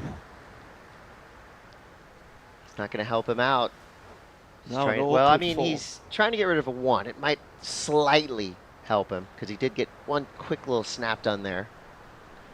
Needs a 3.44, so it's not going to help in that sense. Gets a 2.43. One of our young favorites right here from Team Costa Rica. Yeah, Pura Vida. You look up Pura Vida in the dictionary, see that young lady right there. If you look at Carlos Munoz and you imagine a little female Carlos Munoz from Costa Rica, it would look exactly like that too. Yeah, I mean, of our 365 competitors, she's got the best hair on the beach. 100%. That's for sure. Yep. So I was going to compare those two 363s. Claes from Belgium, one turn, caught at the top for a little moment, into the closeout, critical.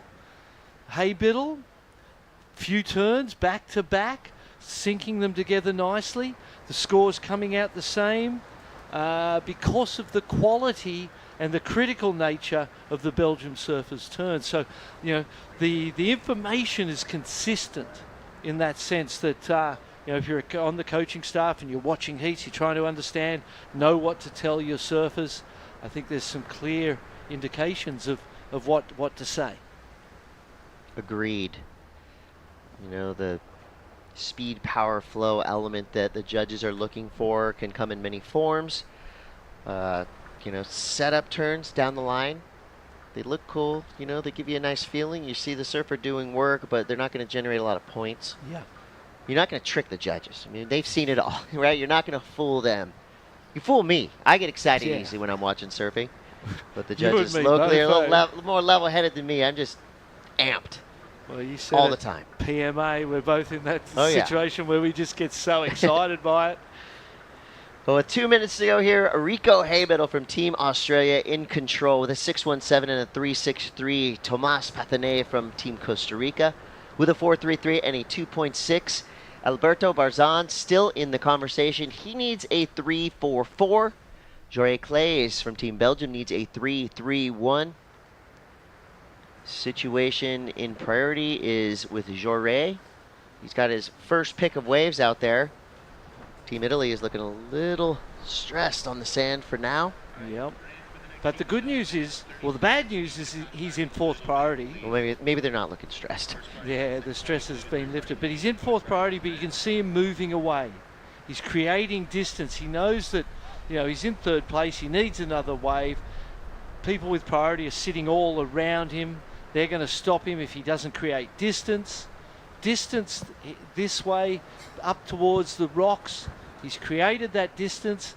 Now you just need Mother Nature to go your way and contribute and combine with you to give you that opportunity.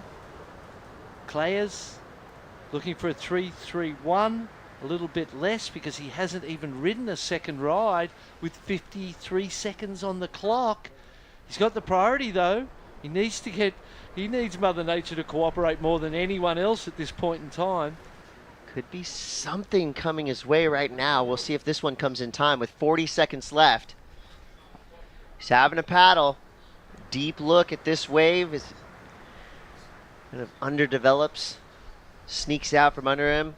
And from this camera view, it looks like there's always sets coming. Yeah, it does, right? You always look, there's a line. But as they approach the sandbank, with the tide coming in, he's paddling.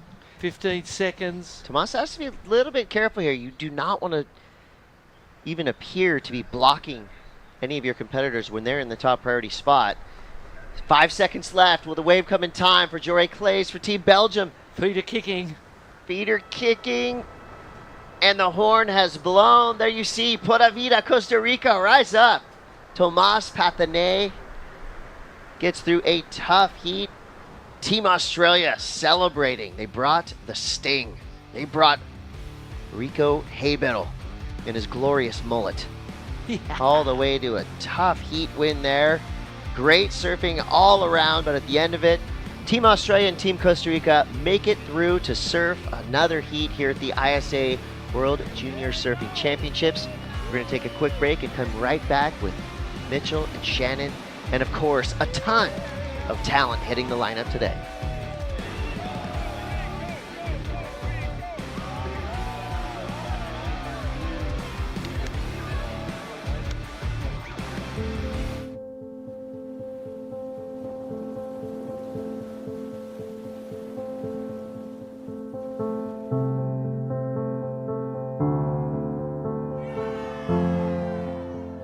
There's something profoundly spiritual about riding waves.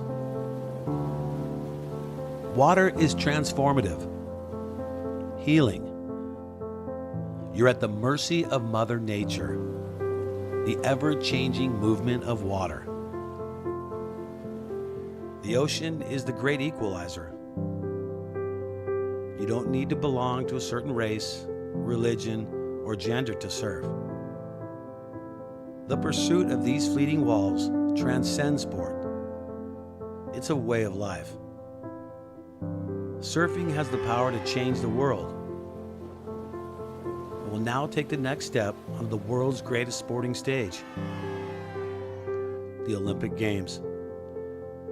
The International Surfing Association is the world's governing body of surfing, recognized by the International Olympic Committee with member nations around the globe. This is the ISA. This is a better world through surfing.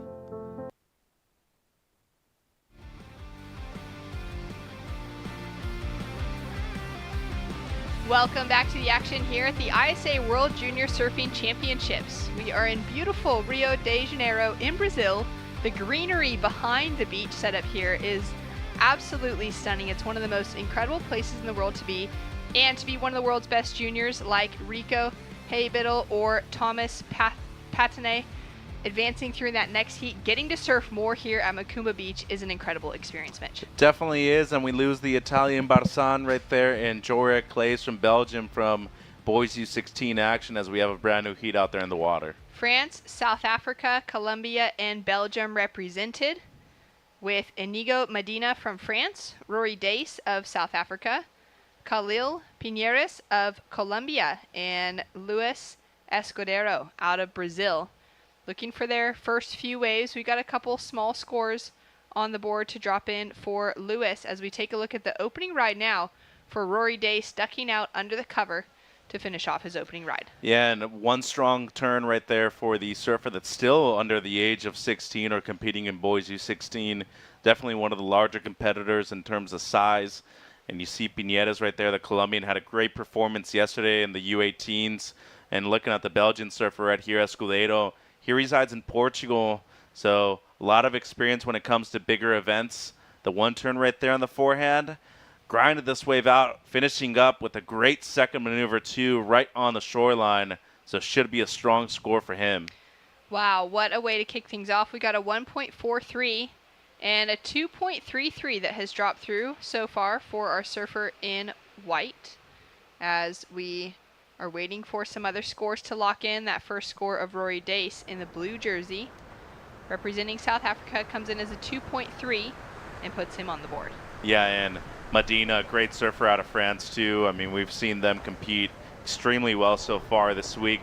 We're in day 5 already, and every single surfer has had to compete at least on 2 different occasions. Some people have had the opportunity to skip rounds just because they've been able to stay in the mains.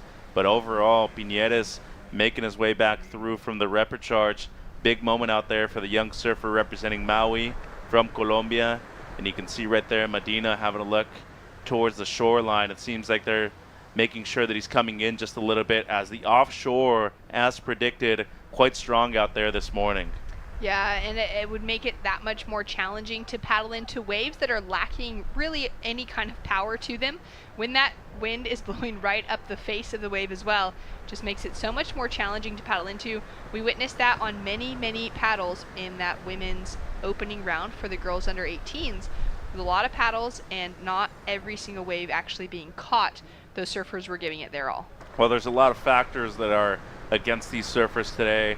Swells on the decline. You see the offshore winds strengthening throughout the day too, which is what Surfline forecasted. But, you know, due to that strong wind, the swell's already in the decline, and then that swell is being pushed outside because of that offshore. So unfortunately for them, there's going to be less and less opportunities throughout the day.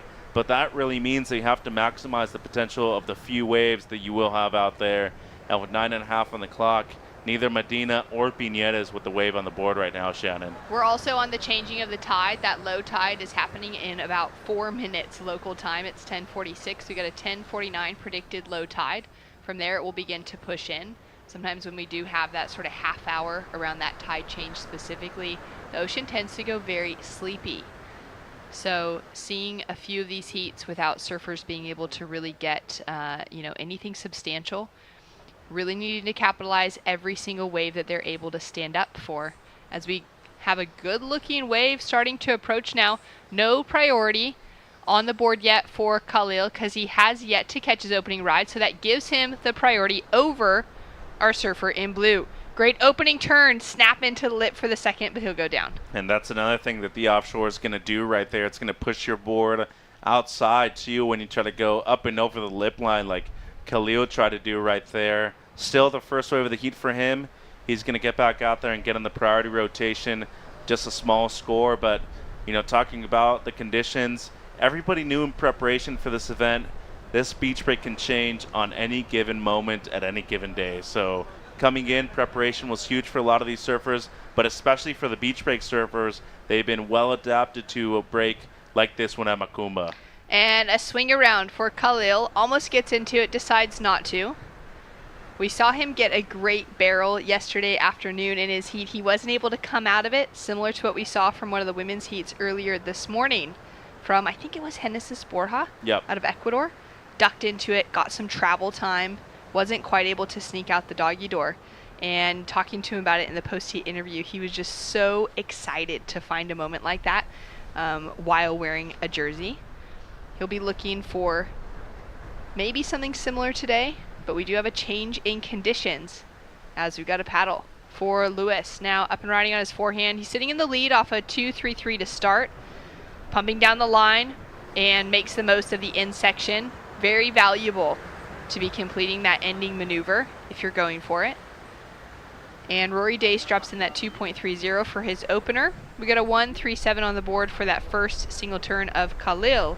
And now a score to drop for last of white. Yeah, and he's going to be improving the situation. Only a 1.43 as his low score.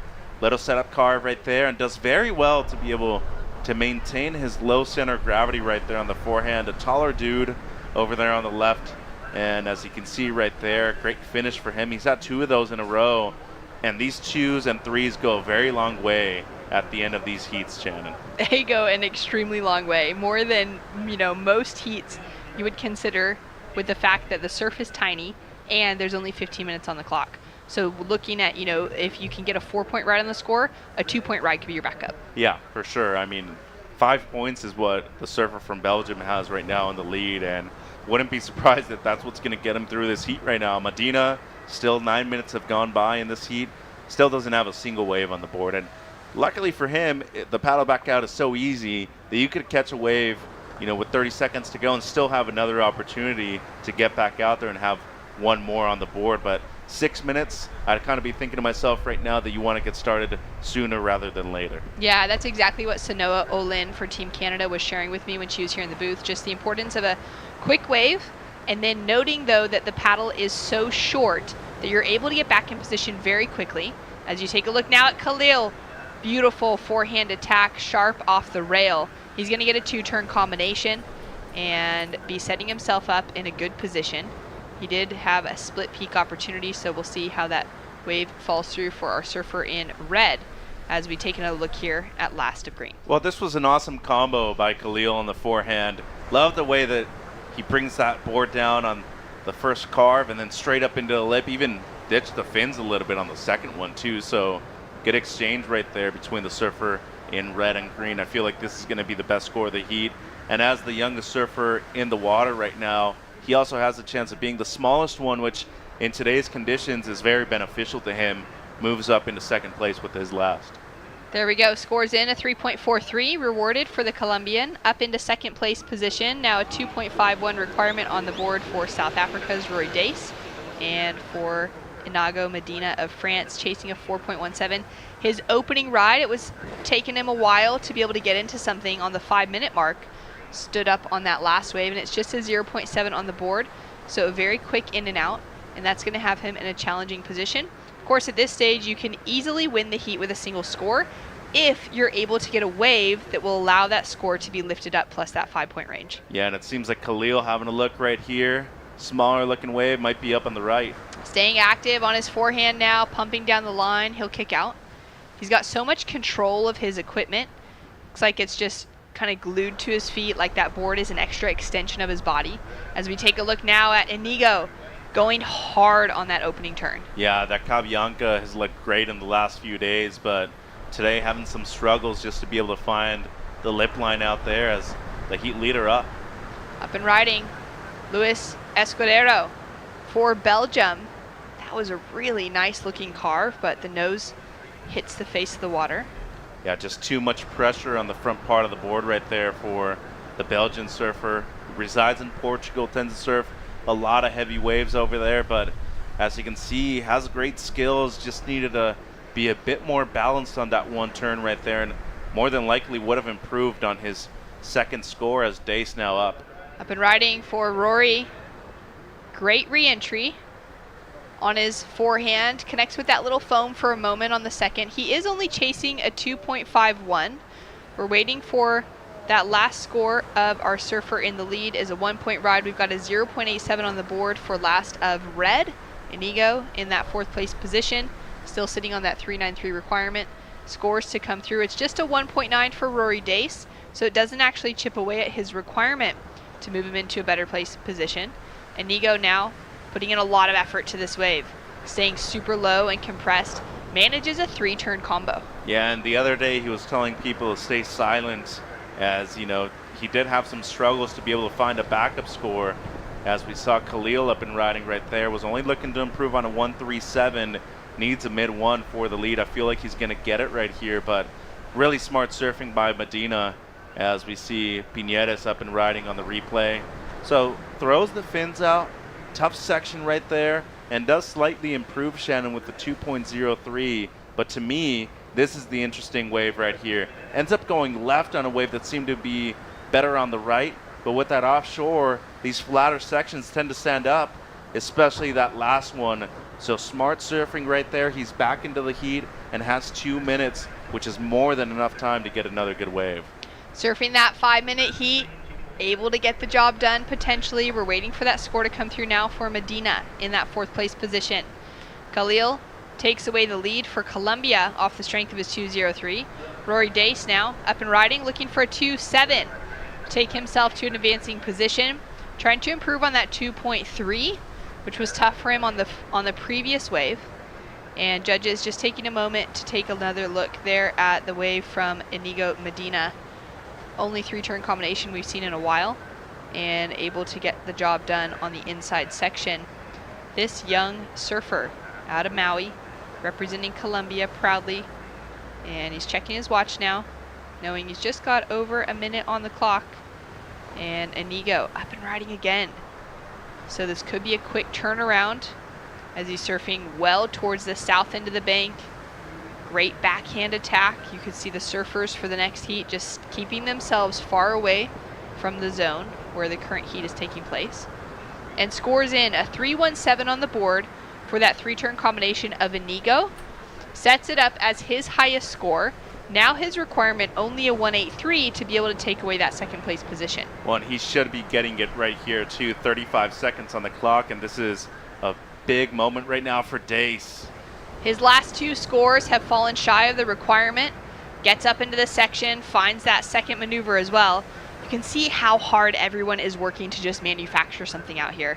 And we've got a bigger score that's dropped in for last of Inigo, taking off way towards the south podium. He dropped a 3.5 for his last wave. Now he's up and riding on another, and he may have just discovered a secret spot that has not been surfed for the last couple of heats, way toward the south side of the podium, where it's still within the contestable zone, and he's taken away the lead. Drops a 2.53 for his last wave, not going to factor in, but the 3.17 and now the 3.5 for moving to that other bank has set France up with the win. Colombia will be advancing through in second. Belgium was holding on to that leading position, Mitch, for the entire heat. He's now fallen down in third, and the efforts of the South African just not enough to get him that advancing position out of 4th. Yeah, and you can see him right there, frustrated with his performance. Waves aren't perfect, but tried to do the best he could with what he had, but it's going to be Medina and Piñeres moving through. Big heat coming up next with Conoto, Layson, Camarena, and Hennigs hitting the lineup right after this. Welcome to day 3 of competition here at the ISA World Junior Surfing Championships, Rio de Janeiro. For the best wave of the day, a 9-point ride goes to Team Australia's Harley Walters. Axel Dominguez for Team France scored an 8.83. A little off time maybe as he comes up into that lip line, but he is able to keep that speed and momentum. It's really good to finish with a good wave for the confidence, so it was really good. England's Lucas Skinner, an excellent ride. He scored an 8.83. Told ya, he's amazing.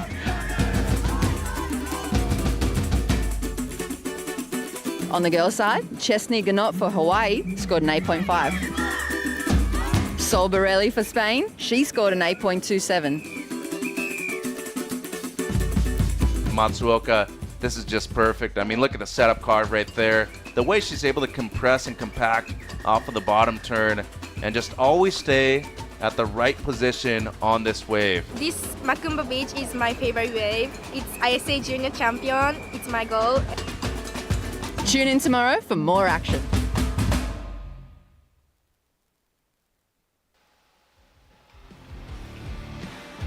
Welcome back to Macumba, place with really fun beach breaks and vibrant community here on the south coast of Rio de Janeiro in Brazil. The ISA World Junior Surfing Championships are taking place, and we've just seen Inigo Medina surf a 3-minute heat, get himself into the leading position from 4th into 1st for Team France on the buzzer. And Khalil Piñeres out of Colombia holds on to that 2nd place position. Yeah, and a lot of these scores aren't reflecting what a lot of these surfers are doing out there in the water either. Brand new heat, Canoto, Layson, Camarena, and Rex Hennings from San Clemente, California out there in the white jersey. Stacked one here, and a lot of beach break specialists out there in the water right now, Shannon. Yeah, this is going to be really exciting to see underway. Everyone having those opportunities back at home to surf small conditions like this, to get that preparation in. And sometimes when you see conditions like this, you go, all right, maybe I'll paddle out on my longboard today, or I'll go do something different, right? Whether it's mountain biking, whatever other activities you're maybe interested in. But it's so smart to still take a paddle out, especially in preparation if you're a competitive surfer for days like this. Yeah, and Camarena right there, the one strong turn on the forehand, scored well at 3.83. So great start for him. And then Canoto right here. I love this kid style. Backhand attack once again, the goofy footer, the tall surfer in the U16 still. Great combo right there, and one of the few strong combinations that we've seen so far today. Wow, and it's been rewarded as a 7.5 sets. Canoto in the lead. Let's take a look at the opener of Rex Hennings. Yeah, and got a great air game. You can see it on display right there. Throws the tail around for the reverse. Real smart surfing. He has that on lock. See it quite often. And riding that great mayhem under his feet too. Beautiful start to the heat for all 4 surfers. And Layson, the kid from Barbados, he is talented. He actually worked with Barton Lynch at one of his camps earlier this year. And I can tell you, I'm seeing a former CT surfer in the form of the blue jersey right there. There we go. The future is bright for Layson out of Barbados. We were waiting for his 2nd score to drop in. Opened with just that one. A 3.83 for the first of Victor out of Panama. And it was a 7.5 to kick things off for Matias. Let's take one more look at it here. Well, this is the highest score of the day, and the reason is he found a quality wave and was actually able to surf it. Like off the bottom right there, setup turn into the lip, much better. But look at his positioning in terms of his shoulders. Always looking down the line. At a beach break, you need to be able to do that and use the momentum of the wave moving forward as he did right there. Picture perfect with the read. What a sharp way to start things off, especially after so many heats where it's been challenging to get any score above a 3-point ride. And now to have a 7.5 on the board on one of the toughest days conditions-wise of competition that these surfers maybe have surfed in a while, being that it's so small, you have to be very selective, and it's a small amount of time on the clock with just that 15 minutes. We're also just past that, bottoming out of the tide. It's going to start pushing in now over the next few hours for that high tide to peak just before 4 p.m. this afternoon. So we'll see how the conditions continue to improve, and we can see surfers just moving themselves around the lineup in that kind of hunting mentality today, which is really important given the conditions that we're looking at. Yeah, and a lot of beach break specialists out there in this event right now, but We talk about people that are capable of getting 3s and 4s on the board real quick. We have all 4 of them out there in the water right now, and as I said before, I love the way Layson surfs, equally as good on the forehand as he is on the backhand, Shannon. But what benefits him in this heat in comparison to the other 3 surfers is his size. So being one of the smaller surfers, a lot of times when it's bigger, can be detrimental. Not at these conditions today. Scores are in. It's a 3.9 for that opening air for Rex Hennings. Sets him up in second place. He's got a 0.43 to back it up to take him just above that 4-point total for his heat total. Priority is sitting with our surfer in the green jersey.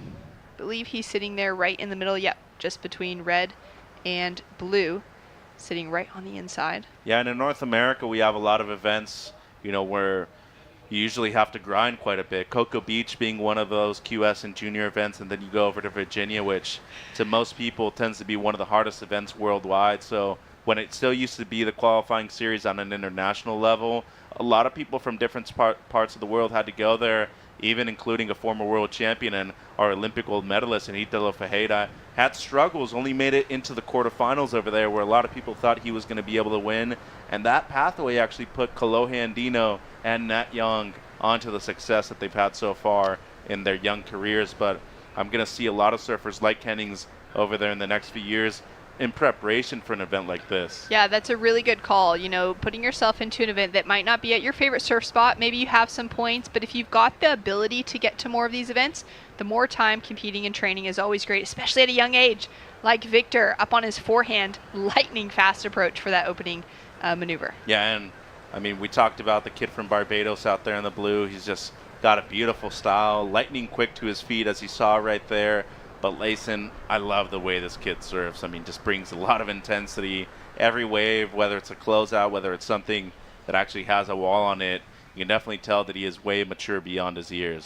That's so true. I called him Victor because I saw the bright green on his board and instantly went to green jersey. But in the blue jersey, Tommaso, great way for him to finally put a better score on the board because he opened with that 1, had a fall for the 0.20, and now is looking for a 3.43. As we take a look now at Matthias on his forehand. Great opening carve, sets it up for a powerful finish. I love the torque that he's able to get out of the tail on those end sections as well. He has set the standard for what we're supposed to see today. I mean, waves aren't great, strong offshore wind, it's really difficult to compete out there, but he has found 2 quality waves and performed on both of them. Victor now up and riding for Team Panama. Big snap. Drifts that tail around a bit far and the nose will catch. What are your thoughts on pushing, some of those maneuvers maybe a little farther in hopes that if you're able to complete it, you land with a bigger score, but also that risk involved is quite high for the incompletion. Right, the degree of difficulty as we look at the replay here of Kanoto. I mean, that's a full roundhouse cutback at a wave that is moving down the line real quick and somehow able to get enough speed to get that one re-entry at the end. I mean, he's just surfing a perfect heat up until this moment right now. Has the best score we've seen all day long, a 7.5, and it's going to get a good backup right here. But to answer your question, it's risk equaling reward today. So unless you truly go for something, as we've seen on the 2 waves of red so far, you're not going to get anything above a 5-point ride, which up until this point it had only been Buckpit who had had the 5.0 in the women's division. Victor with a paddle back out in the green jersey, looking to back up the 3.83 that he opened with. Rex down into 4th now, was momentarily sitting up in 2nd, but we're going to see those positions changing all the time, especially with so many waves being caught. And we're waiting for that second score to come through now for Matthias, already sitting out on the lead on the strength of a 7.5 on the scoreboard. We've got a 3.63 that's come through for that last wave of Tomasa. We were waiting for that one. Now that's put him in that 3rd place position. Looking to back up just a 1-point ride. A 1.91 will take him in above Victor. And Victor did get the better of that kind of comparison between him and Tommaso as we take another look at this wave here. Yeah, he brings a lot of intensity to his surfing. You saw it on the 3.83. Lovely parents too. I've had dinner with them a couple of times so far this week at the hotel we're staying at. Comes from a great family, but a strong surfer, as we saw Layson right there truly go for it. Too much weight on the outside rail as Hennings now up. Up and riding, pumping down the line, driving into the lip line to try and take to the air. So putting that risk on the line for that first maneuver for him, now taking that same approach on his third wave. Second wave just being a fall as well with a 0.43 on the board. And as I said, bringing a point of difference too with those airs that few people have been able to accomplish so far this week. And he has those unlocked, just the backwash right there getting the better of him. But with 4 minutes to go, close and tight battle for second place right now, as Kanoto way out in front with a 4.77 as his backup. Wow, that's put him into a 12.27 heat total. Outstanding for what we're seeing in today's competition. Rex now getting back to the turns, just wanting to make sure he gets that backup score, only chasing a 1.63, and he's got it. Yeah, he's moving up into second with this wave right here. Smart surfing, great recognition and awareness of where he was in the lineup too in comparison to his opponents. And Layson, who's had a couple of opportunities, and we've talked about the size and how he's able to fit in a lot of those strong turns. He struggled on his last wave, so unfortunately for him, just a 3.63 and waiting for the last of Hennings, more than likely going to be a situation change here. Score to drop for Hennings as we have a paddle now for Camarena. He's unable to get to his feet on that wave. He will fall down maybe a little farther in the priority, although Rex has not quite gained that fourth priority next to his name. Heat leader, done an excellent job. Started out very strong, waited on wave selection to get a nice backup score as well. That's still higher than anyone else has been able to get for their single highest. Let's take a look at this one from Tommaso. Oh my. Layson just hammering that first section and commits to the second one. Don't know if it's going to be complete or not at the end, but he did a great job just with a single turn on the outside. Matias driving through that first turn, throwing a lot of spray, pumping down the line, setting himself up here into the foam and just clips it back in the face, but he holds on to a nice finish. Very important today to be actually getting those completed maneuvers on the end sections, holding on to it. You know, we see that happening all the way up to the championship tour, where surfers will stay in that crouch position and they will make sure the judges see that they have made a maneuver to where there is absolutely no question, and trying to sell it to them, really, as we take a look now at this last replay. Well, he's levels above everybody else right now. I don't know what it is, but he's just finding the right waves and surfing them to a different level. I mean, 4.77 is his backup at the moment. Probably see him improving on that as we look at the replay here of Camarena. Throws the air reverse and was nearly pulling it right there. So a fall, it's going to cost him, and we're still waiting for the score for Hennings and also the one for Layson. It's going to be a tight race for second place right here, Shannon, but Kanoto, I really like the way this kid serves. Has surfed 2 heats up until this point, has won both of them, and it seems like he's going to be winning his third in a row. That's going to be a great feeling as well moving forward. If you can continue, well, now we're avoiding the rapid charge round, as you know, there's kind of a new format coming into ISA conversation as of today, with just the top 2 advancing, bottom 2 eliminated due to the decreasing swell that we may not have surfable waves in the next few days. But the fact that he was able to take out the victories in his first 2 rounds means that he's going to be the one that hasn't had to be grinding it through the competition yesterday. He would have had yesterday off, in fact, because it was a day full of rapid charge. So supporting the crew, again, Team Portugal being one of the teams that seems to have, you know, that really healthy camaraderie amongst everyone. The crew was saying that they had a few training camps where everyone came together in preparation for this event before actually traveling here to Brazil. So they all know each other really well. They're feeling comfortable. They've got that friendship dynamic, and they know how to keep each other in the right space, whether they're competing that day or not. And we've got 30 seconds on the score, Mitch. Scores are on the board. Scores are dropping in. Matias holds on to the lead, and a 3.27 for the last of Hennings gives him that bump in second place position to keep himself there. Tommaso Layson of Barbados drops in a 3.40 for his previous wave, has him sitting in third, but chasing a 3.55 to get the position in advance over Rex Hennings. Well, and he'd be in second if it weren't for that fall on the 3.4, so a missed chance right there. Camarena surfed a great heat 2, opened up well with the 3.83, but I think the judges got it right. I just feel the degree of difficulty of the airs from Rex Hennings just a bit harder than the single maneuvers that we saw from both green and blue. Surfed a great heat, but love the way Layson surfs. I think Camarena has a lot of potential down the line. Want to see him compete more, both ISAs and QS events. But Kanoto, watch out for this kid. I feel like we're going to see a finalist in the red jersey here. He is definitely the standout of competition today. We're putting a nice big asterisk next to the name of Matias Canoto. We've got more action to come. Heat number 7 for our under 16 boys. Round 3, only the top 2 advancing on. Bottom 2 eliminated from competition. Returning right after this.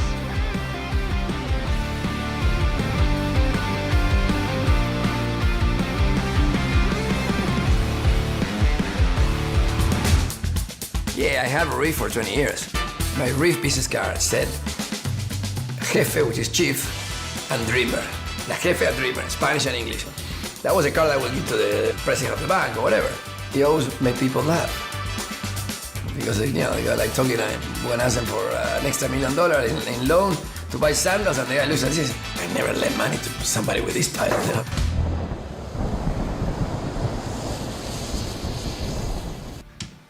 I was a good student. I was kind of the intellectual brother. My brother was much better than me. You know, by 10 he was playing soccer, rugby, tennis, everything. I wanted to be good at other things, so I focused on other things. I was collecting stamps. Which 10-year-old collects stamps? I don't know. Many times I drifted away from the ocean. My brother will be the one that will reel me back into the ocean. In many ways, surfing saved my life and allowed me to stay active.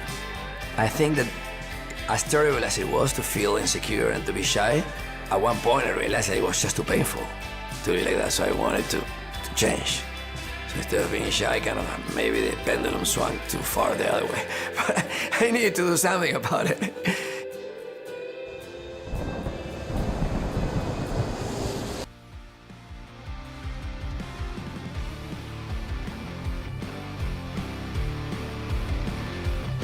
Welcome back to the action here for the ISA World Junior Surfing Championships. My name is Shannon Hughes, and I am joined in the booth by surfer out of Chinese Taipei, John Chan. John, it is such an honor to be able to have you in the booth to talk through some of the action. How have you been enjoying Brazil so far? I've been loving it. It's been really hot, but it's fun. Yeah, they're so welcoming, and the waves are fun, really challenging too. Yeah, it's been especially challenging today with that swell decreasing a little bit. Did you get out in the water and have a nice surf this morning? Yeah, it was pretty fun. I always struggle with like the crowd, but had a fun time. Awesome. Well, out in the water, we're into heat number 7 for round 3 on the board. We've got Hawaii, Puerto Rico, Japan, and New Zealand represented. The top 2 surfers will be advancing through to the main round. The bottom 2 surfers will be knocked out. And we've got Roran Mullen out of Hawaii, Elian Carlos from Puerto Rico, Taro Takai for Japan, and Tao Moldy for New Zealand. Looking to get their campaign started as we see Taro from Team Japan with that opening ride. We've also got a 1.5 on the scoreboard so far for Team Puerto Rico's Elian to get things kicked off. You're saying it is pretty hot here. It's been pretty much, it's a little bit of a challenge, I think, for surfers like us coming from areas of the world. Although you're proudly representing Chinese Taipei, you're living in Southern California, where we don't really get the humidity like this that we have to deal with very often. How have you found that adjustment coming over and competing in such tropical location? Definitely bunch of showers. I took about like 5 a day. But I like it without a wetsuit. It feels great. Nice to just get in the water? Yeah. There we can see the first wave of Roran. We'll take a look at some of the waves that we've seen so far, John, and we'll get your thoughts on some of the great surfing that we're seeing. Here's this wave of Taro. What do you think? Really great. I met Taro last time at the Asia surfing game. I think it was part of ISA too.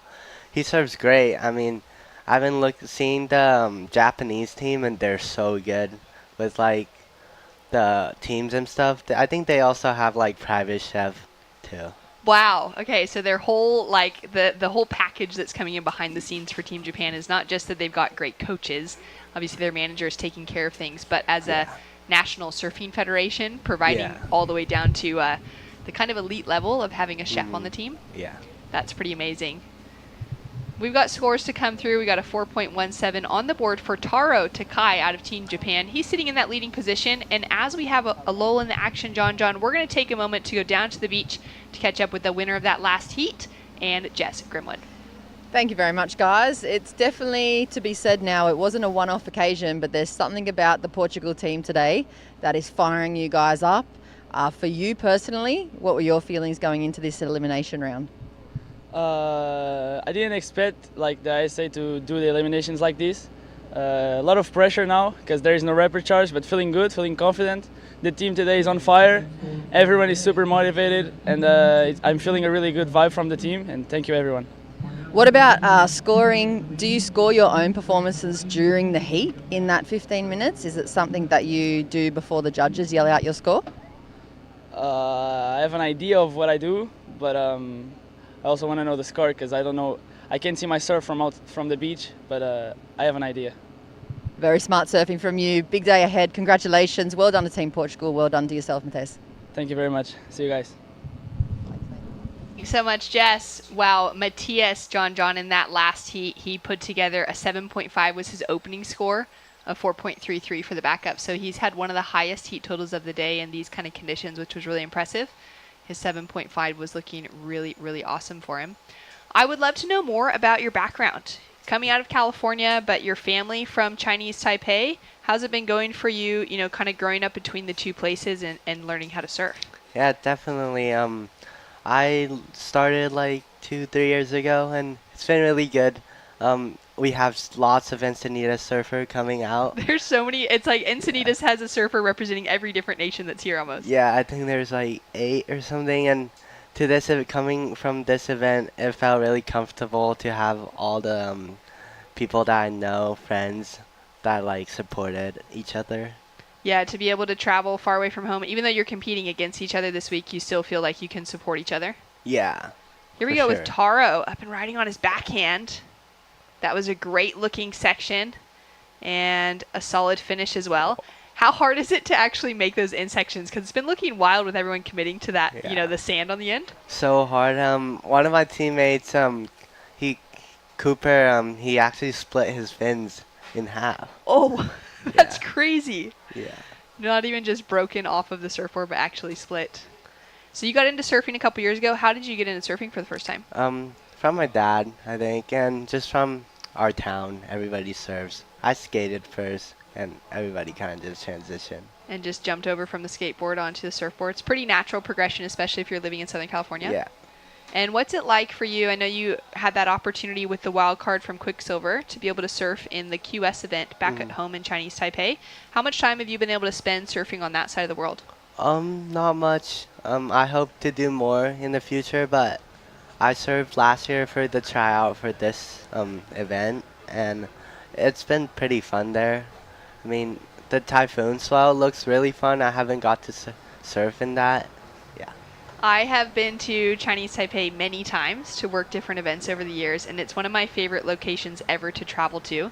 We can see some live action here with Roran up and riding on his forehand out of Hawaii, looking solid. He's currently sitting in the lead, trying to hold on to that.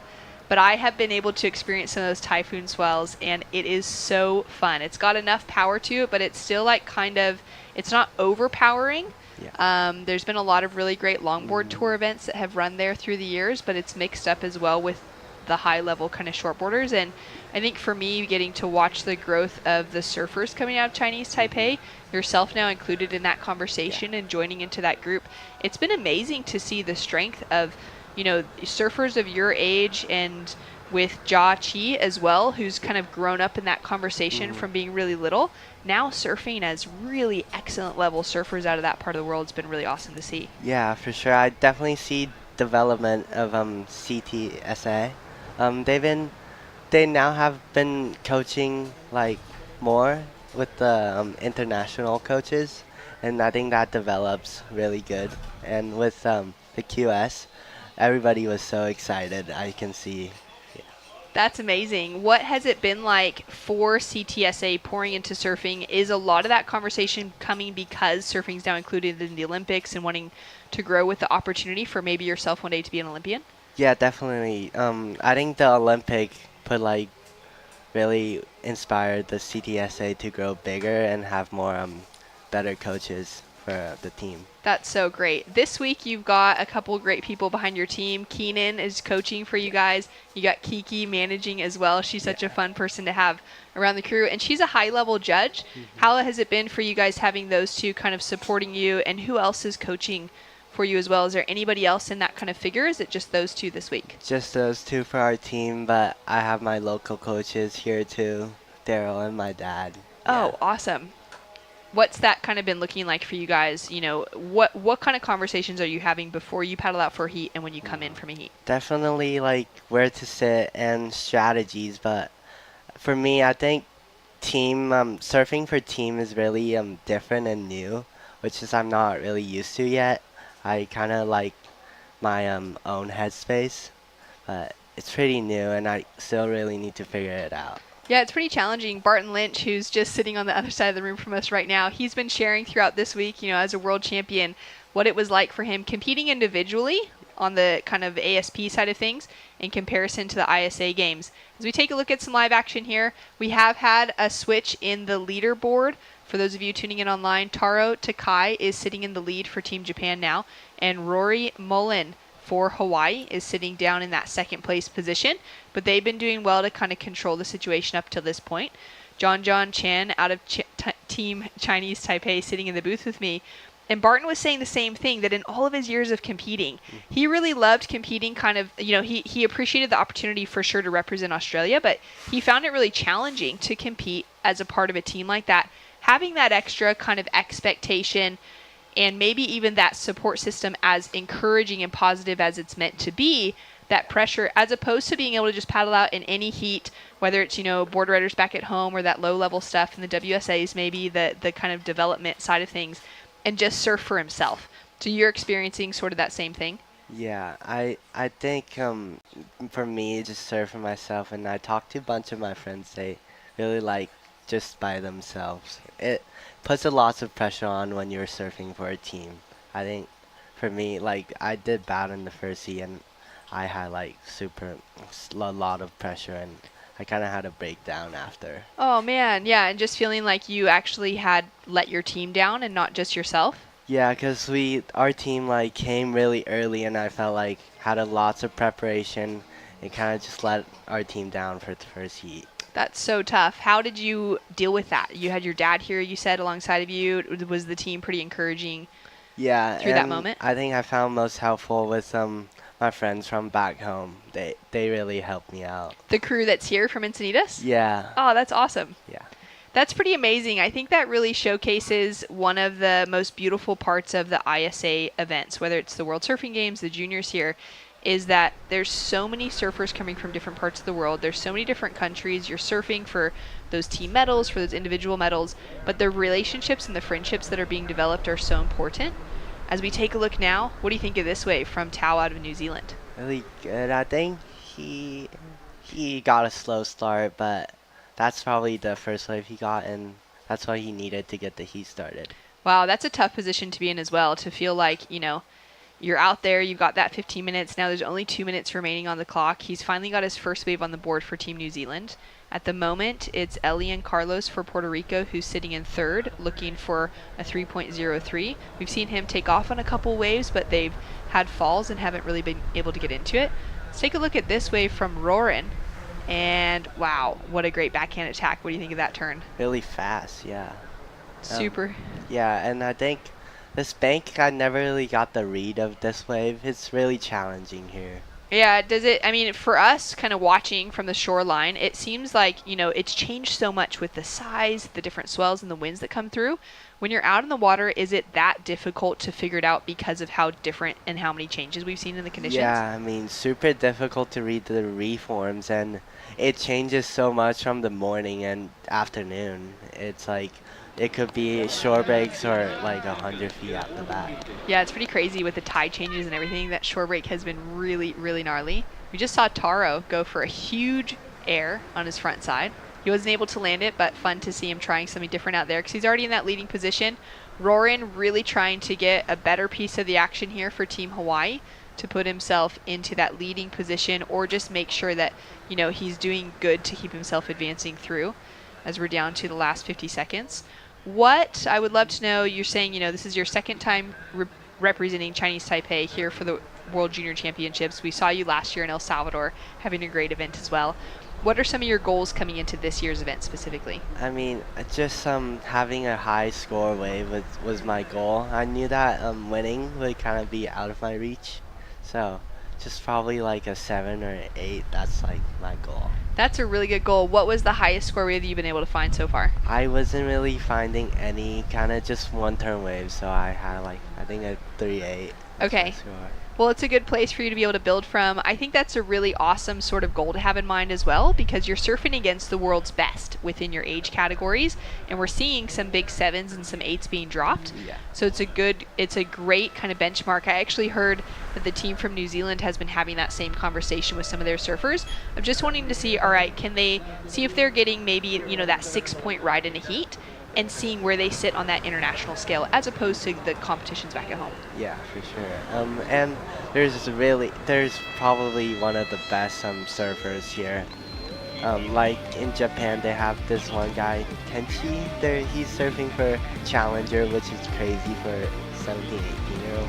Yeah, it's pretty wild. Well, John, it's been so fun to be able to have you in the booth. Thank you for sharing your time with me, and we're going to get to see so much more of your surfing in the future. Can't wait to see more from Chinese Taipei. We're going to go to a quick break. For those of you tuning in, it was Taro from Japan taking away a win, and the team's feeling stoked on the beach. We'll be back with more action right after this. Welcome to day 3 of competition here at the ISA World Junior Surfing Championships, Rio de Janeiro. For the best wave of the day, a 9-point ride goes to Team Australia's Harley Walters. Axel Dominguez for Team France scored an 8.83. A little off time maybe as he comes up into that lip line, but he is able to keep that speed and momentum. Really good to finish with a good wave for the confidence, so we're really good. England's Lucas Skinner, an excellent ride. He scored an 8.83. Told ya, he's amazing.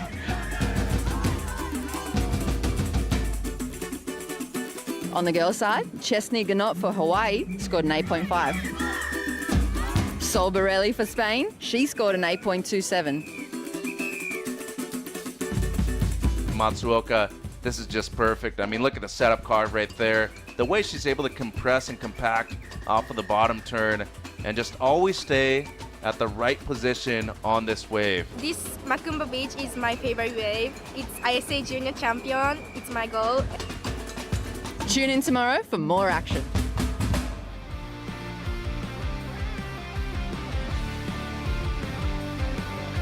Welcome back to the action here into heat number 8 of the under 16 boys main round number 3. Shannon alongside Mitch here to call the action with Argentina, Spain, Sweden, and Greece in the water. Flynn O'Connor for Sweden now having a paddle to get into this opening ride. He took a loss in his under 18s repechage round, surfing across both divisions, but he's now up and riding with an opportunity in the under 16s to continue flying his flag proudly.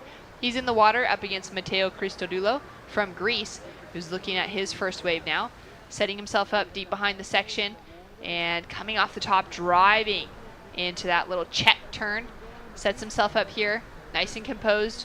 Great low stance and style as well for the surfer out of Greece. And those two in the water up against Thiago Passeri of Argentina and Alvaro de la Fuente from Spain, with some scores to drop, Mitch. Yeah, Christodoulou has made massive improvements in the last year and a half. We've seen him represent Greece at the World Surfing Games, here at the Juniors on several different occasions. And you were mentioning Alvaro de la Fuente, great surfer coming out of Spain. To be able to make that team alone is a huge accomplishment. But right now, in the round 3, you want to be able to make it out of this one. Passeri, second-generation professional surfer, coming off of a huge win over at the Alas event in El Salvador, over at Las Flores. So gaining some momentum. He's made it through the main round so far and looked great doing so.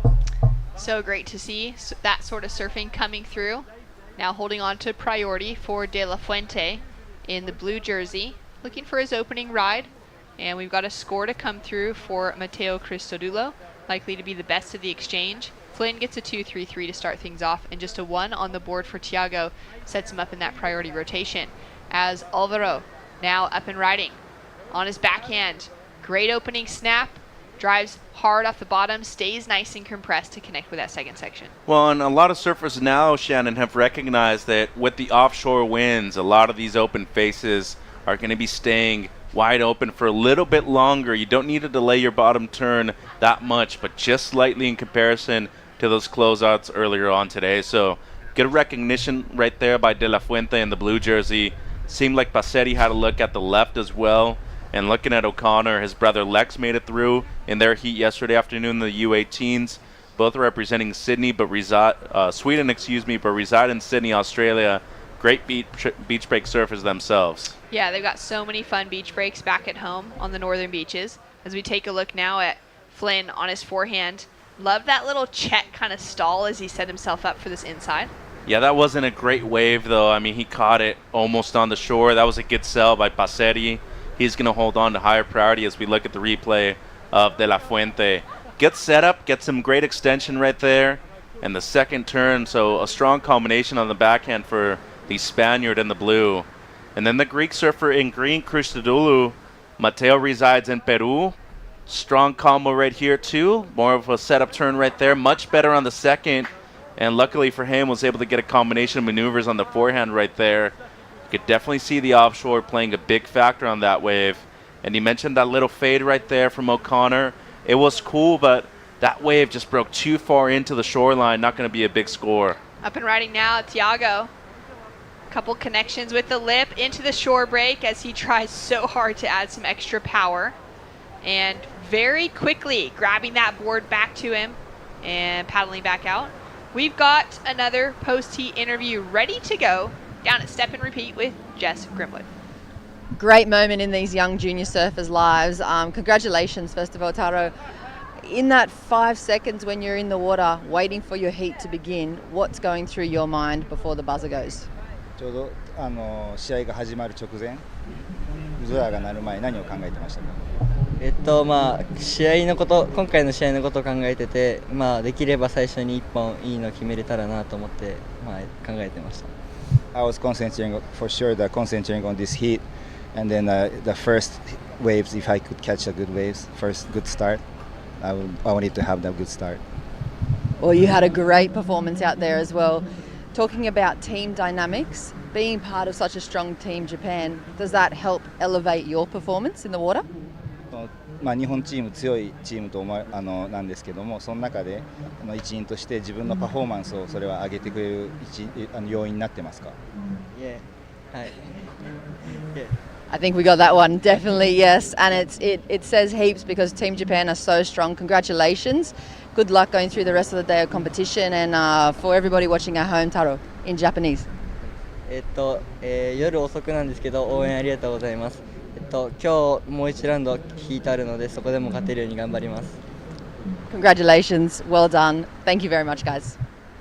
Thanks so much. Taro Takai advancing through for Team Japan. He was quite dominant through that heat. There was a bit of battle going between him and Hawaii's Roran Mullen as we had John Chan from Chinese Taipei in with me to join the conversation. He was sharing with me quite a vulnerable moment, Mitch, where he had lost out in his first heat. The team had come really early. They'd been putting in a lot of days of preparation leading up to the event. As we've got a paddle here from Mateo, he's able to scratch into it, but he'll kick out quickly. And John felt like with all the preparation, with all the support from the team, that he had let everyone down. And he said he had a bit of a breakdown after that heat, but the team was really supportive and brought them together as a tighter unit after the fact. And so it really just speaks to, amazing that we've got one of the kids in the contest that's really willing to share what's going on behind the scenes. I think as a professional surfer or growing up to be a professional surfer, Mitch, there's a lot of pressure on the line. They're all learning experiences, Shannon, and you got to be able to take the good with the bad, and especially in moments that might be feeling like the worst of your life so far. But for a lot of these kids, there's a lot more room to grow, I think, first and foremost. But I think a secondary thing that you need to take out of this are the relationships that you're going to keep with a lot of these surfers moving down the line. You look at a very diverse crew right there, Costa Rica, Argentina. You see Canda Rezana right there. Her father's originally from Argentina. She's Nicaraguan. And the unity, the embrace of different nations, almost even an adoption process by some people too, of including a lot of surfers that maybe have one or two members in their team and getting, that solid foundation underneath them at future ISA events, because they've gotten to meet some people that have, in the course of the event, changed their lives almost. So for a lot of these young kids, you just need to take the good with the bad and see everything as a learning experience. And for John, I think that's going to be a case right there for him. Yeah, that's exactly what happened. It was cool to hear as well that support was not only coming from his team and, his dad being here on the beach with him, but also from his friends in Encinitas, California, that are here also competing for other countries. We've got, Sweden and Finland proudly represented by the Encinitas crew. As we take a look now at Flynn, sitting in that second place position, finds that little high line for a moment as he's looking to finish off on the inside, making better of this wave. He's got that 177 that dropped through for the last wave, so he's looking to try and improve on that. Chris Dodulo now up and riding on his backhand. Just a quick check, and that wave's not going to amount to anything. Looking to back up his 3.33. But for John, he was saying, like, having other surfers that he knew from home, even though they were competing for totally different divisions or totally different teams, that was actually the best of the support crew behind him, as we see Alvaro, our current heat leader, looking to back up his situation. Yeah, and he's going to do that too, only looking to improve on a 0.83, so smart move right there with just under 5 minutes to go on that wave. O'Connor has had a struggle just to be able to improve on the 177, and here's Mateo again. Up and riding. Nice snap. This could be feeling better for him. A 0.1 on the board for his last wave. Flynn with a score to drop, and there it is, a 207, takes him up into the lead. Alvaro still with his last score to drop, now another completed wave, so he's doing very well to manufacture scores out of those single maneuvers. Definitely has, and with 4 minutes to go, it's been Passeri who only has the 233, has held on to first priority for quite some time now, Shannon, and looking realistically for his best wave right now. Nobody's really broken away in this heat. I mean, a 4.4 heat total, it's respectable by today's standards, but I don't think it's going to cut it in this heat right now. So O'Connor going to be very aware of what's going on in the rest of the heat, as both De La Fuente and Mateo have something in the threes. They don't need that much to overtake him in first place.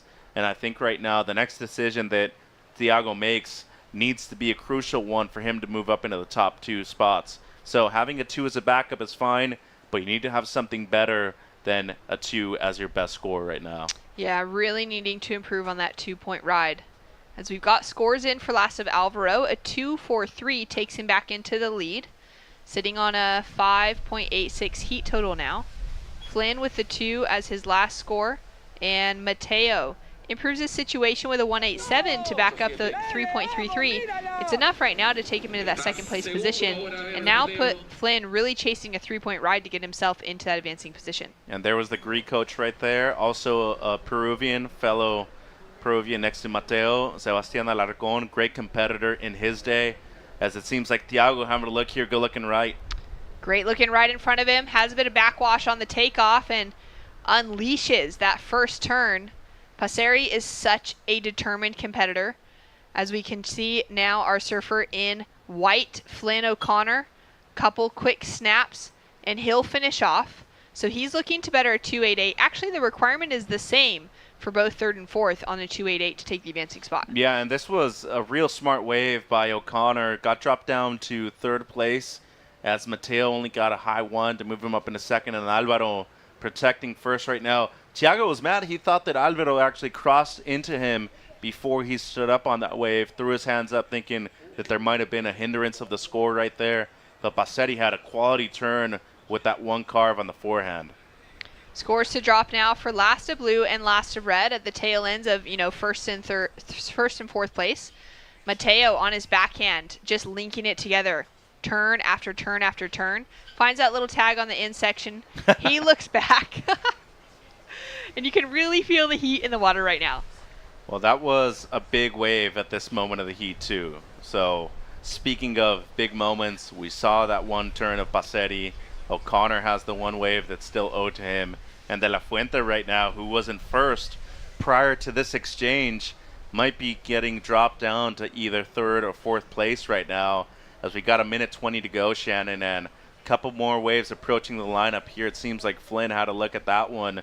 But look at how much this tide coming back up is going to be affecting a lot of these scoring potentials. So difficult conditions already. It's going to get even harder as a lot of these waves are going to be breaking much closer to shore in the next hour or so. And that strong offshore wind is supposed to be keeping up for the next few hours too. You can feel that it's getting stronger all around. You can see those flags blowing a little bit harder. You can see that just the lip of the wave really kicking off more spray as well. Let's take another look at this one. Yeah, still waiting for the score right here. More of a check turn into the small lip line floater for O'Connor.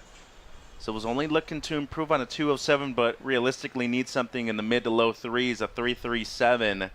And Passetti gets enough for second place, but still waiting on 2 scores owed for both green and white. 25 seconds, there's the one for Flynn.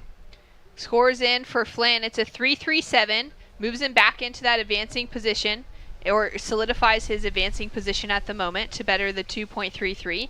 Requirements on the board now. There is a score to drop already for Matteo Christodoulou, that long left. Needs a 238 to take himself into second above Flynn, and he not only does that, but he takes away the leading position. On the buzzer though, Alvaro up and riding, and we've got Tiago. We'll see if these waves count. We've got all the energy. He was definitely up and riding before he heard a buzzer. And he's in that 4th place position at the moment, chasing a 2.5. The last score of Christodoulou in the green was a 2.60. That took him up into first, sent Alvaro for Spain into second, Flynn for Sweden into third, and Tiago Passari for Argentina down into fourth. Well, it seems like this wave of Christodoulou was huge, a 2.6. I mean, nothing major, but just surf that wave, very smart. A lot of meat and potatoes, basic surfing, but well done on a very difficult ride. As this one of Passetti, real small. I mean, don't know if he was even up in time, and unfortunately it doesn't seem like he was. He was fired up though, and the 14-year-old, unfortunately, is going to be eliminated from competition here. His final highest score was a 327. He would have been chasing a 2.55 to get himself into leading position.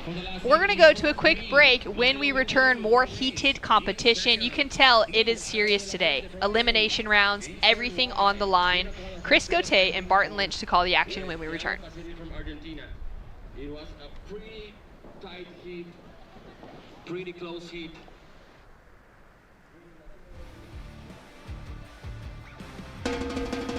Welcome to day 3 of competition here at the ISA World Junior Surfing Championships, Rio de Janeiro. For the best wave of the day, a 9-point ride goes to Team Australia's Harley Walters.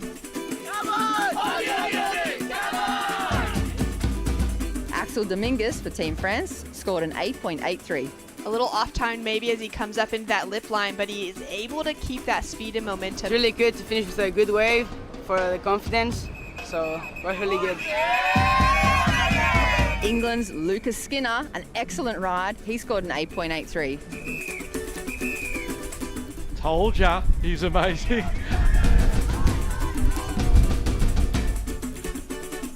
On the girls' side, Chesney Ganot for Hawaii scored an 8.5. Sol Borelli for Spain, she scored an 8.27. Matsuoka, this is just perfect. I mean, look at the setup card right there. The way she's able to compress and compact off of the bottom turn and just always stay at the right position on this wave. This Macumba Beach is my favorite wave. It's ISA Junior Champion. It's my goal. Tune in tomorrow for more action.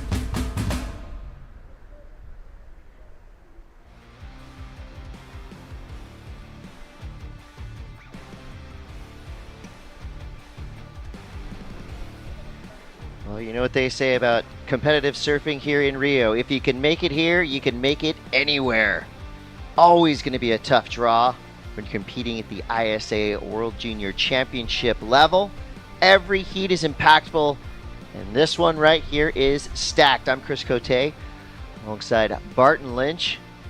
We've got an international superheat in the lineup as we speak. Here goes your surfer in red representing Team Finland, Eli Perry.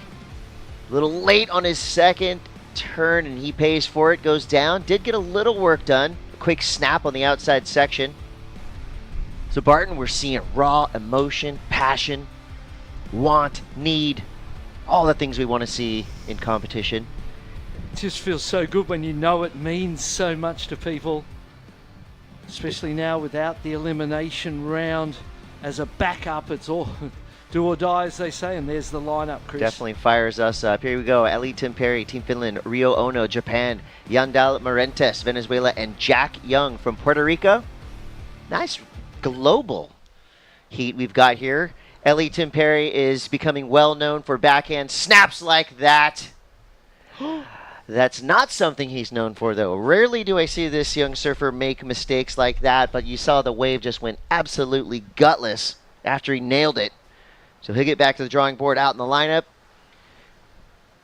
He's sitting on a 4 to start, so that's a pretty good start for the young Finnish surfer. 11:18 to go. Let's go to Jess Grimwood on the boardwalk. Matteo, this is the place where young men become fully grown, mature, big man competitors. That was a huge heat for you and for your life today. How intense was it in the water? The 15 minutes, all intensity on the lineup. I catch a first wave.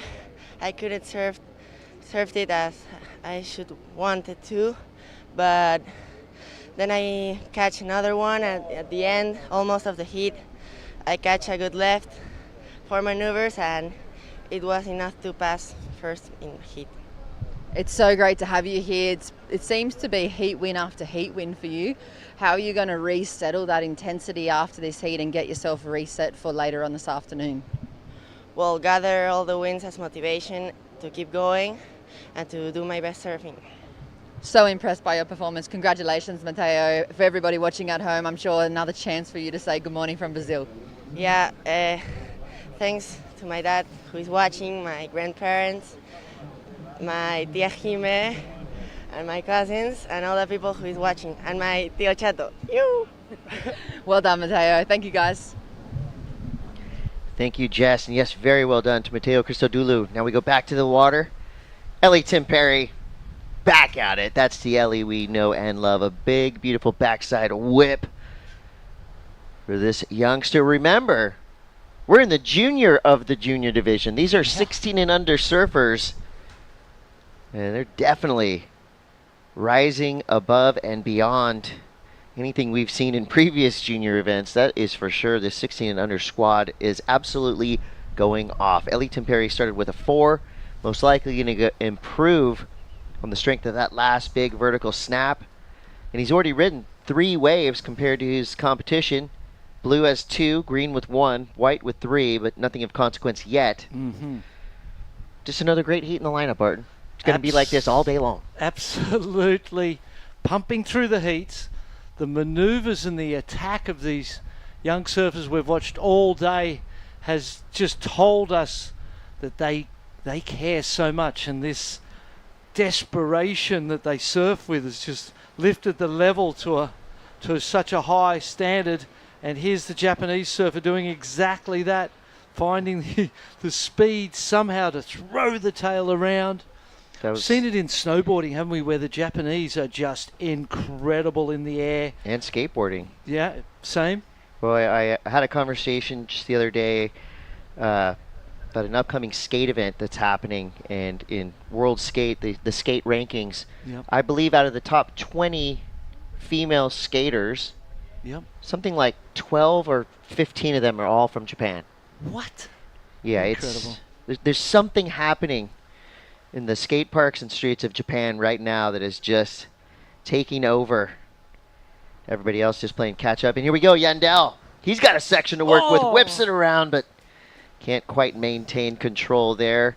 It'll be interesting to see the score the judges give out for Rio Ono, or I should say that he earned from the judges. It was a nice tail high reverse, something a little different than we've seen. And definitely more complicated than a re-entry. Definitely something that, takes a higher skill level. And the way that they judge, because we haven't seen a lot of them, and the way that they're judged will influence how many more we do or don't see, especially with 15-minute heats. The high-risk maneuvers, you take that high risk, you don't complete it, you could be saying goodbye to your chances at this event. So there's the shorter the heat, the more you're encouraged to surf consistently, I suppose, rather than flamboyantly and just throw it out there. We're not seeing that kind of approach from these young kids, though. They're throwing it out there right from the start. All gas, no brakes. Yes. Inside of 7 minutes now, Tim Perry comes through with a 5.83. So his playbook is find a left, belt it, and if you can do it twice, that's fine. But one big backside whip will do for Tim Perry. He comes through with a 5.83 and a 4.0, so already in a commanding position. We know how fast that can change, though. He's got to be smart with his priority. He's got to play offense, defense. He's got to try to control the lineup. Wants nothing to do with that last wave. Here we go, green. Yandel Marentes, Team Venezuela. Nothing much more he could do right there. A messy section. Handles it nicely, but most likely won't be a big chunk of points, so he'll get back to the drawing board. And the first one with the fall won't be a big chunk of points either. Very first ride, he got a 3.53, so that was a great start, and that's maybe why we see him sort of going radically at it, because he knows he just needs a second score, and if you can push that second score way up in third place now, first two advancing. How's this hairdo? I back it. I love it. Showing us some flash with his fit.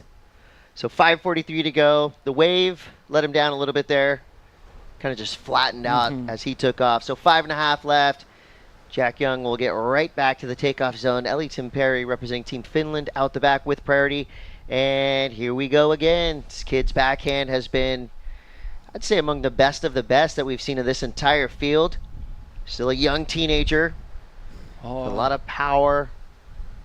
And very precise in where he places his turns. His fundamentals are spot on.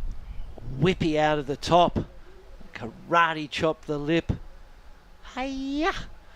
5.10 for Rio Ono for that air. So that's a good, interesting score. Here we go. Let's watch that backhand re-entry.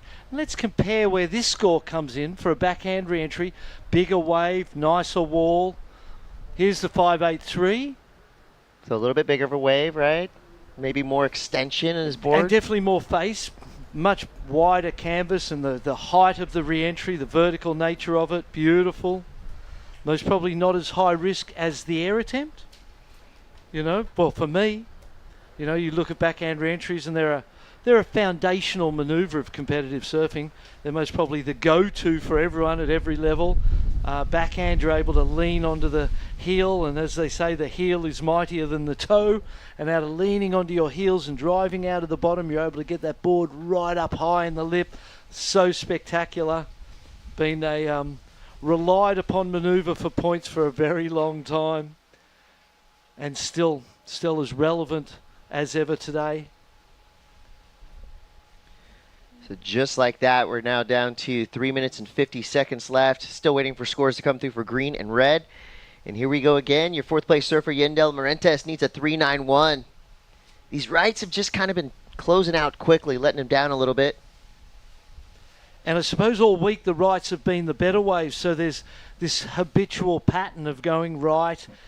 Today it would seem that the backhand on the lefts seems to be the easiest way to points. The left stand up tall. If you get the right one, it tends to stretch out, doesn't it, and give you wall that makes you want to surf that wave. You're looking, oh, that's a good one. And if the judges get excited by what you're on, this is a beautifully timed turn. So controlled. Love the stance at the end. Look to the beach as he pulled through to see how they were reacting. Did they like it? Just showing control, right? Great control. And style. Style isn't a word that's in the judging criteria, but the word flow kind of handles that. So the scores are now in. So Tim Perry does not better that 4-point ride, so just under. 3.93, and that's interesting in comparison to the 5.83. Nearly a 2-point difference from one backhand re-entry to the other. I suppose the size of the wave, the height of the re-entry, factoring into the score, the 5.10. Happy to see the 3.93 really in relation to the 5.10, because a higher risk maneuver for Rio Ono from Japan for doing the air there. And there's Jack the Leopard Young. That's his new nickname. Sweet. So Puerto Rico represented, Venezuela, Japan, Finland. 2 minutes left. Support teams on the beach. Also just frivolity. Football. I'm always so impressed when I see these groups of footballers that, well, that's not a great example of what's happening right now, but they'll keep that ball up for 30 minutes straight. Absolutely. It's incredible. It's a Brazilian pastime, isn't it? Kicking the ball around, and keeping it in the air, off the shoulder, off the head, off the stomach, knee, foot. Such a talent. I remember the days of Pelé, the great Pelé. What an incredible soccer player. What a magician he was with the ball. And what a rich part of Brazilian culture futebol, soccer has here in this country. Most passionate supporters. It's like when you go to America and you watch the NFL, you're watching something unique, something special, unique to the country, unique to the place, and the best form of that type of football in the world. I feel like when you come to Brazil and watch their National League, more importantly right now, Green up and riding, Yandel, Morentes, a couple of nice little turns there, Chris. Looking for a 391? Maybe, did it take a while to get to the turns? There was that racing through the kind of steeper part of the wave, and then the turns happened more sort of on the shoulder perhaps, and we've noticed through the day that the judges, they want the turns in the lip. It's got to be connected to that critical part of the wave. Let's watch the replay. Drives off the bottom. First turn, pulls it short because the wave was quick, and then gets this wrap there. Another wrap. Board looks good underneath his feet. He looks calm and collected and professional in this pressured moment of the heat with only 10 seconds to go. Last chance for Rio. Ono can't get into that one. Eli Temperi down the line. Here we go. Jack Young throwing a frontside reverse there. A little stalled midway through. He needs a 3.84. He thinks he's got it. Either that or that was a bit of frustration. But either way, the young surfer representing Finland by way of Seaside Reef, Eli Temperi. Nice, calm, solid, great performance from your surfer in red. Was this enough, Bart? Looking for a 3.98? I don't think so. Didn't get the height to sort of make it spectacular enough. There was a bit of a slow rotation in the white water. I feel like it was just a little bit as we see the emotion coming to bear. We saw it in the last heat, at the end of the last heat as well. It's there's a lot on the line here, and it means so much to these kids. Love the passion and love the commitment. It's an emotional sport, We're really dealing with forces of nature, and, sometimes when you're on the opposite side of a wind, all it takes is camaraderie like this to cheer you right back up. But you know what? Jack's got to be very proud of his performance down here in Brazil, and I'm sure the entirety of Puerto Rico is as well. We're going to take a quick break, but right around the corner, more action to come. We're in round 3, Heat 10 coming up next.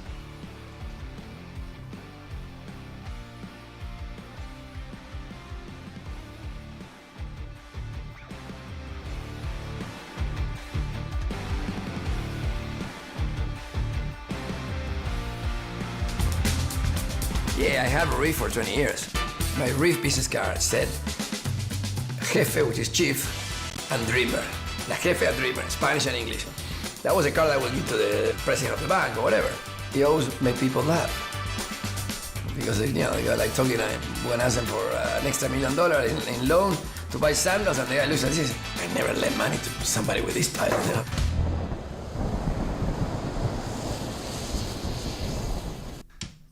I was a good student.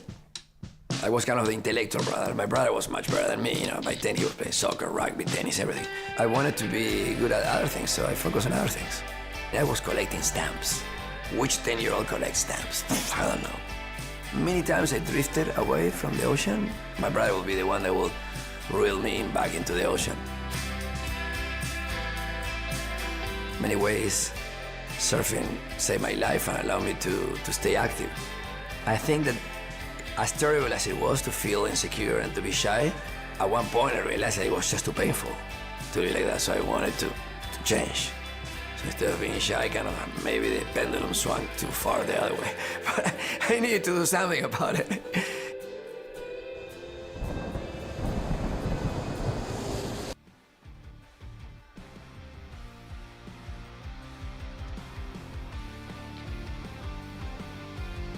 Welcome back, surf fans, and let's get right back into it. This is the ISA World Junior Surfing Championships live from Praia de Macumba here in Rio de Janeiro.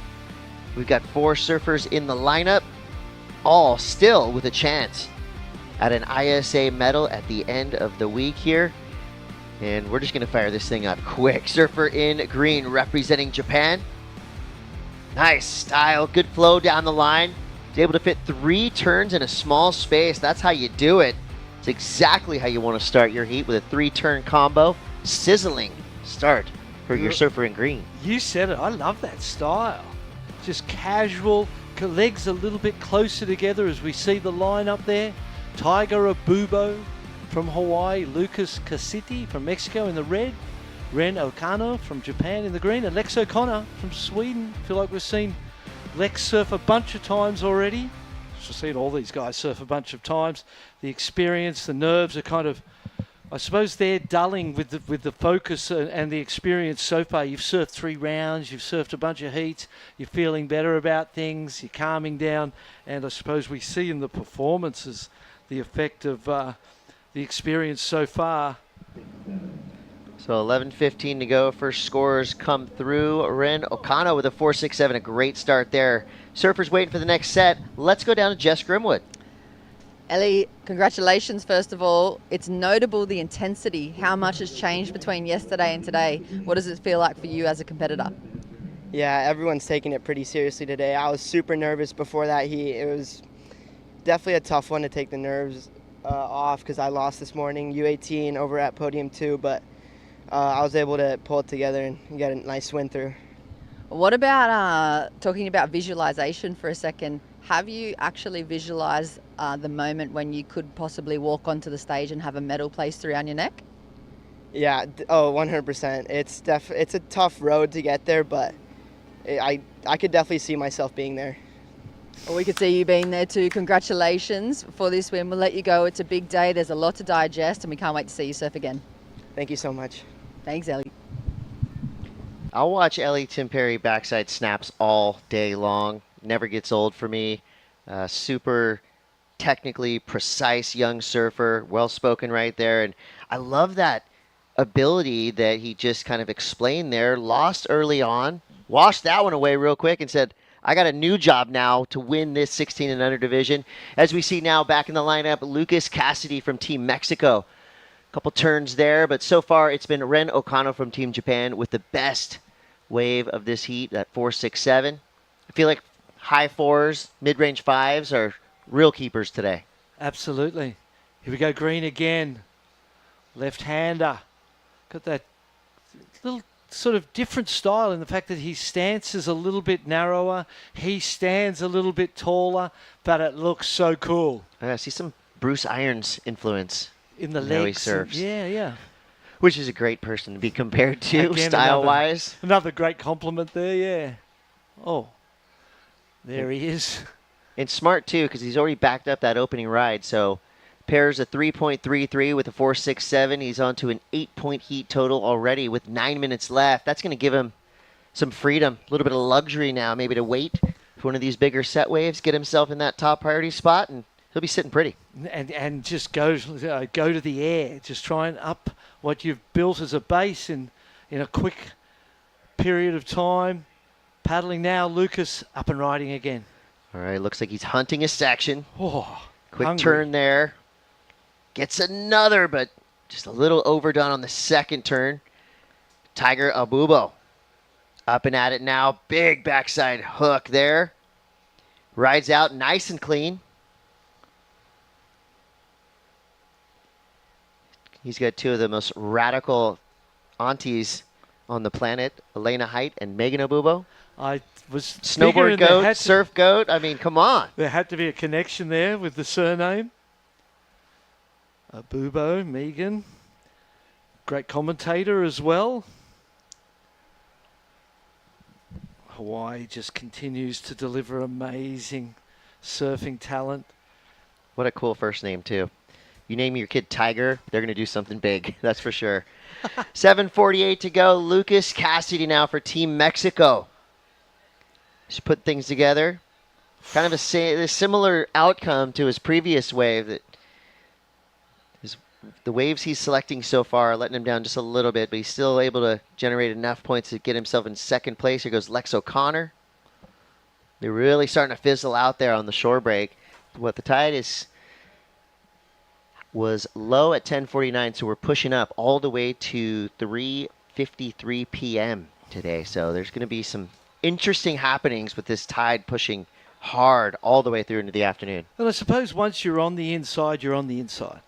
You know what I mean? I don't see it really, well, I don't want to jinx us. I don't see it impacting things to the point where it's very different to this point in time. Perhaps you won't see them outside as easily. Perhaps they'll, stand up a little quicker, dump onto that sand, which might deliver a bit more power to things. But, with the size of the swell we've got today, they have about a 2-foot differential here in the tide, so it does come up quite a bit, but the banks are quite shallow. We're on the inside as it is now, and there we stay for the rest of the day, one would imagine. And 8 points, be pretty happy with that as an opening, in your opening 5 minutes, as Ren Okano did. Cool, casual style, but still able to flare and excite the beach and the judges while looking casual. Very, very cool approach to surfing. This young Japanese. Here we go. Priority is with he. He's up and riding now. This is Ren Okano. Nice quick start there. One good turn out the back. Waiting for things to develop here. Setting things up.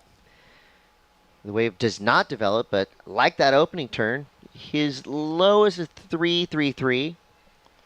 We'll see what the judges throw out. He was going fast. Put some power behind that turn.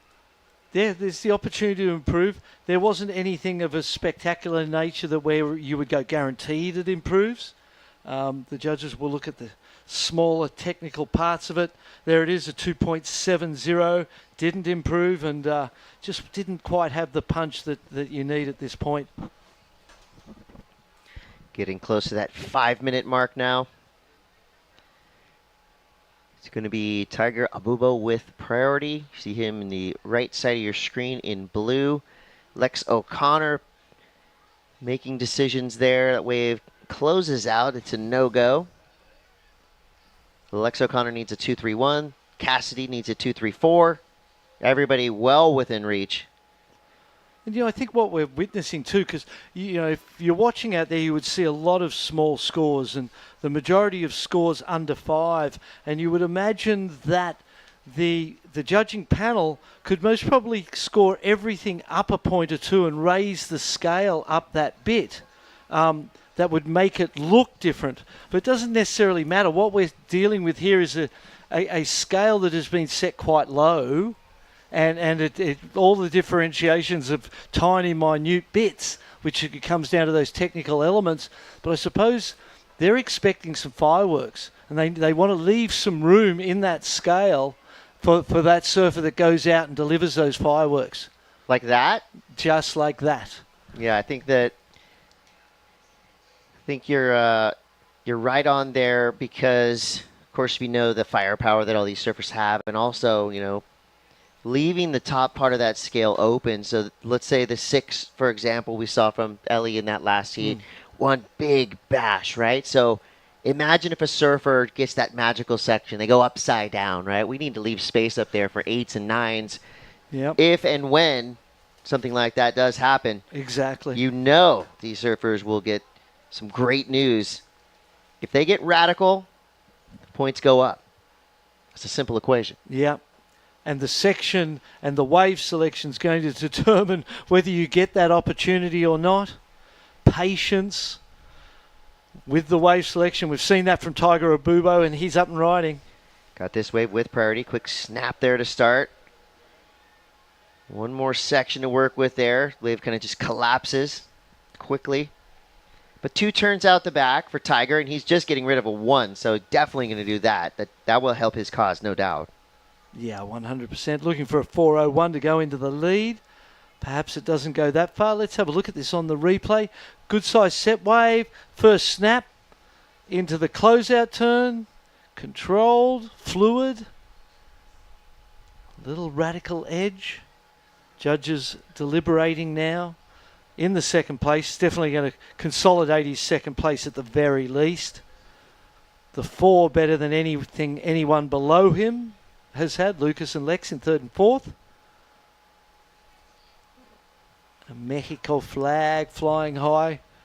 Just send good vibes to Lucas Cassidy. Couple of 2s there, 267, 227. He'd be looking to wait with that first priority and turn that first priority into something of consequence. He's only got 2 minutes. He only needs a 2-3-4, but that's Tiger's score still has not dropped. An influential score in the heat, so the judge is looking at replays. There it is. Another 4, a 4.07 takes Tiger into the lead. Yeah, we knew that was going to be an impactful number for him. So 1:42 to go. Tiger Abubo now in the lead. Ren Okano in second. Cassidy now needs a 5.33. Lex O'Connor, representing Sweden, needs a 5.30 as well. Those are 2 daunting numbers for today, for sure. Yeah, absolutely. And just know that feeling when you're in 3rd or 4th and you need a score and you're paddling around that lineup and you're just trying to wish and will something into manifest this opportunity for you to advance to the next round. Sudden death right now, round 3, heat 10, and 1 minute on the clock. Good strategy from Lex to move away from the other 3 surfers, though. He's in 3rd priority, so no use sitting next to those guys with 1st and 2nd. And here he goes. Will he get an opportunity out of his strategic move to get away from his opponents? Pulled into the barrel. That was a closeout, and you can kind of feel his disappointment, can't you, really? He's looking to the shore. Don't surrender, mate. Get back out there. Keep the vibes high. You never know. The ones you pull out in those last seconds are the ones that you remember. We've seen it happen. So Lucas Cassidy now in red. He's trying to will anything his way. And he gets it. Snap there. He's looking for a 5.33. Anything else? Well, maybe the wave was never going to be the score, but the surfing itself was inspired, wasn't it?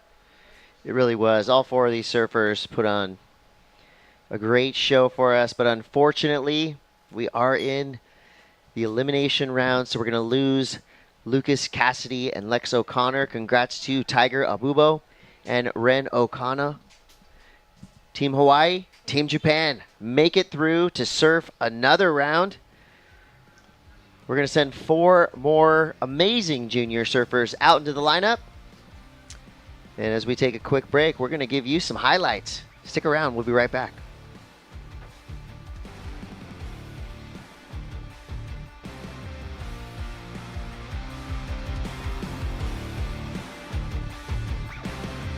Welcome to Day 4 of competition for the 2023 ISA World Junior Surfing Championships here in Rio de Janeiro. We're going to have 3 rounds of repertoire for boys and girls all day.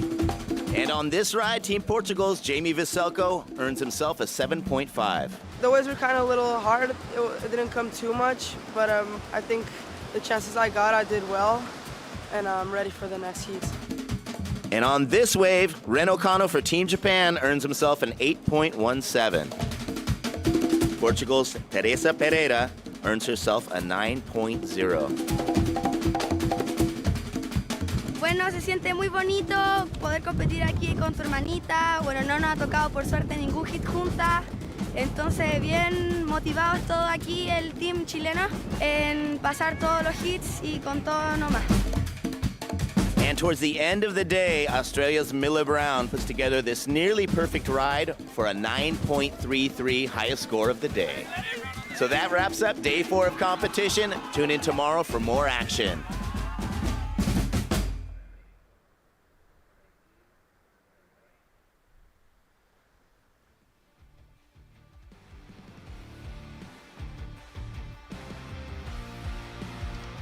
Why don't we just get right back into it? This heat is going to be an epic. We've got Lucas Skinner, Levi Epaneros, Angel Jardine, and Finn Gillespie, England, Canada, South Africa, and England. So we're going to see some friendly fire from Team England. Lucas Skinner, one of the obvious standouts of this entire event. Does he have the magic to do it today, Barton Lynch? He is my pick as the best surfer that I've seen of the event so far.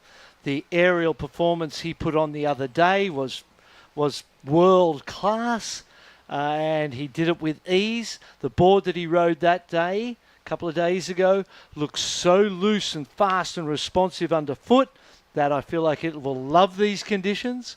And if he can replicate something, anything even half of what he did the other day, it could be enough or should be enough to get him through. Here he goes right now.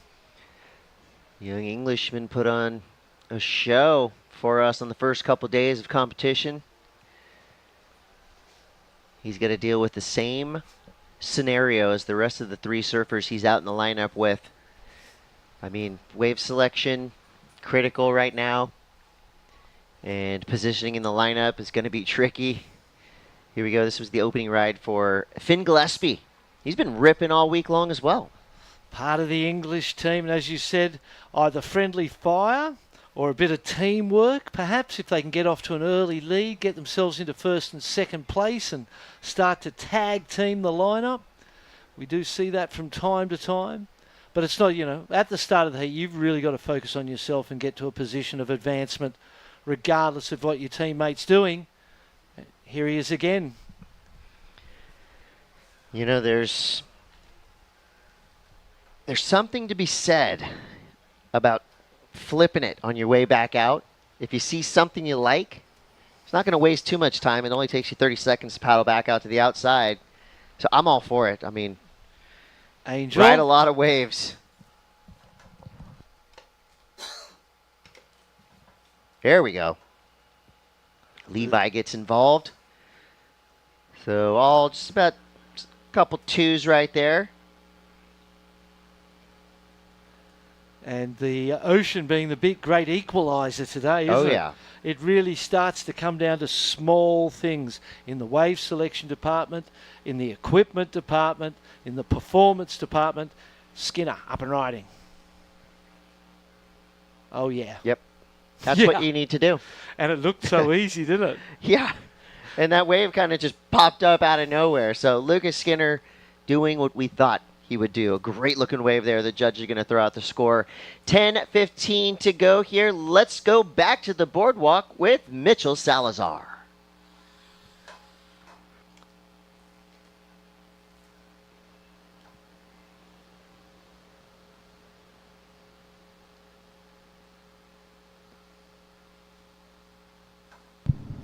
Sorry about that, Tiger.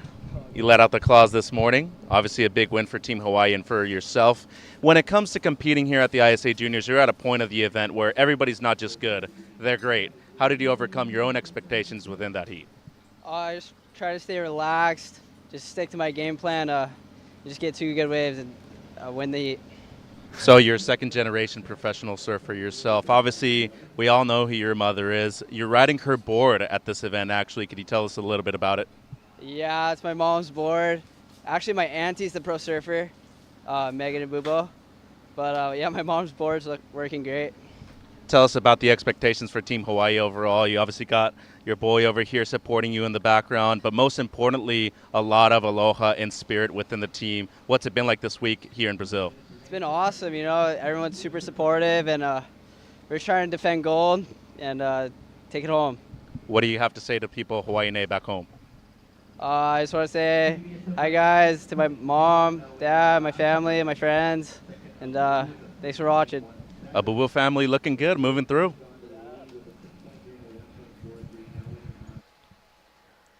Well, he's got a great shot at getting gold here this week. And as per usual, during the interview, action in the lineup. We caught it out of the corner of our eye. That was Lucas Skinner going off. So he's already got a 6-point ride for the big backside whips. Just put together a combination for us that we're waiting for the score on now. Team England is fired up. They should be. Both of their surfers are in advancing positions as of now. Second score comes through for Lucas Skinner, a 3.73. Hefty heat total there, nearing double digits. Finn Gillespie sitting with a 2.6 and a 2.2. The next highest score, besides what Lucas has done, is that 3.17. Angel now trying to put things together. That wave got weird. There's a lot of weird ones out there, mate. A lot of weird ones in here, too. Yeah, there's a couple. Yeah, it's Lucas Skinner, 3.73 for that little poppy air at the end of that wave. Here it is on the replay. Jumps to his feet. Pumping, hits that little lip, pops the fins, spins it around onto the flats. Not much left in it, but so creative and so talented. Here's his teammate there. Placement is key today. If you're off time, if you try to do your turn in the wrong place, you will pay. Here we go, Lucas Skinner. Nice little bit of coping for him to work with here on the takeoff. Gets a second turn, adds a third. I've got to say, Kid's on fire. The kid is on fire.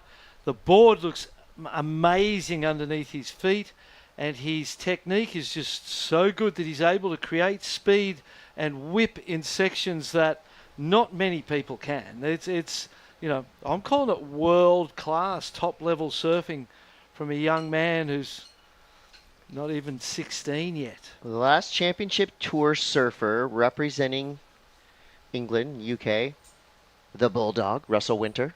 Oh, Russ, it's been a long time. And the next surfer to represent England on the championship tour and at the World Surfing Games may very well be this young man right here, Lucas Skinner. He's just showing us that he has a lot of potential.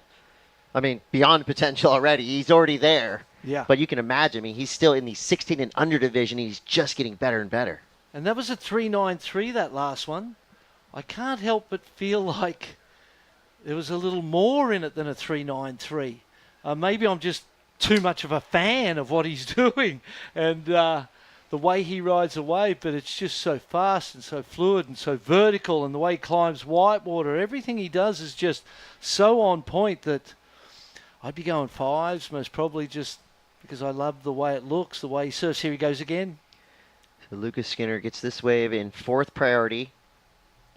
Now it just looks like he's having fun. Do you think that Lucas could potentially go and maybe work with Finn Gillespie a little bit to try to get both of them through this heat, since he has such great scores already? Or do you think he's got to concentrate on what he's got to do at the moment? I think you most probably would want to help your teammate out if you could. It would be part of the idea was, hey, if we get the start, you could really, where you can tag team is in who you're looking. There's two of you, there's two opponents. You could get that priority over each of those opponents and separate and control the lineup that way. We have seen it done in these type of events before. Two quickies there for Levi Epineros, Team South Africa. What's Angel had here, 2.23, 0.77, 0.67, and a score to drop in the fourth place at the moment, only looking for a 3.31.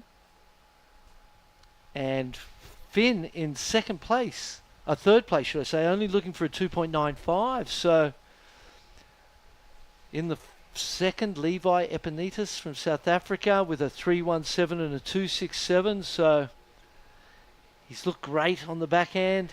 This could be it. Is it a 3.24? Big snap to start, releases the fins. Just nice if it wasn't, you didn't have to rush so much and have a little more time to build up. And the free surf's on at this point in time for our heat leader, Lucas Skinner.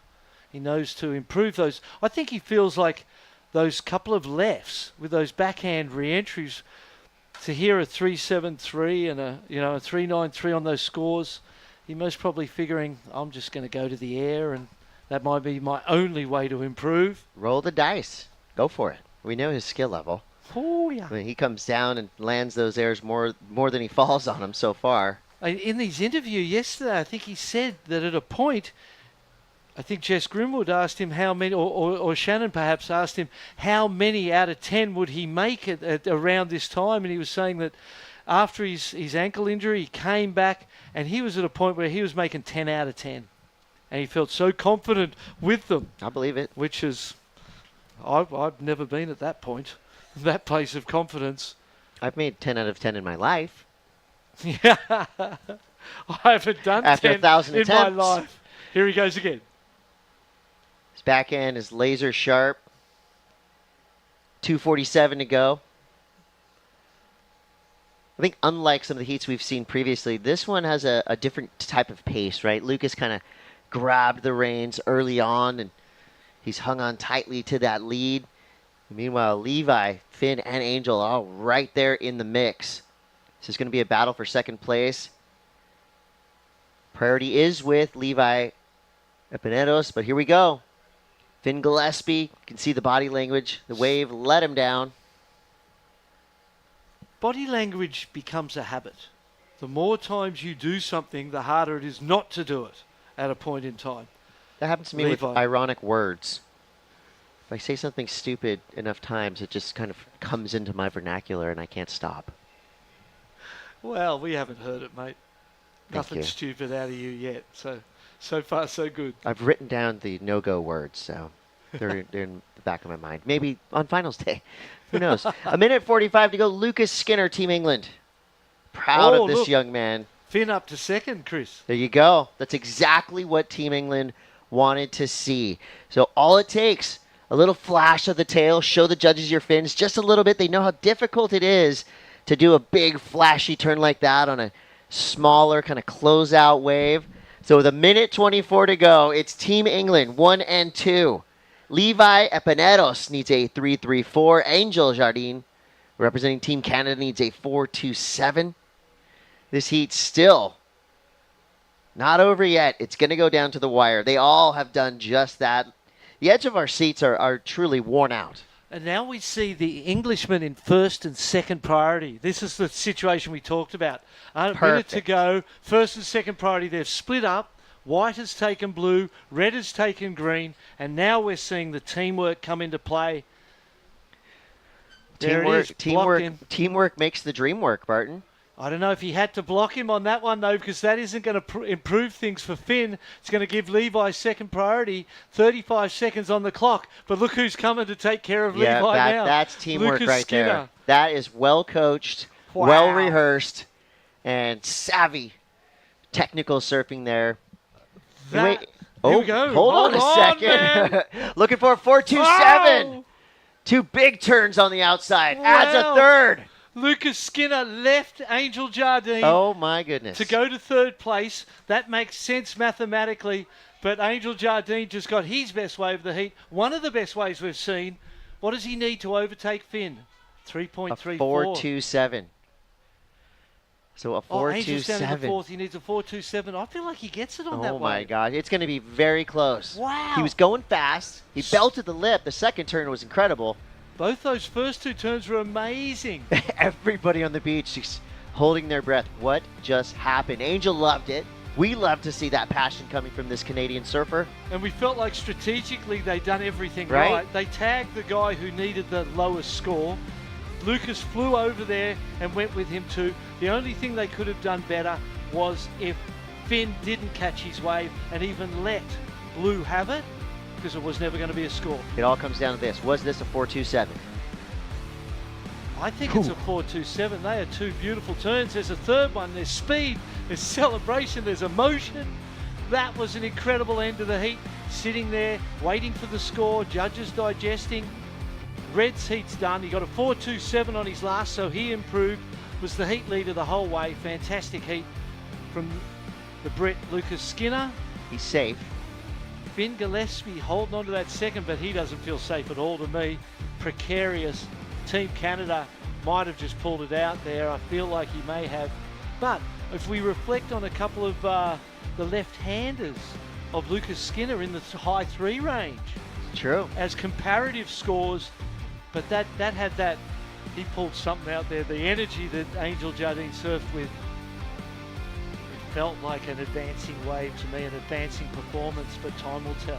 I mean, regardless of the outcome, you got to love what's happening on the beach right now. You know this means so much not just to these surfers, but to their teams, to all their friends and family watching back home, to the nations they're representing. White's looking to improve on the 2.60 Finn Gillespie. Well, that could make things even more interesting. Judges, this is a critical I'm decision. out of my seat. I can't take it, Barton. I'm standing up. I'll stand with you. Let's go. All right. It all comes down to this. It's in the hands of the judges. I think he gets it. I'm going to put my neck out and go, that was an incredible wave, surfed incredibly, with great energy, at exactly the right time. He took advantage of the fact that Lucas Skinner left him and went to tag, who was that? Levi Epinitas? Yeah. Didn't want him because he was the most dangerous at that point in time. So strategically, it was the right thing to do. But the judges taking a long time with this one, watching the replays. What an exciting heat. What an exciting day it has been. Hold on. Looks like the celebrations are going for Team England. Oh, the score comes through just under a 3.67 for Angel Jardine. So the one impactful turn got him a lot of credit. I'm going 2 impactful turns. Just under there for Team Canada. But what a solid finish. Congratulations. Angel Jardine, you made it so exciting for all of us. But we got to reset ourselves here. Put the booth back together. What a finish there. And so much more to come. You're watching the ISA World Junior Surfing Championships. We'll be right back.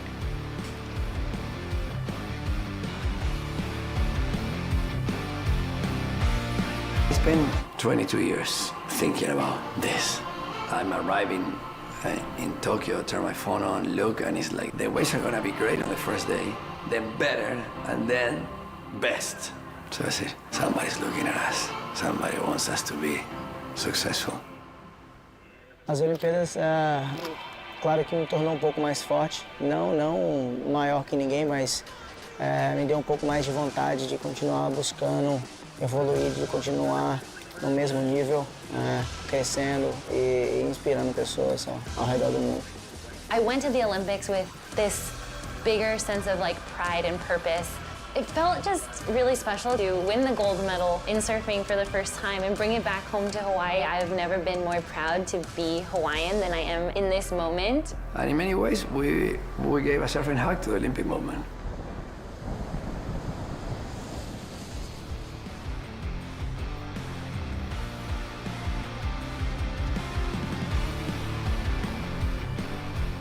So many exciting heats have come in and out of this lineup.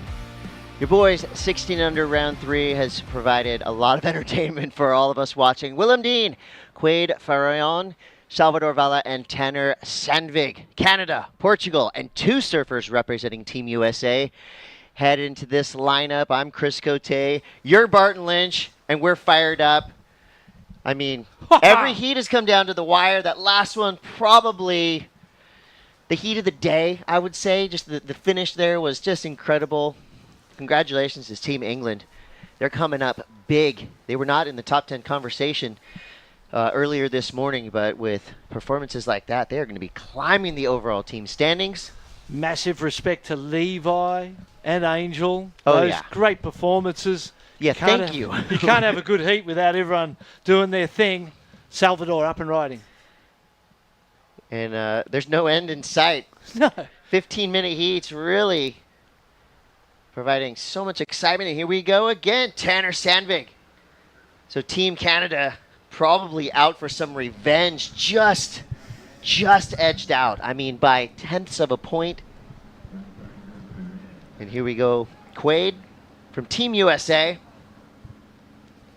Nice combo there. I mean, I think every kid in the lineup has got the memo. Get out there and get involved early and stay involved. I've never seen such enthusiastic paddling, such energetic surfing, such emotional scenes on the beach. All of it just, it makes you feel great about the future of surfing, isn't it? We're at the World Junior Championships and we're watching the future do their thing. and the future's it's in safe hands, Oh. man. These kids are amazing, and surfing's going to continue to prosper. 16 and under too. I mean, this is that wild. right? Yes, I feel like we're in it's the happening. 18s.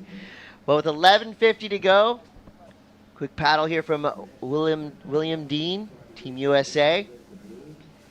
Left is a little bouncy, but he could have a good section here on the inside. Belts it, can't quite complete. So the judges now going to throw out some scores for those opening waves. That gives us the chance to catch up with the legendary Mitchell Salazar along with Lucas Skinner. Thank you. Here with this year's Rip Curl International Grom Search champion, Lucas. First of all, big congratulations. I was telling your dad the other day off camera that it's the first time I've seen you in person. I'm very impressed. But let's get down to the end of the heat. You went over to block one of the other surfers to defend Finn Gillespie in second place. It almost turned into a bad situation right there at the end. What were the nerves on your behalf? Yeah, thank you very much. I'm so happy, so stoked. Yeah, I mean, it got to the end of the heat and my teammate, he got into second and I was like, right, we're both getting through this together, and I just had to go defend both of us. And yeah, it was tough to do it to the South African, but it was what I got to do for the team, so yeah, super happy. So Angel Jardine gets the wave right at the end, nearly gets the score, but let's talk about your performance. A couple of months ago, it was doubtful that you'd even be at this event. From your perspective, how much or how likely did you think you were going to be able to actually compete here at the ISA World Juniors?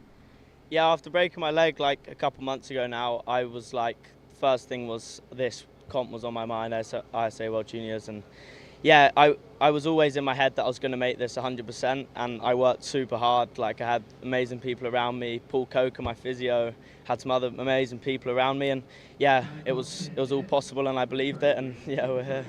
Talk to me about your equipment. You mentioned the other day this is a board your dad made for you, but what are the kind of specifics on it? Yeah, so me and my dad and Skindle Surfboards, we've been making loads of different models over the years, and this board has just clicked with me the last couple months, and yeah, it's so sick. Thanks to all the boys at Skindle Surfboards, and yeah, it's sick. One real quick one just to finish. You're wearing earplugs. For the most part, a lot of competitors never do that. A lot of people say that you can't hear anything outside. Was it possible to hear out there with those things in your ears? Yeah, so it's a local brand called Surfmore Pro, and they actually have speakers in them, so it lets all the water out, and yeah, I can hear everything, so yeah, it's sick. My ears are super bad from the cold and wind, and yeah. Congratulations, Lucas. See you in the next round. Thank you. Hi, Mum. Hi, Levin.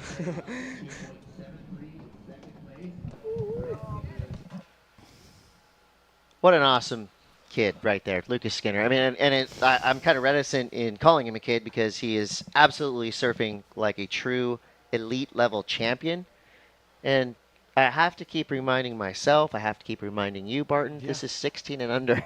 It's unbelievable. When you said that before the interview, is it a typo? Like, what are we looking at? Yeah, is this a typo? It can't be under 16. They're too good. And he speaks really well. He's so appreciative of the people making his boards. He always sends the shout out to the guys at the factory. That's not something you hear very often in a professional surfers interview, for example, or whatever, is it? But that's the heartbeat of our industry, of our culture. The surfboards are everything. Oh, yeah. Sanders, glassers. Yeah, the behind-the-scenes heroes of the industry. I mean, can you imagine if the guy who puts your fins on doesn't know what he's doing? The board's ruined. But even put them in just the wrong place. Yeah, don't everybody sand that along edge that right. chain really deserves full credit. And for Lucas Skinner, I mean, that's his dad. So you know his dad has told him, look, yes, I'm the guy doing the bulk of this, but you need to go into that factory and tell each and every one of those people working in there, the men and women that build our surfboards, are heroes, and they should be treated as such. Here we go. Back to the action in the lineup. William Dean, beyond vertical, straight up on his forehand, an underrated maneuver for how hard it is to do. I know the judges are going to appreciate that. Backwash actually kind of helped it just get a little bit more radical. Oh, and flared the tail. I thought that nose might stick in and catch, but he had the weight back on the back foot, kept the nose out. He's 15 years old from Kill Devil Hills from the Outer Banks, so he'll be used to surfing right here on the sand. And here's Team Canada trying to answer back there, Tanner Sandvig. On his 5th wave already. It's obviously down the priority roster, and just the strategy from Team Canada was get busy, mate, get some scores on the board. Had a 2 and a 2.43. Ordinarily, you would hear those scores, 2s and 2s and 3s, and go, what's going on? But today our scale is low, and the surfers are having to really impress the judges to get, a 5's a big score today. We haven't seen much over a 6 all day. So the scale is low. It's actually making for some very exciting heats. Yeah, I'm here for it. And it's making people try super hard to get the scores out of the judges and out of the waves they're on. That's what we like to see, right? Effort. Yeah, effort. If you're going to do it without passion and effort, don't even do it. No, we Go don't out there and watch give anyway. your all. And we don't have to tell any of these young surfers that. They're doing it for us, and they're making this job real fun. Because each and every Indeed. wave is impactful. Even the 1s and 2s that we've seen, they matter. There's that desperation, isn't it? So fantastic. It's been a great day. And while these are the worse the waves have been, it's still, as it might be the most exciting day we've had for me in terms of competition and how competitive everybody is, the emotion on the beaches. Imagine finals day, mate. A 7.17 for William Dean for the forehand closeout turn. Well, he got upside down and, kind of had said the backwash really made that even more difficult. So I feel like he got a little bit of some extra just for being able to maintain his composure through that kind of real critical closeout section. Let's take a look at this 717. Humps it, hits it, flares the tail, lays it back, gives it some drama that they bought. And the judges are down the beach a little bit, so that's our visual angle from over here. Mm-hmm. They're seeing it from a more front-on angle, so I'm sure there was a little bit more fluid dynamics as he went up and into the lip right there. So a 717 for William Dean. And the information I'm taking from that is that you don't want a wave that doesn't close out. You need it to close out. You only need one turn that's got to be big. And it's, I suppose that, again, that's consistent, isn't it? We've sort of been saying similar things. But that score is one of the highest scores we've seen today. So the judges really enjoyed the critical nature of that. Those kind of laying back and being really low made it look dramatic. He definitely flared got the board vert and then flared the tail. Judges ate it up and backs it up with 3.5. So again, a 10-point plus total. Yeah, if you're in the double digits today, you're making it through. Pretty much guaranteed. Yeah. So his fellow surfer representing Team USA, Quade Farion from Costa Mesa, California. He did need a 2-something before, but now he needs a 3.08. But look at the differential, right, between second, third, and fourth. Quade in blue needs a 3.08. Salvador needs a 2.37. So this is pretty much a battle for second place, right? They're all trying to get up into that advancing position. I mean, Tanner could potentially get a 7.30, but I feel like Willem has kind of run away with this one. We've only got 3.5 Asher Nolan minutes right there, left. legendary East Coaster. Team's fired up right now. Good vibes. Got the umbrella out. Keep that hot Rio de Janeiro sun off you. Quade Farion's had the priority, and when you've got the priority, you're obliged to wait. Yeah. The strategy becomes quite simple when you're in first or second. Got to wait for the set. It's on right now. Look at this. This is what we like to see. Action. 4-surfer paddle battle. Green's just going, you guys, leave me alone. But they can't. The Canadian. William's doing his job, right? So William is now in the position to be the apex predator, the blocker, if you will. The apex, I love that. So Quade now, you see, I feel like William helped Wade out there. We'll see, is this a 2.37? One quick turn right there. Too small a wave. The waves have become the wave themselves, and not the shape of them, but the height of them. Now the wave selection is all about a set, and Quade, with the priority, was obliged to wait for that big set wave. And it's, if one doesn't come and you've been waiting, It's a nerve-wracking situation for Quaid from California. Here he goes. He's got the set he's been waiting for. Will it stay open? Give him enough time to get into the lip, get a big score. 3:08 is what he needs. No, it won't. It's not going to be it. And it didn't look that much bigger than a lot of the other waves we've seen either. Priority can be a curse sometimes. It can be a fantastic asset, or it can be something that sort of sends you downhill because there's a way you're going to behave with it that in an inconsistent ocean might not be compatible with advancing. It can be worn differently, right? It can be worn like a lead jacket, Yes. or it can be worn like a superhero cape. Exactly, mate. Well said. And here goes Tanner. So Tanner now, a couple turns down the line, gets a third. So Team Canada may have just got their revenge after the last witnessing their last heat in the last second, literally tenths of a point from advancing. We'll see if they have something to celebrate here with a minute to go. Quaid Farhan needs a 3.08, one turn there. Oh, nice. Gets surfing. a second.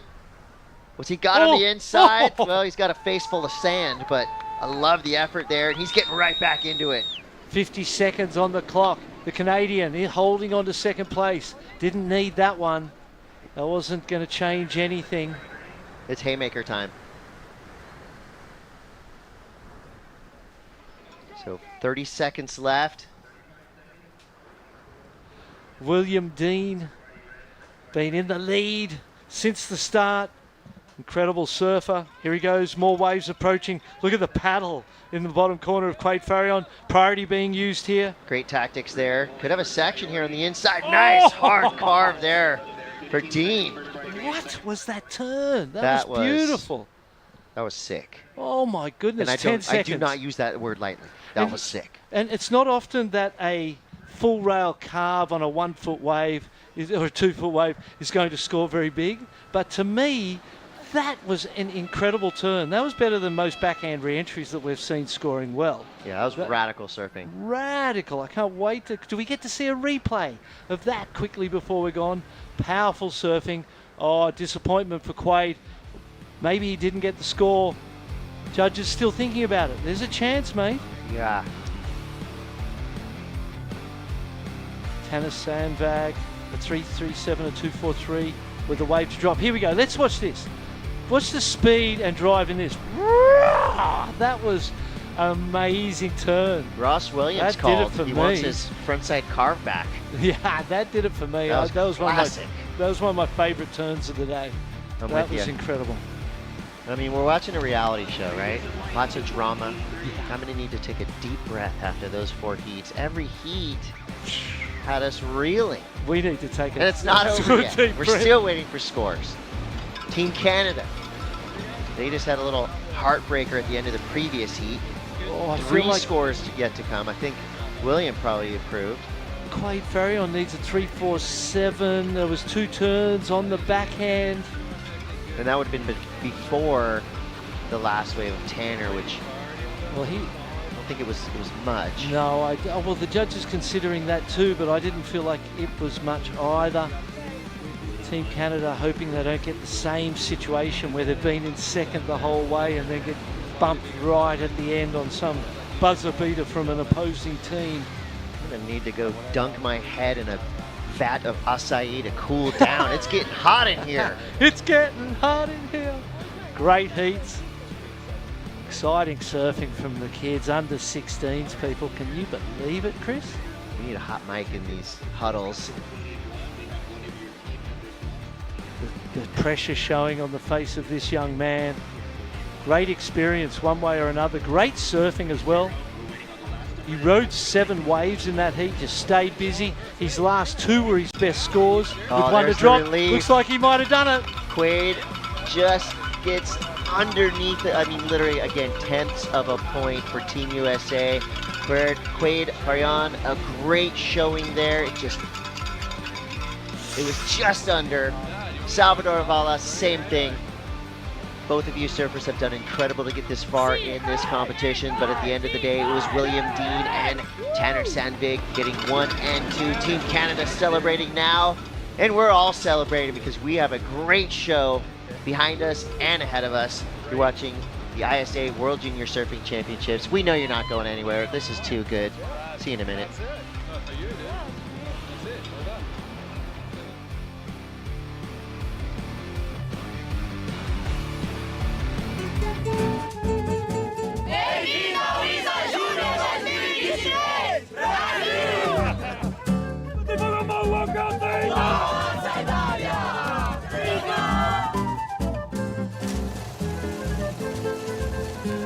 Just looking at the world today, it's very clear that what we need the most is peace. And today, we are a proof of peace and a better world through surfing.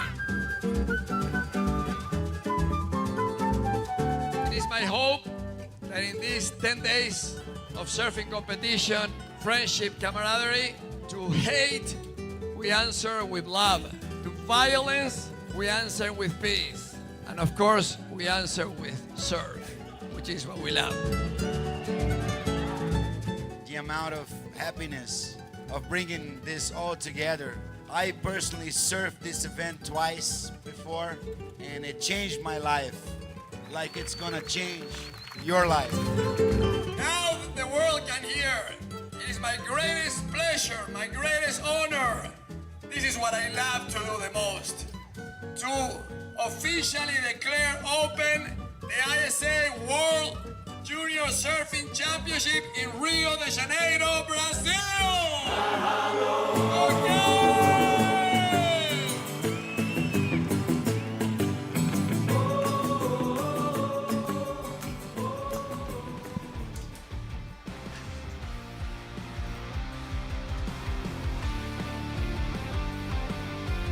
Welcome back to the action here at the ISA World Junior Surfing Championships. The Irukandji's on the shoreline in support for their team.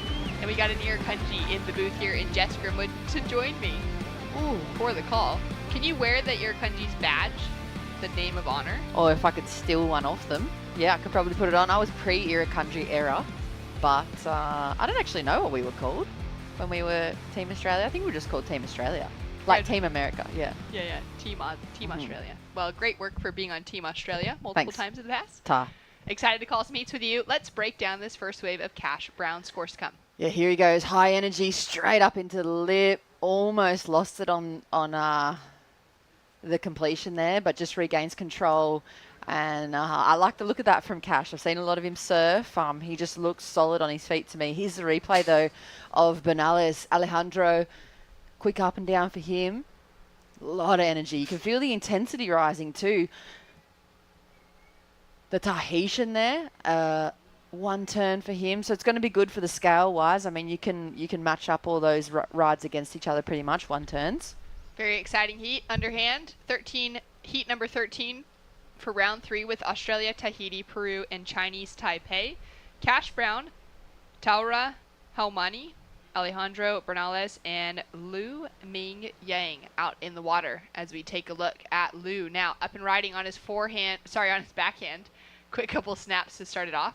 And that hustle, the grind, coming into the shore break, kicks that board out behind him. Hopefully didn't connect with the fins as it flipped up underneath him. Now looking at the Tahitian. Great looking single maneuver, connects with that section, doesn't waste time on that opening either to just drive around and hit the finish. We've got scores in, Jess, for that first exchange, a 3.83 for opening of Cash Brown. We got a couple of 2s, a 2.1 and a 2.3 on the board for Taura out of Tahiti. He's sitting in the lead. And a 1-point ride for the opener of Lu, a 3.4 on the board for Alejandro. We got a paddle here, and it doesn't look like anyone's going to get into it. 11 minutes on the clock. We can see Alejandro there starting to move himself farther down the beach, having a look at this peak now. And he's going to pull the string, try and get into it again. Very challenging to catch some of these waves, and it takes a special person to come out on top. We're going to go down to the beach to catch up with Mitch Salazar in the winner of that last heat. A special person indeed, not only winning his heat, but also happy birthday, William Dean, the East Coaster. First of all, big moment in the heat right there at the end. You almost blocked your teammate Quaid right at the end. Did you know that he had a necessity for a score right there at the end when you looked at that wave? Yeah, I was trying to help him out, keep his competitors maybe off a wave that he could get on. Kind of thought he was going to go right on that one, but went left, almost got the score, so pretty bummed he didn't make it, but I'm stoked to get a couple waves and make my heat. Yeah, you're for sure one of the standouts in the boys U16. I would have to say the 717 impressive, but the last turn you did on rail was quite good. This is just another day for you over there on the Outer Banks. Yeah, waves are pretty similar, kind of soft, small, so I'm used to it. So yeah, it feels good. First time competing in a team format, Will. Obviously, Team USA, a lot of high expectations. Talia in the background, she's the captain for the girls team this year. But for yourself, a couple of East Coasters have won this event before, especially Ben Bourgeois and your former, oh my God, why am I losing the word right here? Your current North Carolinian world champion, 2015 world champion, Oceanside, was Stevie Pittman. So another North Carolinian in the event with yourself. What are the expectations coming into this event, knowing that you're competing at a beach break very similar to your home break? Yeah, just gonna try to take it one heat at a time, keep winning, and maybe I'll join my fellow North Carolinians. Okay, one last question. Happy birthday to you. How are you going to celebrate today as everybody in the background is really stoked for you? What's going on tonight in the Team USA camp for you? Well, not too sure yet because still got another heat to do, but hopefully make that one too. Maybe a world championship in the future too, Will. Congratulations. Thank you. Thank you. Support with a cowbell down on the beach for Will, taking it through with a big win and a big happy birthday as well. Nice way to start off his day in the opening round of the day, round number 3. He will be surfing again later this afternoon, Jess. Yeah, and important to see how these athletes are recovering too, because it is so dang hot here today. It really, really taxes you. You don't realize how much you're sweating in the water as well when you're competing. A lot of them, for comfort, we've been seeing them wear some type of like rash shirt or neoprene, and even then that increases the sweat. That you'd be upping that water intake as well for these athletes. I don't know, what a normal day might be 3 to 6 litres. Today you have to be hitting that 10-litre mark because it's seriously, seriously hot. So I love to see what happens for these young athletes in recovery and reset mode. Well, I will say this, looking at the weather app right now for our current location here at Macumba Beach, says that it's 82, but with the humidity factored in, it feels like near 90s Fahrenheit, which is something into the 30s on the Celsius scale. So it is very hot, although the temperature kind of looks a little bit friendly still when you're looking at it on the weather app. It is really not that comfortable. We could also sense the intensity starting to pick up here in the booth, Jess, the heats we've been calling this morning. You can really feel like that pressure is here because it's elimination. Of course, the bottom half of the draw has graduated up from the rapid charge back into the main round with the change to the format. But the top half of the draw, having advanced through in the top 2 positions, they would have expected still to be having their opportunities to go into the rapid charge at some stage. Having that taken away, of course, they had that information for a few days now to kind of digest. That intensity is real, and you were saying that in those first that first half of the day where you've been up the beach doing interviews, you can feel that tension now with all the athletes. Yeah, for sure. And I mean, surprise, that's surfing. Like, they changed the format. It's not just across the ISAs. Here goes live action, though. Alejandro on his backhand, sitting in second right now. Powerful attack for that second turn, displacing a lot of water, chasing a 4.77 to take himself into the lead. A 5.33 as the last score of Cash Brown from Australia has him sitting in a convincing lead. And we're going to take a look at Cash right now, up and riding. Nice first opening turn, just gets off-timed with the second turn in the backwash, and he'll go down. So score to come through. Costa Rica just taking a moment with their surfer before he's heading out in the next round. Ethan Hollander in the green jersey. But yeah, Jess, I mean, you're saying this happens, right? We're surfers. We're dealing with an unknown in the ocean, and when waves are actually going to arrive and give surfers like Taura an opportunity to smash an end section like that, there's every possibility that every event you ever enter into is going to have to be changed in some way because we're at Mother Nature's mercy. Yeah, exactly. Local level, like local board riders events, regional events, state events, national events, and international events. There's always that little asterisk at the bottom of every draw or on the websites, and it says schedule subject to change, and that's just the dynamic that these surfers are used to dealing with Mother Nature and the ocean. And also, now that we've moved into the Olympics, I've noticed it's something that the other sports are finding it difficult to grasp is the flexibility of surfers. And for these two, Kira Buckbit, that's real up and close and personal for her. That camera would be about one mini shaka away from her nose. And Charlie Stokes on the right of her too. She lost out this morning, but that's another thing that I've been enjoying watching the teams, how they rebuild the feeling and the vibe of the team, even when some of the athletes have fallen out of had really unfortunate losses or interferences. So a great bit of vision. It's exciting from the ISA. You don't just watch each wave and the same heat interview after heat interview that you see in a lot of the other professional surfing stuff. You get to see this whole big colourful rainbow that makes up the junior championships. That's what I enjoy about this. It's been incredible to be able to see that whole picture come together over the last few days. We got a paddle as the set is coming in, and it's our surfer in blue. Just a quick kick in and out, sitting under third priority, small wave, and decides to just have a quick stand to his feet. At the moment, it's Cash Brown sitting in that leading position. Tahiti in a tough spot, chasing now a 5.50 on the board, as well as Chinese Taipei in the 5.67 range. So both surfers from Australia and Peru doing a great job for the start of this heat, Jess, within that first 7 minutes to get big enough scores on the board to mean that it's going to take wave selection likely to get into that 5-point range. Yeah, so they're pretty much going to need another really good set to come through in the next under 4 minutes. Cash, particularly for him, we've had the benefit of watching him surf in Australia since he was in like these little, they're called the Woolies Gromcoms. They're a national grocery chain that put on this huge big development series for the young kids, and they start from the under 8s. And we've seen Cash hone his craft over in Australia, travel up and down the East Coast, travel to each different state, and just get rep after rep after rep, and it brings him to positions like this in his career where he's found the best wave of the heat so far. And now you watch his tactics come into play. He is so clever in a jersey. He's been doing it for years and years and years, even still at this stage in this round of the under 16s. Here he goes. Here he goes, up and riding, already sitting in that leading position, also with that second priority next to his name, able to capitalize on this set, but a mistake at the finish. Yeah, look, he can feel it too. He's just going to process that right in the moment, let it all out right there, and then get back to work, because 2 minutes 50, it takes probably about 5 seconds, maybe 10 seconds to get out the back. You can definitely hear the feedback from the other teams as well. He needs to get rid of that 383. He'll want to as well for his own performance, because the other surfers, I mean, they only need tiny scores to push up into progression. Coming up next, Ryan Coelho out of Brazil, running down the beach. He's been putting together some really solid performances throughout this week, keeping himself in the top half of the draw up against Elon Holler, Jay Phipps of France, and Michel Scopa out of Italy hitting the lineup. Yeah, how good to have the Brazilian team too. It's so insane watching their energy and watching the boardwalk light up for them.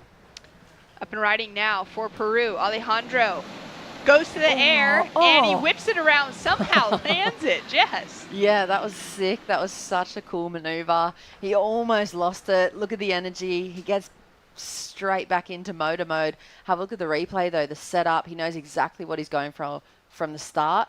Projects it nice and flat way out in front of the whitewash as well. Almost loses it on the rotation recovery, but regains composure. A nice little click up to the judges too. Yeah, great way for him to be finishing out this heat. Taura with an opportunity on the inside.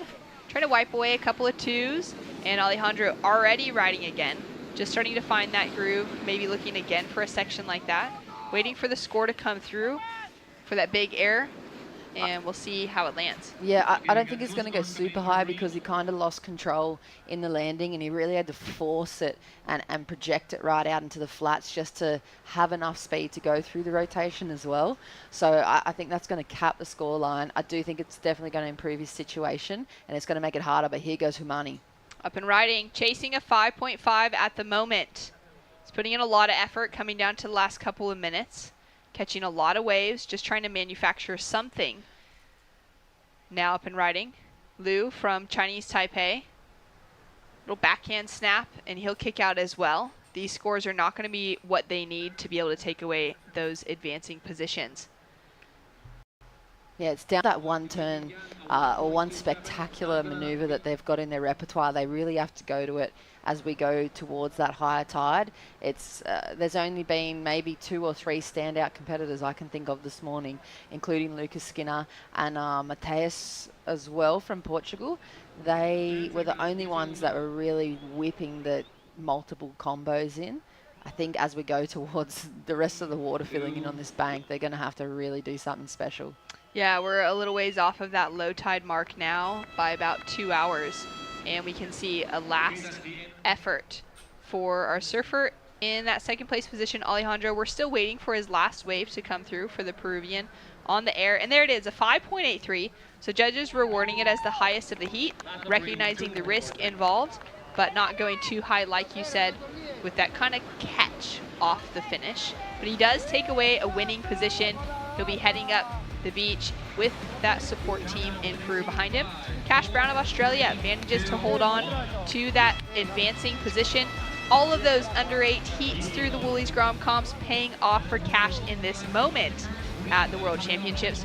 We've got more action to come. Stay tuned right after this.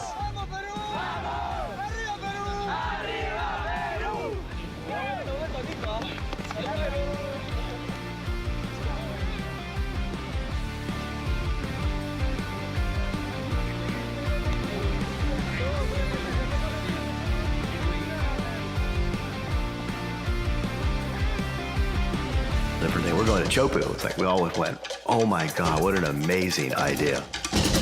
Chopu is one of the most incredible waves, probably a wonder of the world. And it's just sort of like a whole nother world out there. It's godlike, it's quiet, serene, beautiful. Then you have this glorious wave that comes off a reef, and it's so powerful and so beautiful. I think Chopu has the opportunity to capture the imagination visually for what people think surfing is. The wave at Teahupo is super scary and beautiful at the same time. I have to give them a lot of props for the courage of making a commitment to Tahiti. I think it'll be a really exciting way to showcase all the athletes and their talents. I think it's going to be very good.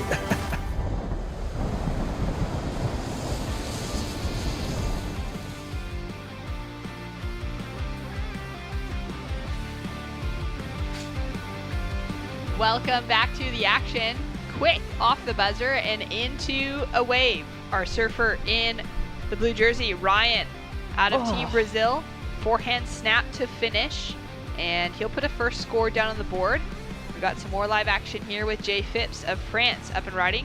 Smaller statured surfer, fitting perfectly into the pocket of this wave on the 2-turn combo to start. Links it up for a third maneuver to finish.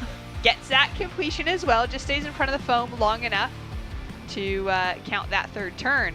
And Jess, you're frothing off the opening exchange. Yeah, well, for the Brazilian, I just was really kind of frothing at how far he had to put his front foot up the board to get any speed. So it is small, but that must have meant it was a really, really tiny ripple in the ocean right then.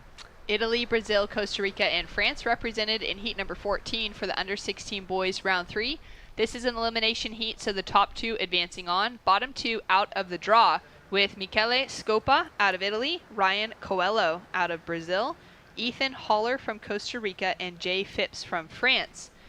Scores locking in. The opener for Jay in the white jersey takes him into the leading position with a 4.17, Jess, and it's a 2.17 for the opener of Ryan. Yeah, how many turns did Jay get as well on that wave? I mean, we've struggled to see people just get the opportunity to do one, so to be able to just get a few rotations up and down the wave face and find himself a 4.17, that's so important in the context of the conditions today. Really great way to kind of kick things off, to get himself into those 4s and now be able to try and even just need a backup score. If he's able to improve on that, there's a likelihood that that could be helpful for advancing through. But for a lot of heats, it's been having something in the 4-point range and maybe a 2 or 3 behind that still kept you in that top 2 advancing position, just due to how challenging it is to get into a wave that actually allows you that big scoring potential. Yeah, and look at them. I love that they're just hunting around the lineup. I mean, it's pretty common to see this age group as well kind of behave the same way at your local breaks. They're hunting back and forwards and in and out and around everywhere. I was thinking the same thing. I thought maybe you're going to go down like a competitive kind of, hunting out in their heats. No, this is exactly what you said. They hunt around your local lineup. They take every single wave. And there's a reason why they're surfing at the best of their abilities at the Junior World Championships, because when they're at home, they're not giving waves away to anyone else. They're on every single little lip that will break and push them into something, no matter how big or how small.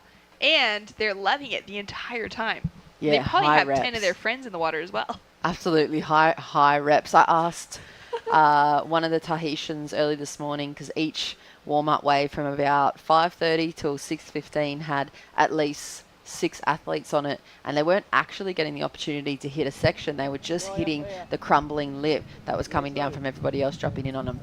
Wow. 10 minutes on the clock. Jay Phipps currently sitting up in that leading position. Ryan Coelho sitting in second for Brazil with a 2:17. We have yet to see, now 5 minutes down with 10 to go, Michele or Ethan get their opening rides. And now we can see a first paddle potentially. Well, Jay Phipps, he's already got that 4:17 on the board. Now Michele up and riding on his forehand. He waited a long time for this moment, the Italian, and getting some great work done. Throws in that stall to finish on the sand, and as we wait for him to run back out into the lineup, we're going to go down to the beach to catch up with the winner of that last heat. Yeah, with Peru's Alejandro Bernales here. First of all, Alejandro, muchas felicidades, big congratulations. You were in one of those transitional heats with the tide. Talk to us about how difficult it was competing at a beach break that is breaking literally on the shoreline right now. Yeah, I'm very happy to make my heat over here in Macumba. The waves are really small right now. Very tricky, these conditions, very close to the sun. But yeah, I'm very happy to make this heat, catch good waves, do my surfing, and stoked. You've improved a lot over the last couple of years, too. The first time I saw you was actually competing in California at an NSSA event. You've grown a couple of inches, first of all, but your equipment has drastically changed, too. Can you tell me about the Happy Everyday that you're riding? Yeah, right now I'm riding a Happy Everyday of Channel Island. It's a very good board for these conditions. Very fast when the waves are really small. And yeah, I'm happy to be riding this board that are amazing and to be here competing in Brazil. Team Peru, obviously, always a strong contender to win the overall gold team medal, but you've had individual medals before in the past. For yourself, what kind of goals did you set coming into this event here at Macumba? My goal is to make the most hits that I can.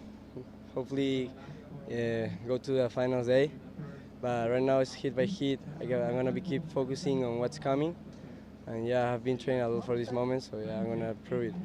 ¿A lo que le quieras decir a la gente del Perú? Bueno, nada, saludar a toda la gente que está ahí en Perú. Gracias por los mensajes que he recibido, por todo el apoyo. El Team Perú está fuerte, los que quedamos. El mar está difícil, pero a seguir dando con todo y arriba Perú. Alejandro Bernales moving through. Congratulations. Much, Mitch. Great to hear from Alejandro, and I'm excited to see how much farther he can go in the draw. Team Peru has been exceptional in the standouts throughout both their boys and their girls divisions throughout this week, Jess. Yeah, I'm so pleased to have Mitch down on the sidelines, because I feel like he's going to be able to open up another little box of information from so many of the competitors. He's obviously very fluent in quite a few languages. He's very clever to translate as well. So I think we're going to be able to see the intensity come out a bit more, and they're going to be able to express themselves in a different way as they move through these heat wins throughout these later rounds. That's so true. It's been amazing to see the growth of that South American contingency and the strength of that Alas tour that's been developing. You know, surfers like Ethan Holler in the water representing Costa Rica would have that opportunity to compete on that side of things, the Peruvians as well, and to be able to just kind of band together as that contingency, really pushing their own performances because they're surfing against each other so often throughout the year.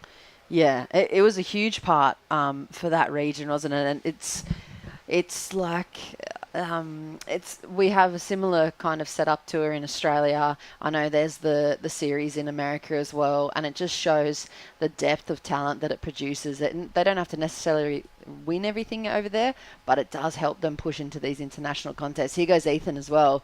A little two-tone combo for him. Really, really generated a score out of that one. It's obviously going to help his situation. Definitely going to be the 1.34. Let's see, though, if he can get himself into something else. 6 minutes. I mean, 15-minute heats out here. There's pretty much been one set, one definitive moment in each 15-minute heat, and whoever has that priority at the time and executes it correctly has been getting through. There are the odd chances that it happens right in the first few minutes when there is no priority, but generally it's just been that one standout moment, one little pulse of energy per 15 minutes, and those athletes that have completed under pressure have got through and will be progressing today. Under a bit of pressure now, Ryan ducks out underneath the lip, only needs the 0.74, but we know that there's going to be a score for that previous two-turn combo of Ethan to drop in, and now he's going to have another wave as well. His last score comes in as enough, a 2.67, jumps him up into second. Now he's going to back up. Hopefully that 1.57 is gone, potentially an improvement on the 2.67 as well. And the surfer from the south coast of Costa Rica is looking to put himself into that advancing position.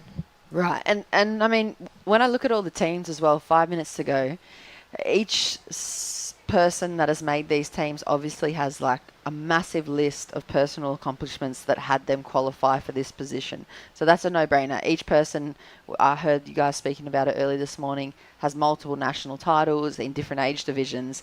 They got series wins. They've got all these different accolades. But in this environment, when you come into the junior championships, you're now representing your country. You're a part of the team. And like you said, the intensity has absolutely gone through the roof today because the format changed. There's now sudden elimination. The swell is kind of dying off at the moment. They have to adjust for the incoming tide, and there's only 15 minutes. So, I mean, talk about pressure cooker situations is exactly what's happening at the moment, and the scoreline is reflecting it as well, Shannon. I mean, Michele, the Italian, a 2.9 and a 0, that is not how he would have been visualising his heat falling out, but if he can reset, come into play and realise he only needs, I mean, a 1.97 is half a wiggle. It's you know, up the face and halfway back down. That's a 1.97. So they've got to be able to adjust. Maybe they're not going to be able to show the world their 8s and 9s right now, but that's professional surfing. They have to find those 2s and 3s and replace those 0-point rides if they want to move through. And I feel like in these positions as well, it's great that on a day like this, you know, it's so clear to be able to hear the beach announcers, to be able to have all that communication of the actual requirements. As we take a look now at Jay, straight up into the section, just pulls that tail around too far and can't hold on to the finish. He's already sitting in that leading position, though, quite significantly, seating the requirement in a 5-point range for that second place server to take away the lead. Taking a look here, Jess. Yeah, this could have been a really good one. His back foot was so far on the pad and he just can't complete. But this is another little section available. Oh, nice little open face slash for the Brazilian. Little snap. Oh, you can feel the emotion going. He looks to the team even. The team would be screaming at him about that end little section. And it's just kind of that moment of like grabbing your head and be like, oh, what have I done? Oh no, oh no. So he's jumped himself up into third though for Ryan on that last wave. His requirement only a 2.70 now. It's helped out his situation a little bit to be able to drop in that last score. We do have a score to come through for last of our surfer in blue has already come in on the screen. We're waiting for it on a different screen. So actually all scores are in at the moment, Jess. This might be the moment right now. 2 minutes to go. Looks like there's a pulse in energy. Here goes Ethan with first priority. Wow. All right. He takes off to the backhand. He may have had that little right open up in front of him. Either way, potentially just too deep in the closeout. 2 minutes on the clock. Ryan also just pumping his way through the inside. You can see the energy from Team Brazil down there, the claps, the cheers. Like I was saying before, right now, as far as the audio goes, it is so extremely clear. You can hear those, you know, that coaching if you need to from the shoreline. You can hear the beach announcers absolutely in every situation. So everybody will know that Michele from Italy only needs a 1.97 in order to get himself into that advancing position, which means nobody is safe. He better get himself moving. Look at the distance that's closing in on him as well from Hollander. Smart surfing from the Costa Rican. He's hunting second priority down. He's going to try and block him in this last minute. The ocean looks really quiet at the moment, though. And I love when you see these panned out visions and you see that physical gap being closed between the competitors, and then, you know, the tactics and the heat intelligence from these under 16 boys is pretty high level. I mean, it's pretty intense how well they can read the situation. Jay Phipps regains priority off that last fall. He's now up and riding again with a chance to redeem himself. Oh. He'll pull off that turn, Jess. Yeah, good completion for him, 45 seconds. I think best part about that is the fact that none of the other competitors were on it for him. I think the Brazilian might have got a wave as well. Let's have a look at the replay. Ryan scratches down the face of that one, jumps on the front foot so hard, feet are really far up the board, but he clicks. He's pretty much 5 foot in front of the Brazilian team there, and they're almost jumping on the board with him to celebrate. Here's the replay right now for the Italians. Nice click up into the lip too, right on the shore as well. So it's turn for turn, it's hit for hit, jab for jab at the moment. Another replay for Jay Phipps. He's in the lead at the moment from France. Gets the completion as well. Lots of spray, loses control a little bit over the heels, but they're important scores. Red, blue, white. We're going to have to wait. Time's up. Nervous times. We're going to have one of those situations again, Shannon, where the camera is right up in the faces of those teams, and it's make or break right now. Wow, this is wild. Jay Phipps currently sitting in the lead, and he has increased that with a 3.57 for his last wave, so excellent decision for him to take off on that, to hold Ethan Hollander off of it and make sure he could be taking that leading spot. We've got more scores still to drop through, though, for 3rd and 4th place positions. Michele for Italy got that completed maneuver. He was only chasing a 1.97. And Ryan Coelho also got that wave, chasing a 2.70. Yeah, look at that moment that you just saw from the Brazilian too, waiting for the number to drop in. He's taking a moment, I'm sure, praying to who he believes in, and it's a real nervous time for the Brazilians. They've put in so much work. The Federation has put so much development around it. We'll see if the scores come in. The turn was there. Is the number there? He needs something little. 2.70. Look at the glass off as well. Brazilians are around him. Scores in for last of Michele Scopa, a 1.97. He gets his requirement and he jumps into second. Italy currently in second, but we're waiting on the requirement from Brazil.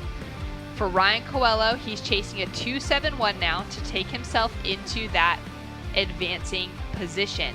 I can see the breath in and out from the Brazilian team members. I can see Paulo there. The nerves, the waiting.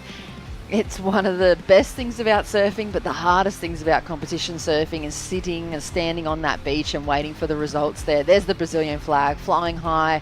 Very, very proud moment for them regardless. He's only needing the score. It looks like celebration. The hard work's paid off. And unbelievable. It's there. He was chasing a near 3. He gets the nod by just enough. A 3.60 goes through for Ryan Coelho. And that means Jay Phipps with the win. Ryan in second. Michele Scopa of Italy down into third. And Ethan Holler of Costa Rica bows out in that 4th place position. An incredible moment for Team Brazil down on the shoreline to find out that Ryan is advancing through. Look at the flag bearers doing a hot lap there. Make sure that's flying proud. That's going to be a nice one to wash off. Paulo congratulating the young man. That's a huge, huge heat progression for him. He didn't win, but he's moving on through. Incredible performance. High intensity here on the shoreline. Ignore the fact that there's hardly a 7-point heat total on the board. Tension is so thick out in the water. We've got more of it to come when we return right after this.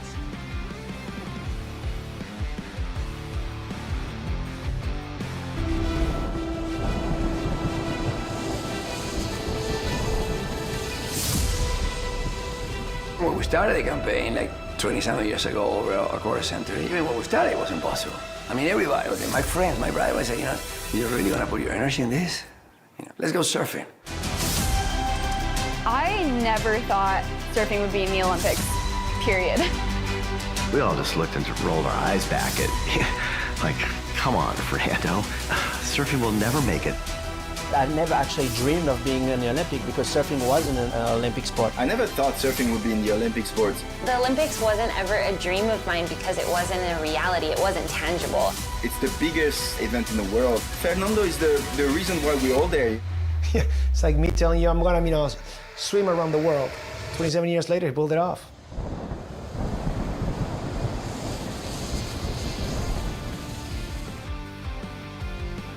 Welcome back to the action here for the ISA World Junior Surfing Championships.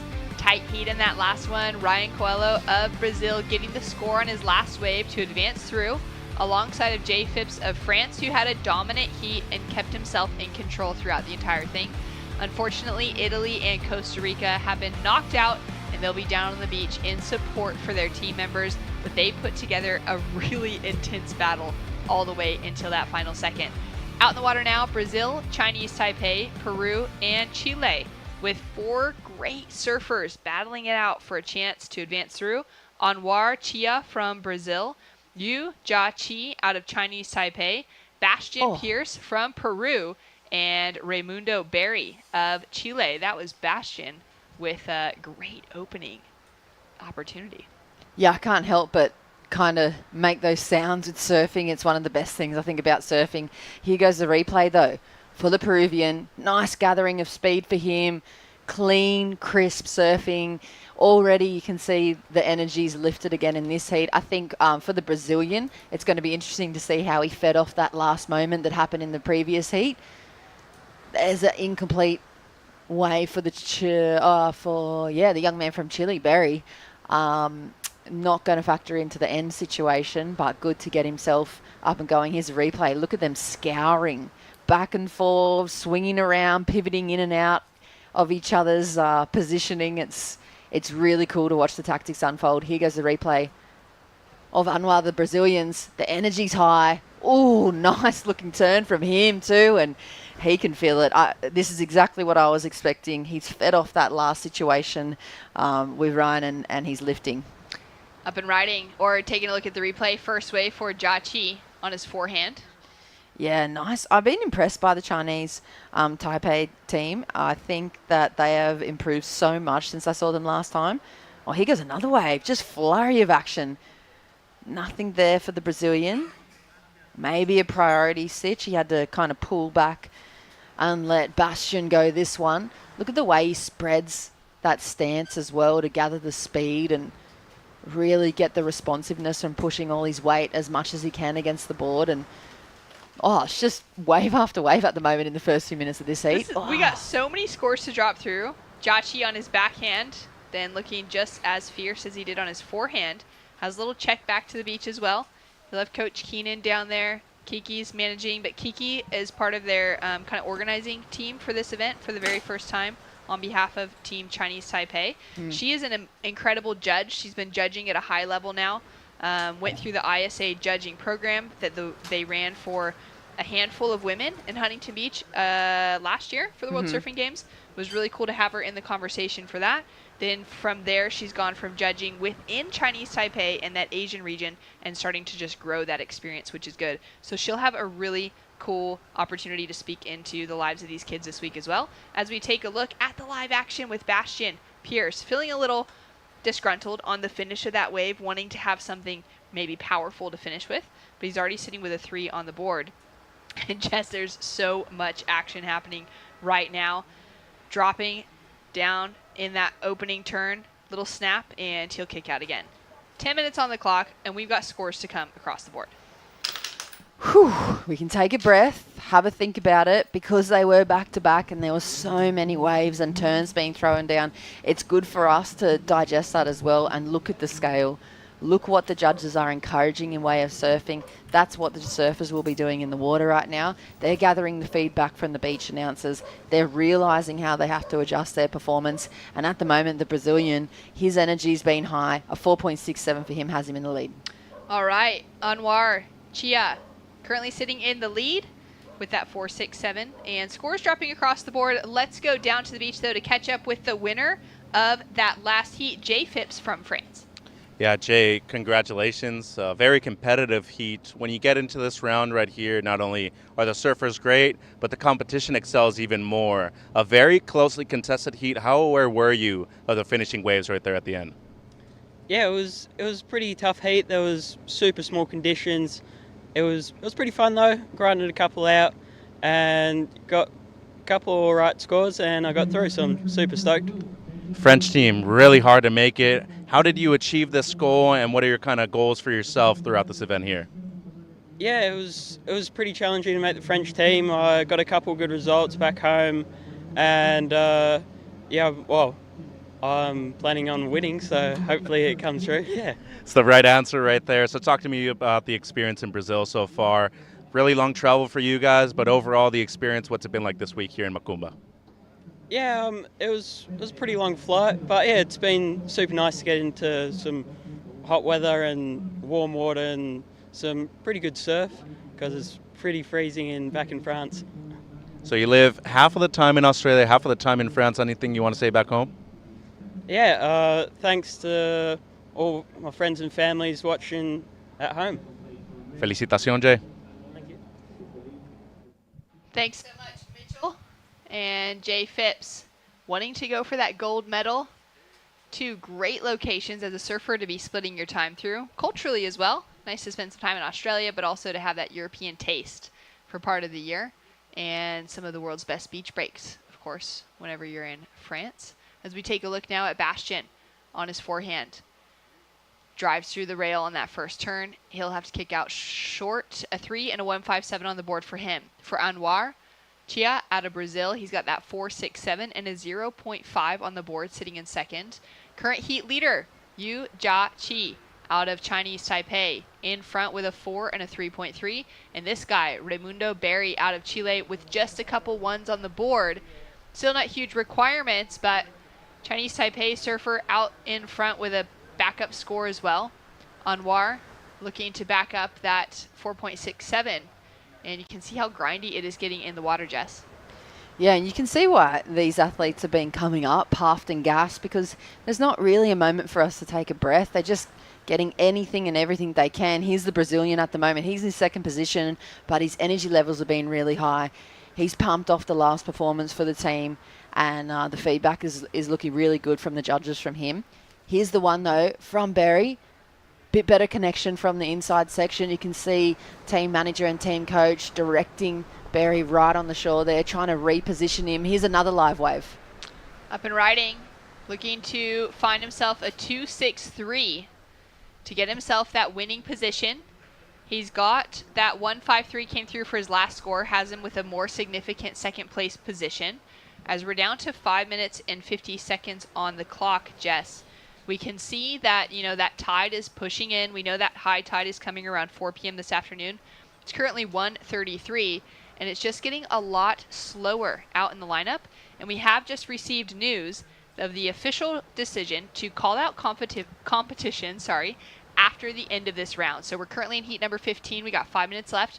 We're going to run through the next heat because there are still some scores out there, but recognizing that with the tide pushing through over the next couple hours, it's just going to become likely unsurfable with how small it is, and we'll be calling off the rest of the rounds for the end of the day. As we take a look now at Jachi, goes for that tail blow to finish off on the inside. Yeah, he knows he needs something special. I like the energy from him too. I'd love to see the completion, but in way of contest directing, great call for them.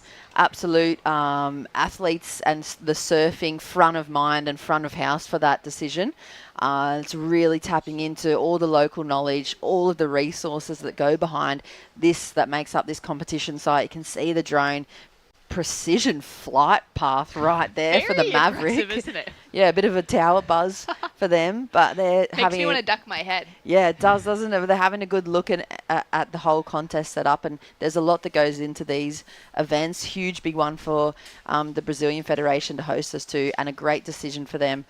With that incoming tide, competition will be complete at the end of this round, but that next heat's still going to be coming up live after this. Podium 2 has already finished for the day of competition. You can see the energy's just not there. It's starting to glass off. There's more water moving in onto this sandbank break that we have here at Macumba, And there you can see podium 2, no one's in the water there. Our 4 athletes remain. Water photographers out there capturing the emotion. And there's another flyby at the moment from Chinese Taipei. Yu Chiachi is in the lead, a 4 and a 3-3. The Brazilian sitting in second, Shannon. All right, this heat is underway. 3 minutes, 42 seconds remaining on the clock. Conditions looking flat at the moment, but we're expecting that in the next 4 minutes there will be that little pulse of swell that will come through. Even if it's something a little closer to the shore, there's going to be that opportunity possibly to chase down the 4.74 that Raimundo Berry is needing. Although, you know, at this stage, he's probably hoping that he would have already had a score slightly better than that 2-point ride to be splitting that requirement potentially in half. As we've got priority sitting with our surfer in green, Bastian Pierce. Now looking at his situation, he's got a 3 on the board, Jess, chasing a 3.75. He's got priority next to his name.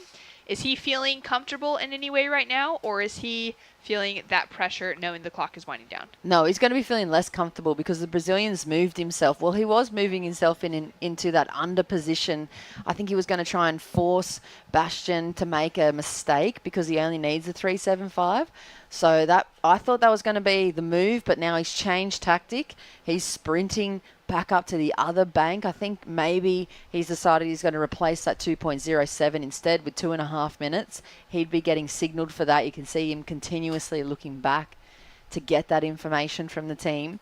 Bastian, though, with first priority, it's got to be one of the highest waves of the heat that has to come through. He pretty much has to surf himself into a 4 to find that 3.75. What a way to get himself in position. For Anwar, that was such a heavy paddle. You could see him in full sprint mode. Now getting into this wave, he's looking to back up and replace the 2.07 on the board. He has definitely done it with that kind of surfing. And that was excellent teamwork behind having the group on the beach, having those coaches there, eyeing off that set coming, for him kind of checking back with the crew the entire time that he was going in the right direction. Let's take another look at it here. Yeah, gets a lot of speed. He knew what was coming. That one critical section, throws a bit of spray, taps the white water as well. Definitely looking to replace that smaller score, make it harder for Bastian. But it looked like Bastian Pierce also, we had a look at that. He only still going to need, a small to mid-range score. We haven't seen anyone blast this lid off this heat yet. Here's the replay. Ooh, almost from Berry. He might have got himself a score as well. 1 minute 24 on the clock. Intense. Look at them, just constantly moving, constantly working, readjusting. First priority is with the heat leader from Chinese Taipei. Oh, here we go, split peak. Split peak action. Green with a completed backhand attack. Red on his forehand. We're not sure what his turn would have looked like as we had the focus on Bastian, but Bastian chasing a 3.75. 1 minute remaining. This is wild. Watching these finishes over and over again, Raimundo trying to surf his way into the sand. He's going to be getting himself back in position. Yu Jiaqi out of Chinese Taipei sitting, holding on to that priority in the blue jersey. He's also still holding on to that lead. But Jess, we have a score to come through for every single surfer at this stage. What do you do at this point? It's splitting hairs for the judges. Well, there we go. One is in. The second to last of Anwar, a 3.03, takes him from second into first. He's now in that leading position, putting a requirement in Chinese Taipei into a 3.71. Now having a paddle, surfer in blue, just uses his priority really to keep anyone else off of that wave. He's got a score to come and now is hoping to back up his 3.03 to put more pressure on the field. Let's take a look at this one for Raimundo, chasing a 5.30. Yeah, it's not a 5, but it's definitely going to help his situation. Let's have a look at the replay here for Bastian Pierce. He needs something pretty serious as well. 4.3 first turn. Nice turn, but the section really didn't allow him to do much. Doesn't get the completion. He's still going to be looking for a score as well. It's really coming down. I mean, seconds to go, if not already done. Oh, it's so tight with this scoreline, and it has been that dominant energy that the Brazilian brought that has him still in the lead. Well, this heat has finished off. We will be surfing through the next heat, heat number 16 of the round, to complete it. After that, competition has officially been called off for the rest of the day. So our under 18 girls, second round of the day, the round number 4, 6 heats, and the boys under 16s, round 4, 8 heats, which is the top 2 advancing through from this morning's round. That will not be surfed today. Hopefully we'll be able to return tomorrow morning. Maybe through that low tide we get some surfable conditions. But at the moment, all the question is on surfers that have just come out of the water, Jess. We got scores dropping in across the board. Previous score of Yu Chia-Chi, it's a 3-7-3 for Chinese Taipei, takes him back into the lead over Anwar. Down into second for Brazil. He does have one score to come in. Our surfer in white, all scores are locked in. Unfortunately, his highest comes through as a 2-3-3 with a 2-point backup score. That's not enough to take him into that leading or advancing position. Now the question lands on our surfer in the green jersey, Bastian Pierce. A 2-3-3, it's not enough for Bastian to take away the advancing position. So officially Chinese Taipei and Brazil in the advancing spots. Great win for Chinese Taipei as well. Just shows the value of the knowledge that the nation's been collecting across all aspects of our industry and competition. And for Brazil, a great progression as well. Just the energy's there. That's what you need to bring in these beach break conditions. Wow, what a way to finish things off for Yu Jia-Chi out of Chinese Taipei. Someone who has been working on his competitive strategy, specifically being able to hold it together mentally in moments like this. Coming away with that win, that's going to be a fantastic interview to hear from. And there we can see Anwar Chia with the support crew meeting him in the water. We've got more action to come. Our final heat of the day with the opportunity to get themselves an advancement till tomorrow. We'll be right after this at the ISA World Junior Surfing Championships. Welcome to day 3 of competition here at the ISA World Junior Surfing Championships, Rio de Janeiro. For the best wave of the day, a 9-point ride goes to Team Australia's Harley Walters. Axel Dominguez for Team France scored an 8.83. A little off time maybe as he comes up into that lip line, but he is able to keep that speed and momentum. It's really good to finish with a good wave for the confidence. So we're really good. England's Lucas Skinner, an excellent ride. He scored an 8.83. Told ya, he's amazing.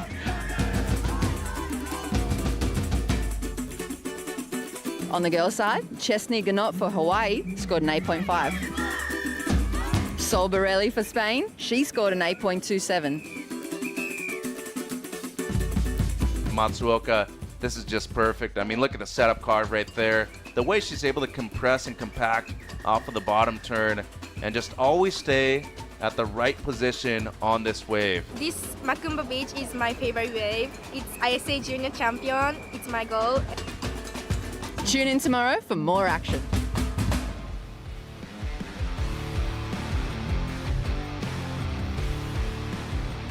Welcome back to the action. This will be our final heat of the day because the surf is just getting too small and challenging for competition given the high tide that is pushing over the next couple of hours. Italy, Spain, Australia, and Germany just out in the water trying to keep themselves in an advancing spot. This is going to be a gnarly heat. All 4 surfers have been performing at a great level. They're into the main round 3, still keeping themselves through multiple heats of competition up until this stage, and they've got a chance to keep themselves within that advancing conversation. We've already got the winner of that last heat ready to go down to the beach with Mitch. It's Jia-Chi. Big congratulations to you once again moving through a tight heat right at the end. I mean, 2s, 3s, they all matter today. For yourself, the quick start seemed to be the way you gained momentum throughout the heat. Ooh, the wave was pretty rough in the heat. It was barely no wave, and yeah, I still managed to get a couple waves and did some couple good turns, and yeah.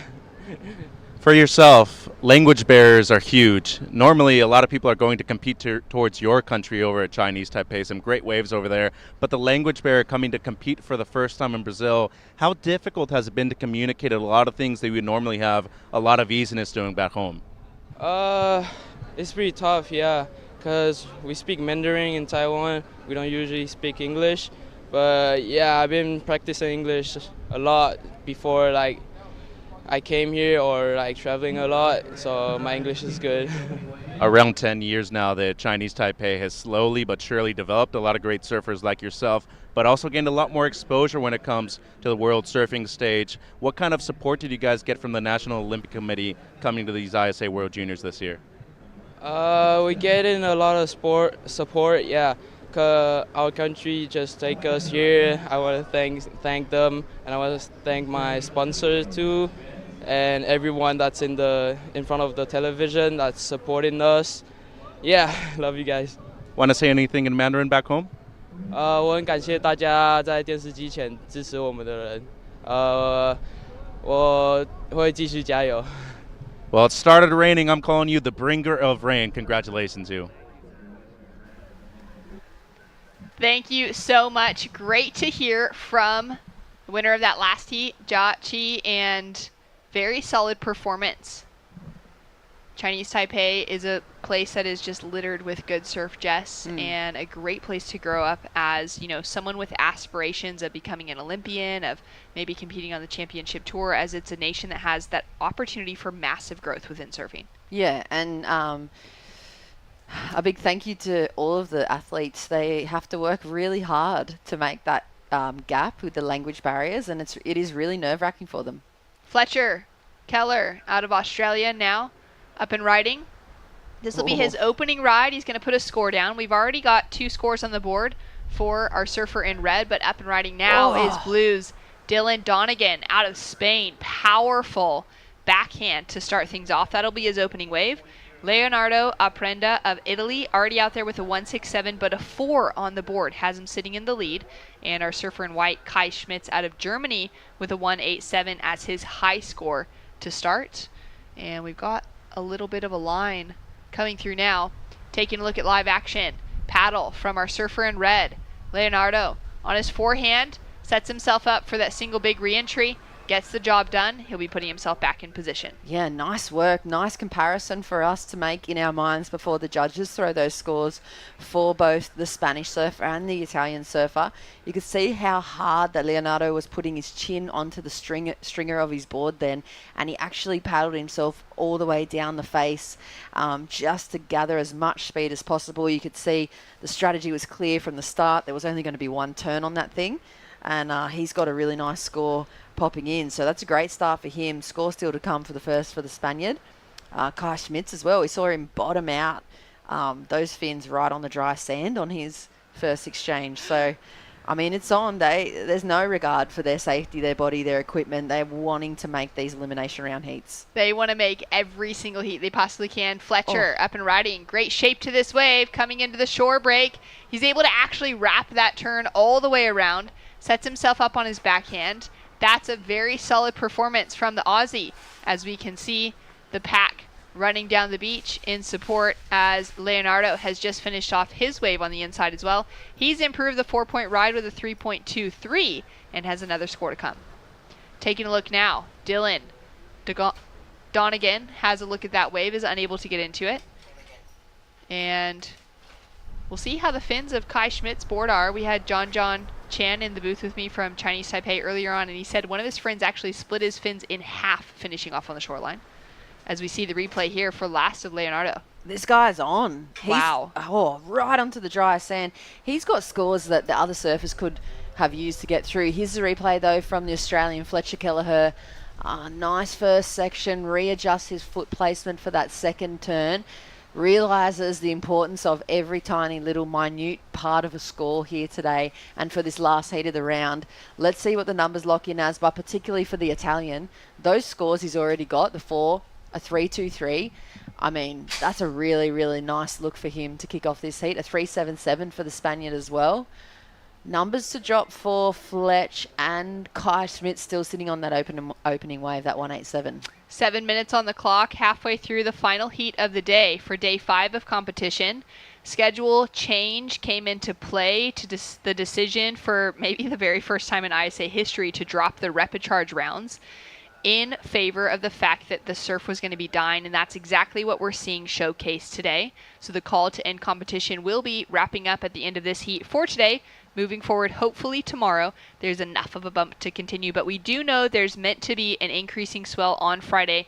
We're all holding our fingers crossed in hope that it's going to be a great finish to our week of competition here for the World Juniors, so that surfers like Fletcher Keller, who just dropped a 5-point ride, have even better opportunities come finals day. He's sitting in second, the Aussie, chasing down a 2.23 now, take himself into the win.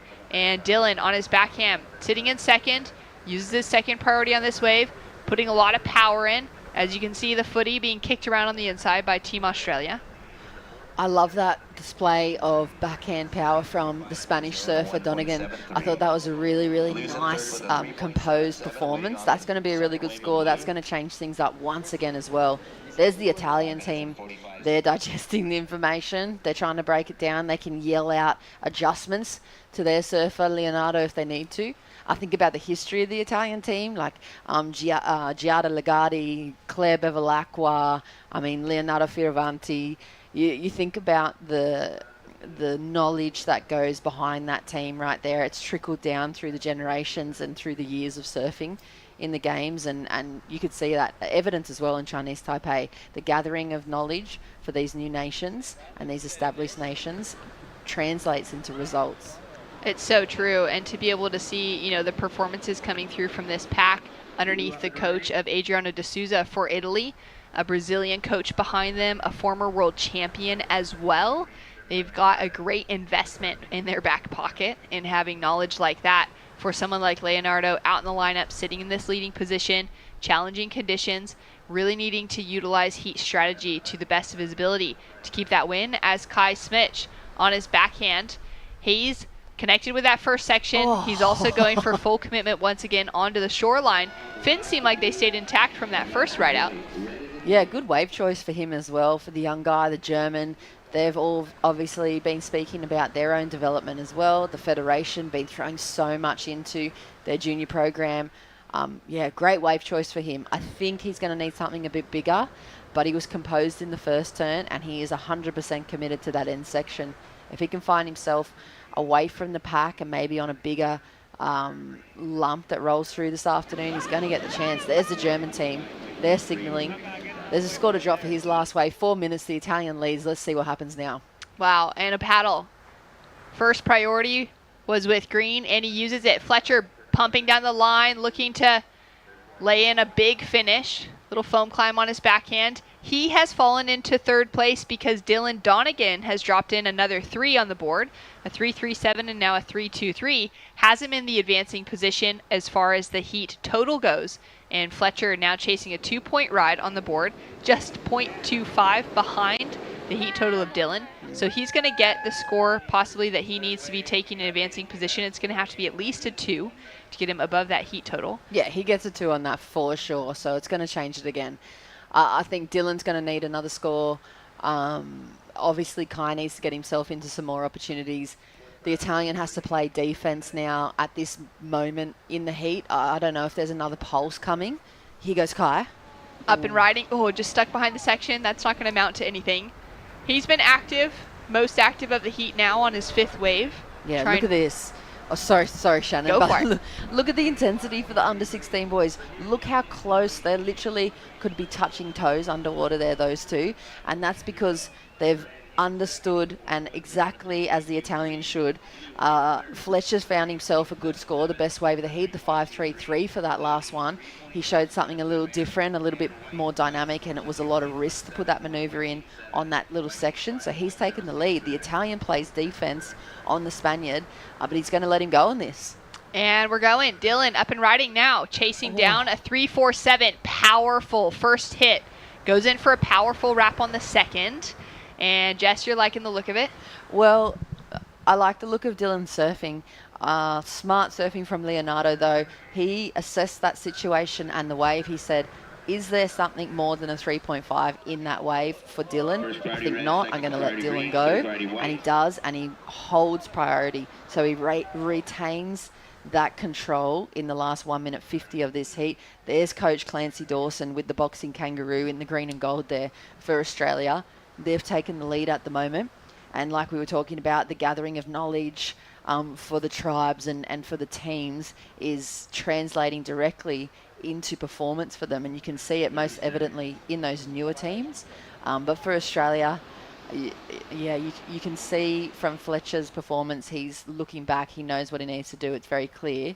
And for the Italians, love the strategy play. Dylan needs to find himself some space. He literally needs to be scouting somewhere way away from Leonardo because he needs an opportunity. And he's in 4th priority. And there's no way Leonardo's going to give him that space. They're going to go arm for arm, stroke for stroke, about the same size. So that stroke rate is going to be probably roughly the same between the two of them. And Leo is just going to hold on right underneath. If he can be kind of forced to go into this wave. All right, so Leonardo going. He's going to have to go. Nice little section. And he's looking to improve the score line. Goes for the reverse. And love that. I love that. He's converted an opportunity there for himself. He's created himself a score. That's something we haven't seen. Not super risky or anything, but also kind of flamboyant and evident of his confidence out there in the water. 25 seconds, Shannon. Fletcher now up and riding. He's already in the lead, looking to hold on to it. He takes to the air, just kind of flicks out of the lip of that wave.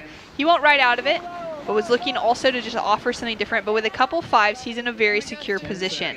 It would be a 6.33 requirement for Leonardo on his last wave to take away the win, and that wasn't ever going to give it to him in the sixes. But a 3.97 has increased his his second place position for the Italian, and that put the bigger requirements on our surfers in third and fourth.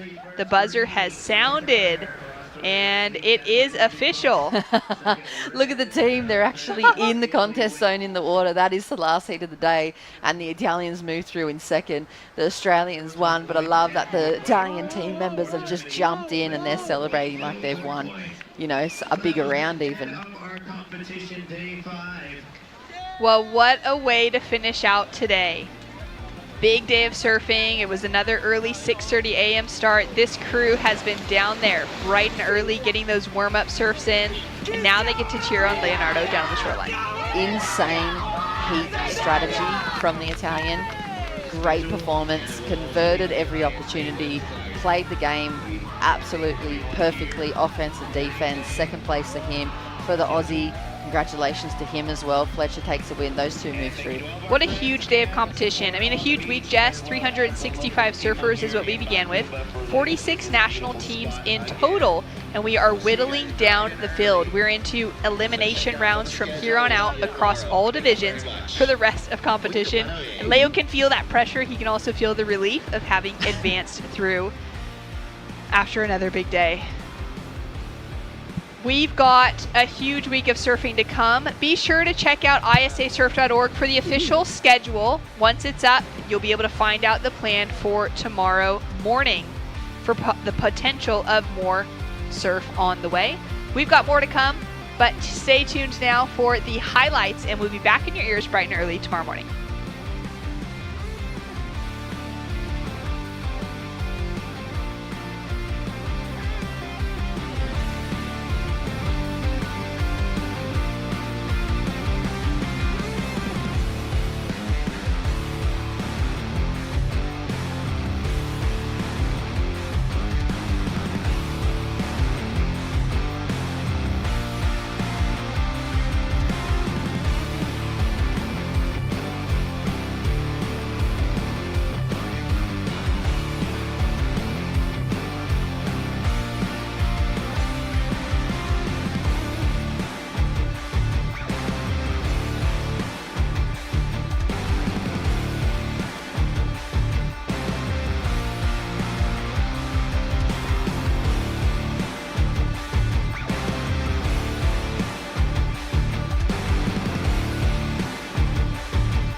There's something profoundly spiritual about riding waves. Water is transformative, healing. You're at the mercy of Mother Nature, the ever-changing movement of water. The ocean is the great equalizer. You don't need to belong to a certain race, religion, or gender to surf. The pursuit of these fleeting walls transcends sport. It's a way of life. Surfing has the power to change the world. It will now take the next step on the world's greatest sporting stage, the Olympic Games.